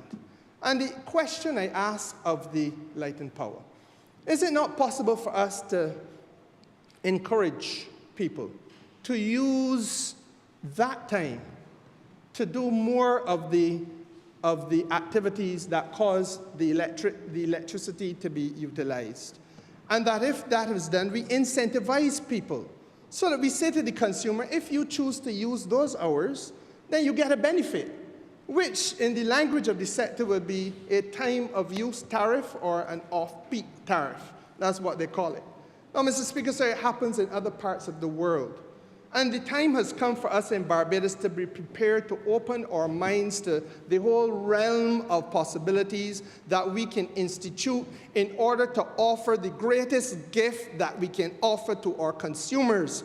And that, sir, is the gift of choice. It is choice and choice alone that empowers a consumer.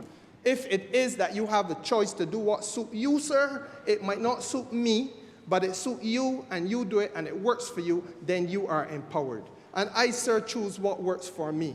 But if we deny our consumers that menu of options, that range of choices, then, sir, we are not going to be able to have that empowering impulse in the Barbados economy. And so, Mr. Speaker, sir, I am pleased to be able to say that at the highest level of the utilities executives here, I have been given the assurance that they are willing to work with the government, that they recognize the benefit of this idea. Frankly, it probably will work in the interest of the utility as well.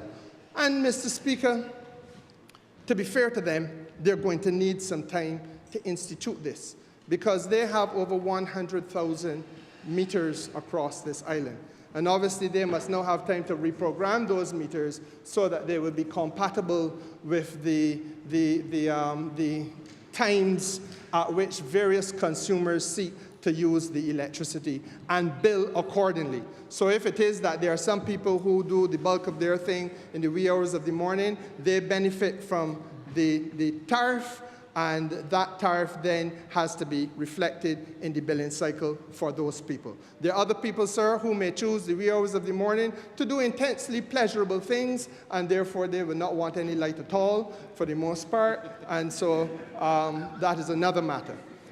And yes, I have some experience in those things. No, Mr. Speaker, sir. I want also to say a word or two on the question of freight, because that is another one of those touch points of potential inflationary spiral in the country. I could add very little to that which was ably said a few minutes ago by the Honourable Member for St. Peter. This country is facing, or is in the danger of continuing to face, unduly high shipping costs. And the unduly high shipping costs, sir, redound in an unfair manner to the average consumer, which is your constituent, sir, and mine.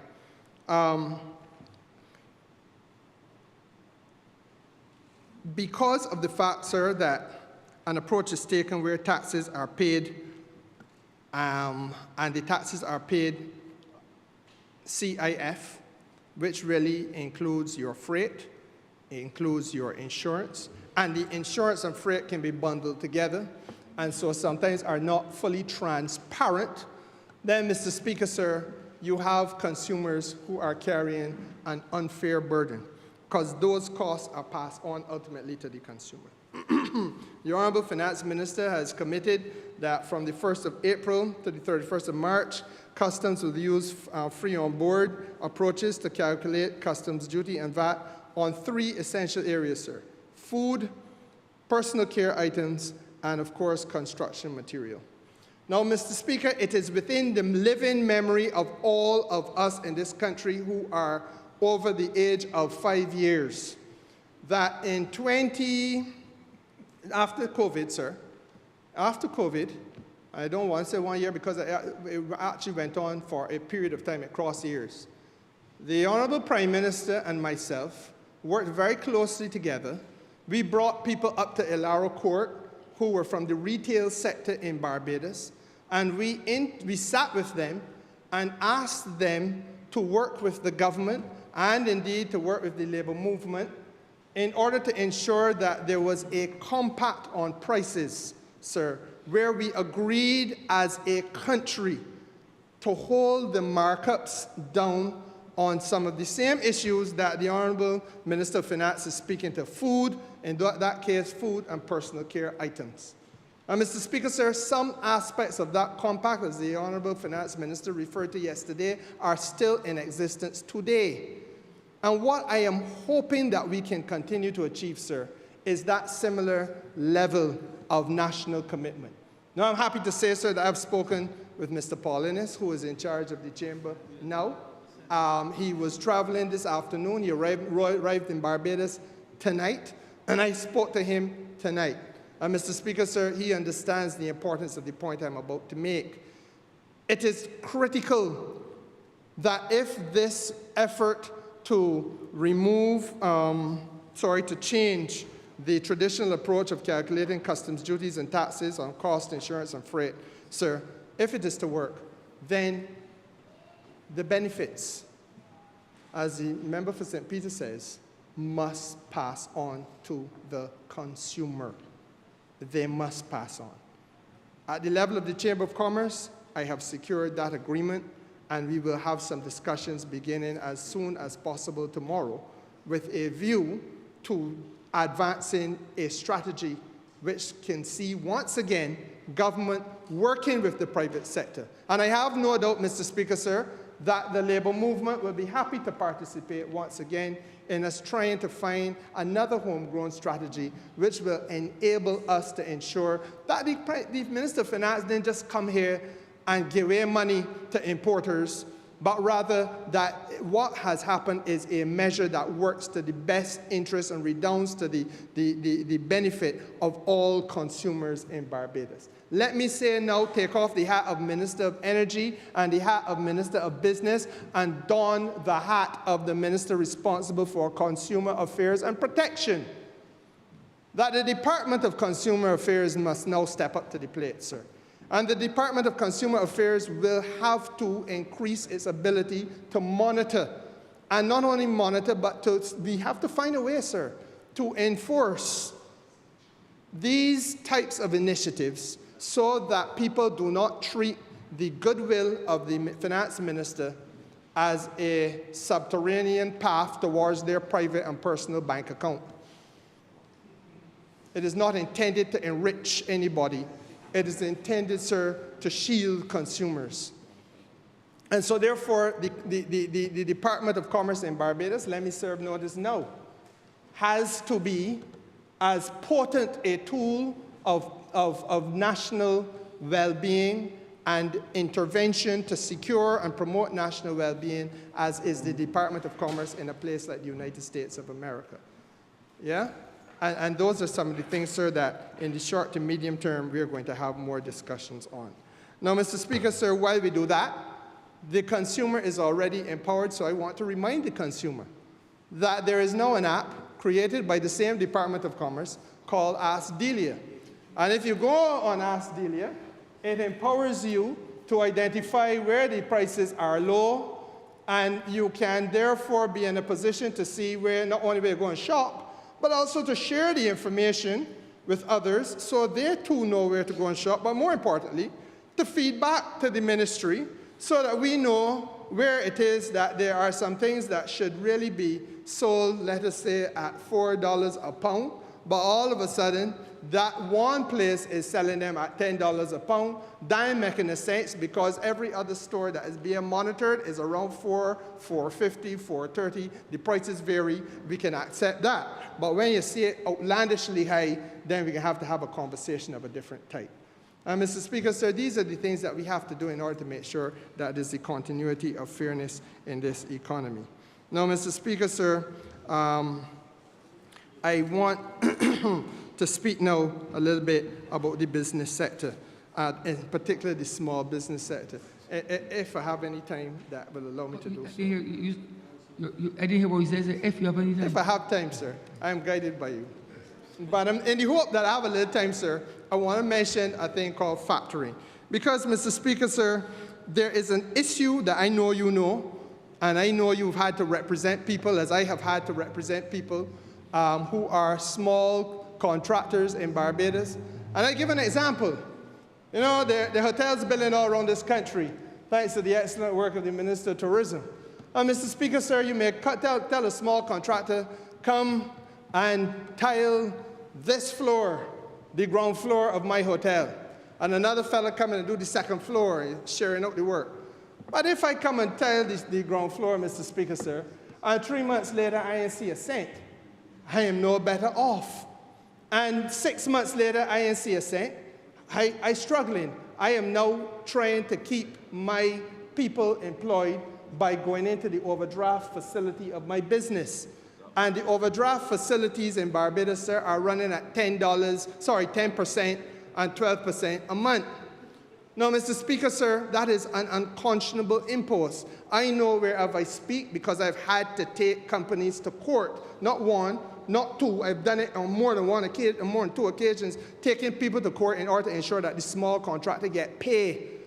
And Mr. Speaker, sir, that burns me. I dislike it intensely. There was a fellow in the party that didn't get in, that lost the seat they had in here, that did not obviously understand the issue. And I leave it there. And I hope that the financial literacy program of the government, sir, should assist him. But the point is, Mr. Speaker, sir, the point is that what we are proposing with factoring, sir, is to allow businesses to sell their accounts receivable, and those are the unpaid invoices, they call that the accounts receivable, and you sell them, Mr. Speaker, sir, to a third party. And that third party is what you call the factor. And invariably, Mr. Speaker, sir, let us assume and this is an economy now that can do many things that we didn't do before. Let us assume, for argument's sake, that that third party may well be one of the finance houses like Fortress or one of them. I don't know. But if it is, then, sir, you can almost do your business today and choose. If you choose, and again, I go back to the power of choice. If you are a businessman who is saying, look, I'd rather not wait. I'd rather not wait a month. I'd rather not wait 2 months. I want to get some money in my hand immediately. As opposed to running an overdraft facility for 3 months at 10% a month or 12% a month, I can almost immediately part company with that invoice, get the money that is due to me, and yes, I may have to pay for that service and it costs me 2%. But Mr. Speaker, so you could do the arithmetic. 10% every month for 6 months, as opposed to 2% off the top, sir. And that is the lived reality of the business community, small business community in Barbados. I am not encouraging anybody that they have to do it. It may not work for everybody. But I know that there are many small businesses in Barbados that have suffered as a result of the inability to get the money for which they have worked quickly. And let me say, sir, I am also aware that that doesn't only happen with small businesses that are subcontracting to large companies. It happens when you work with government as well. And it is something that we have to find ways to fix. And Mr. Speaker, sir, I am eternally grateful to you for giving me the few extra minutes to be able to say that, because it is an intervention, sir, that I am satisfied has long been necessary in Barbados. I am heartened by the suggestion coming from the finance minister that we can locate this for the purposes of prudent management within the Central Bank of Barbados, where I believe the competence lies, and have, Mr. Speaker, sir, the Small Business Association work in an intimate way, because frankly, sir, the idea is one that is closely embraced by the Small Business Association, and that allows for this country now to open up another set of opportunities to ensure that we empower the small business people and shield them too from some of the ravages and unfair practices that take place out there. Because in the end of the day, Mr. Speaker, sir, I haven't been in a court now since Lord knows how long we've been in government, 7 years, I think. But Mr. Speaker, sir, it's the lawyers who's making money in them circumstances, you know. And that's the unfair thing. It is really the lawyers who make the money off of it. And so therefore we have to find a way, again, of ensuring, sir, that the work done by the small business people in Barbados, the small contractors in particular, are able they can be rewarded properly for the labor that they have done. And Mr. Speaker, sir, as I said, I am very grateful to you for that extra minute or two. I am humbled. But you talking. You're watching, even though you know a mask, but you're watching working. I'm humbled by the privilege, Mr. Speaker, sir. I'm obliged to you. Thank you.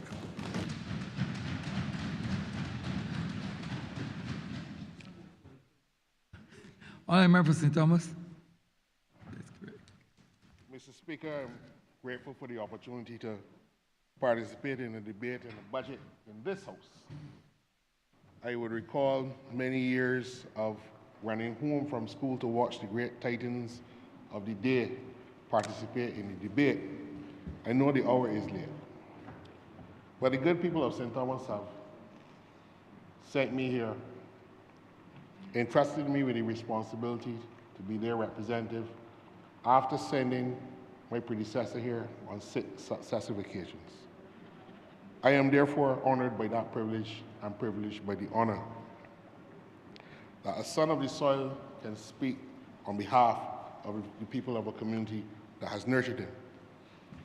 At the risk, sir, of being accused of engaging in a surfeit, I want to extend the commendation to the Honourable Member for Christchurch East Central for acquitting himself in the masterful way in which he has done in this budget. His style was confident, as well as it was his tone.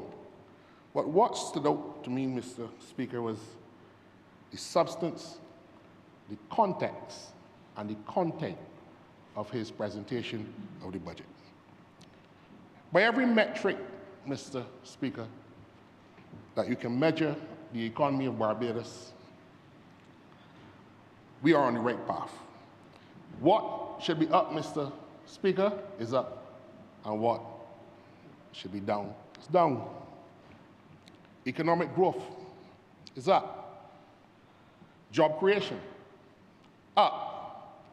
Foreign reserves, up.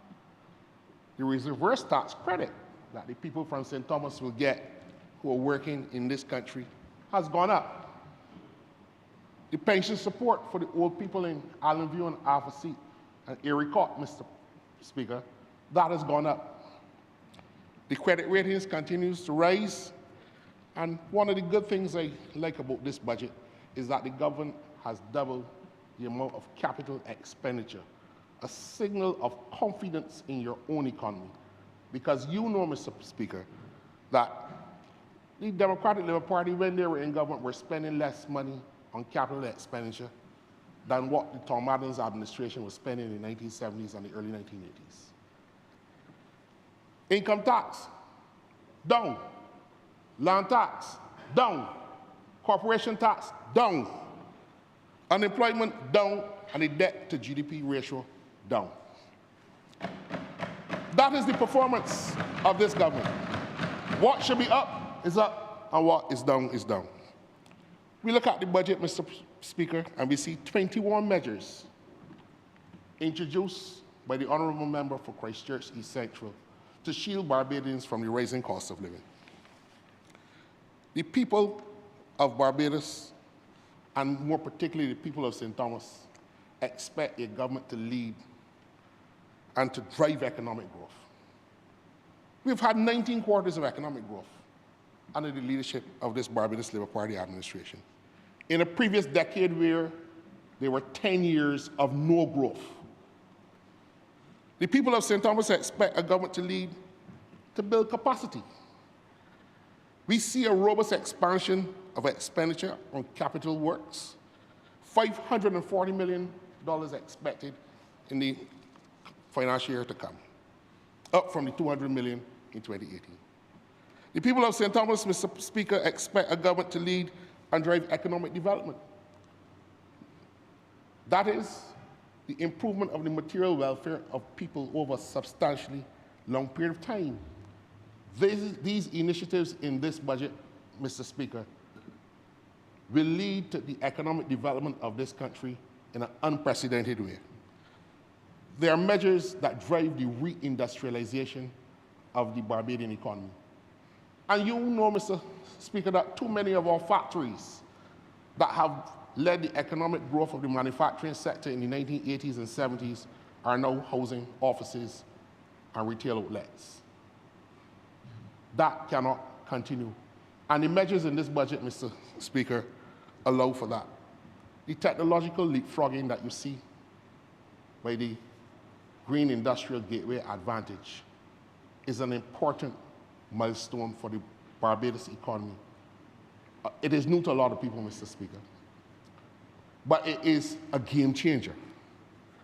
We see more investment in infrastructure, and we see more investment in new industry and in new business, the film industry and all the other industries that would benefit. I'm enthused, Mr.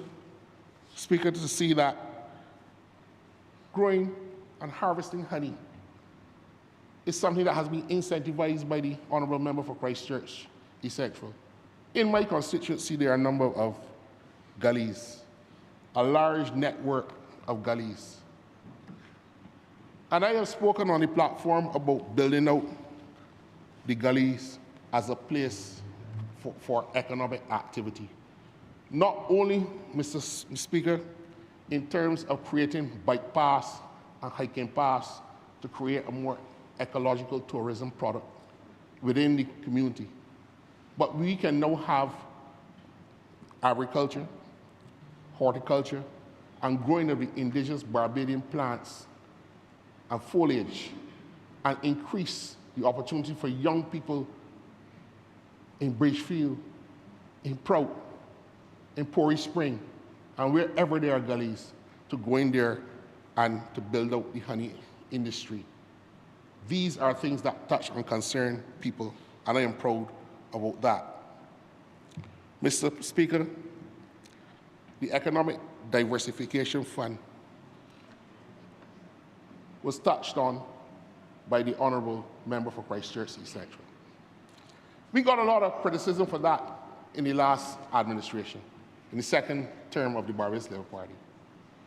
But what he's explained is that every year we lose about, currently, $850 million in concessions that we give out to build out the Barbadian economy. The $75 million a year is about less than 10% of what we lose in the concessions or revenue from concessions that we give. We cannot continue, Mr. Speaker, to allow for the detractors of the government's program to get in our heads. We hear about diversifying the economy all the time. Everybody says, man, you have to move away from tourism.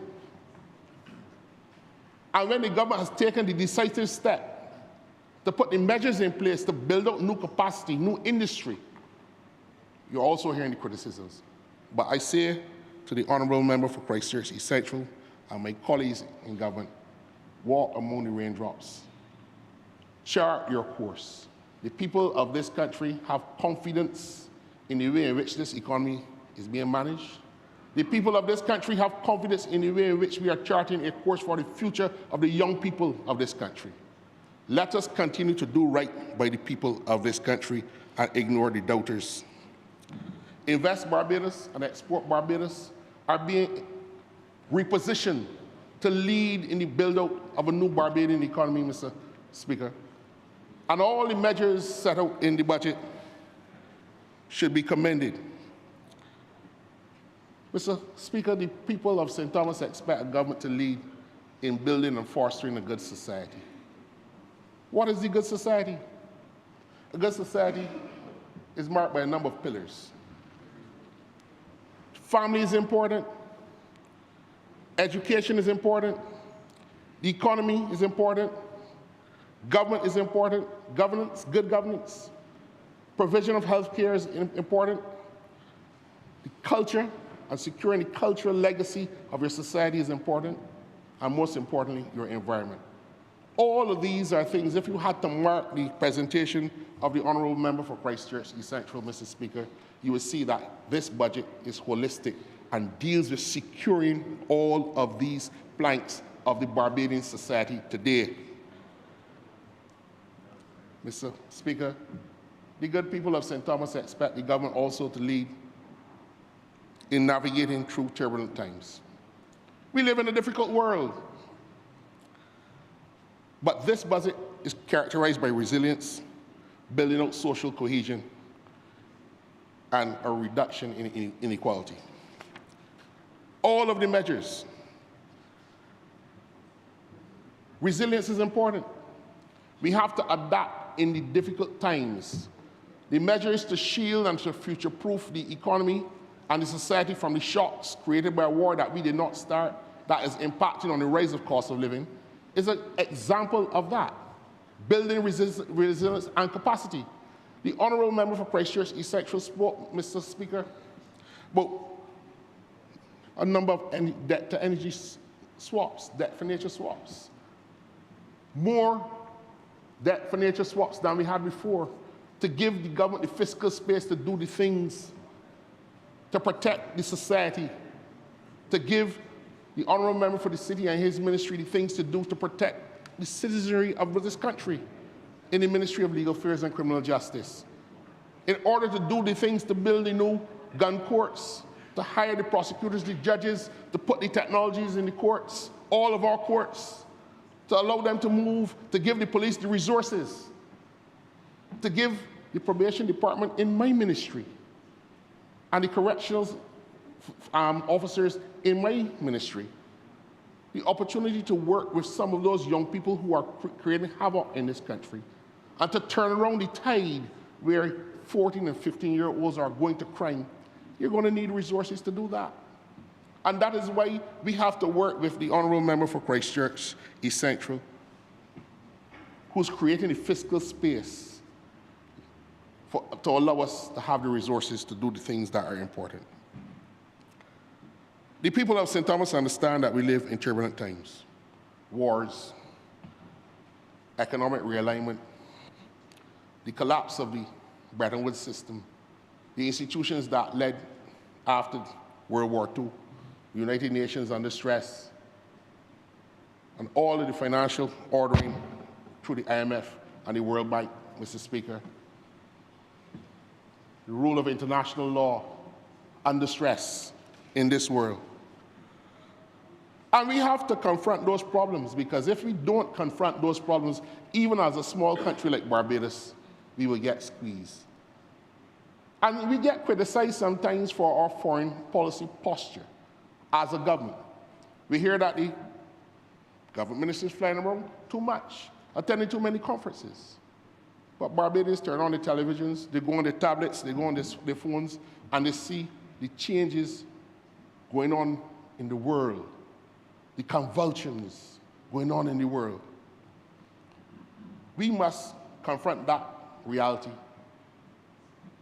and avoid doing things like over-rationalizing the past, over-dramatizing the present, and underestimating the future. I say that, Mr. Speaker, because sometimes when we over-rationalize the past, we tend to think that the world was set always in a particular way, in a certain way, and we juxtapose examples on what was the reality of the past. And in the present, sometimes we feel that today's challenges are insurmountable. And then we underestimate what the future holds. But the future in real terms, Mr. Speaker, is in our hands. And I believe that the government is right, and you will see in this budget and in the estimates that have been passed with the appropriation bill earlier this week, adequate provision has been made for Barbados to pursue a foreign policy that allows us to take advantage of what is going on out there in the world in terms of realignment. The international order can either pivot towards global institutions, norms and values, or we can deal with hegemonic bullies who deal with deals on a one-off basis. And the power vacuum that is being created in this multipolar world is important for us to observe, even as a small country, Mr. Speaker. Conflictual multipolarity, deals and transactions, or do we seek to help build out the new institutions of the new modern world? The reason why it's important for Barbados to engage in these things because more countries in the world have agency than when these institutions were first created in a post-war world after World War II. And there are more players in the world. The countries of the global south and the countries who consider themselves to be middle powers are now like the swing states in the international relations. Our government, led by our Prime Minister, understands these realities. That is why things like the Bridgetown Initiative and the push for international climate justice and the way in which international finance and how small states can get concessional finance and have to play by the rules of the WTO. And all these rules have to be renegotiated and re-engaged because we have a space in the world too. As I said, more countries have agency and there are more players at the table than before. One of the hallmarks of the budget presentation, therefore, for me, Mr. Speaker, is how the Honourable Member for Christchurch East Central has redefined the concept of sovereignty. He's redefined it as resilience. He's redefined it as, in a way that it is not only resilience, sovereignty in isolation. Build the domestic and economic resilience against the external shocks and allow the country's economic and social development to proceed even in the face of some of these things that we can't control. I saw, Mr. Speaker, members of the Democratic Labour Party criticizing the government for not having a longer structured, sustainable plan to shield Barbados from energy crisis. Today, and it seems that, and I keep saying that every time the media jut a mic in front of their mouth, they have to come up with these big words, and everybody's saying how impressive he sounds. Now, how can the government do more than what the Honourable Member for Christchurch East Central said in the presentation yesterday? For 3 months, we lock in the price of oil at $92 a barrel. For the next 3 months, we will maintain the caps on energy prices, cap on VAT on diesel, and then reduce the excise tax for the next 3 months. But we are being criticized for not having a long-term structured plan, as if we can control the variables.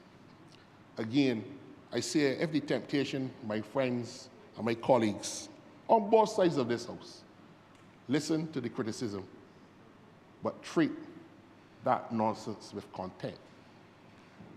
Continue on your path, Honourable Member for Christchurch East Central. I'm very proud of that man.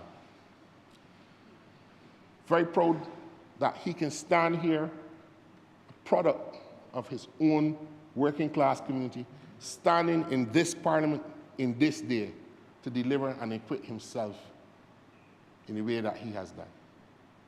I can only hope, Mr. Speaker, that I can emulate my schoolmate and my colleague in the assignment given to me under my ministerial portfolio. In the days and weeks to come, I can promise you that in addition to my responsibilities as the parliamentary representative for St. Thomas, I will continue to build out the programs to develop these communities, to make wholesome communities, build out the sporting infrastructure. Indeed, we are starting plans to put cricket and football teams at 2 different parts of the constituency, because we know, and I've been discussing it with the Honourable Member for the City and the Honourable Member for St. John, we know that sports in rural communities bring and build cohesiveness in the communities that allows the elders to mingle and to relate to the young people and to teach them and to create opportunities where the bad and negative forces do not penetrate into the rural communities in the same way as other places. I plan to work hard, Mr. Speaker, to ensure that we can do something to tackle how we treat the juveniles in our criminal justice system, to reverse engineer their susceptibility to crime. The 14 and 15-year-olds that we are seeing coming into the system and the 16-year-olds, we can identify the schools that they predominantly come from and the communities that they predominantly come from. And we will have to be able to intervene at the earlier periods where they are given trouble at school, that the information can be logged. And we can intervene at an earlier stage to see whether this child has learning or medical or other disabilities or what's not, or deficiencies. I know about an instance, Mr. Speaker, of a young man playing cricket in our system, and when we checked, he lived in a community where he had no mother or father. Very talented young man. There's a shooting out by him almost every night, but made it because we targeted an intervention to ensure at the level of the Barbados Cricket Association that he was steered away from a path that most of the young men in this community were afflicted by. We can't save all, but the time has come for us to target our intervention for the at-risk youth in our community. Work with the sporting organizations. I had that conversation with the Honourable Member for St. John and the Honourable Member for St. James North and the Honourable Member for the city. Targeting interventions to ensure that the at-risk youth in this country, identified by the social workers and the schools, do not just be left to wallow and to follow the bad paths, but to use sports, to use culture, get them into programs designed specifically for those who are at risk. We can reverse engineer this trend of crime. We will not be able to stop all crime, but allowing our youngsters to be susceptible to the ravages of crime and then just trying to build more jails and build more courtrooms to deal with the problem is not building out the good society that the Honourable Member for Christchurch East Central and the government led by the Prime Minister, Honourable Member for St. Michael North East wants for this country. We have to put all our hands on that. I too will play my part. Thank you for obliging me, Mr. Speaker.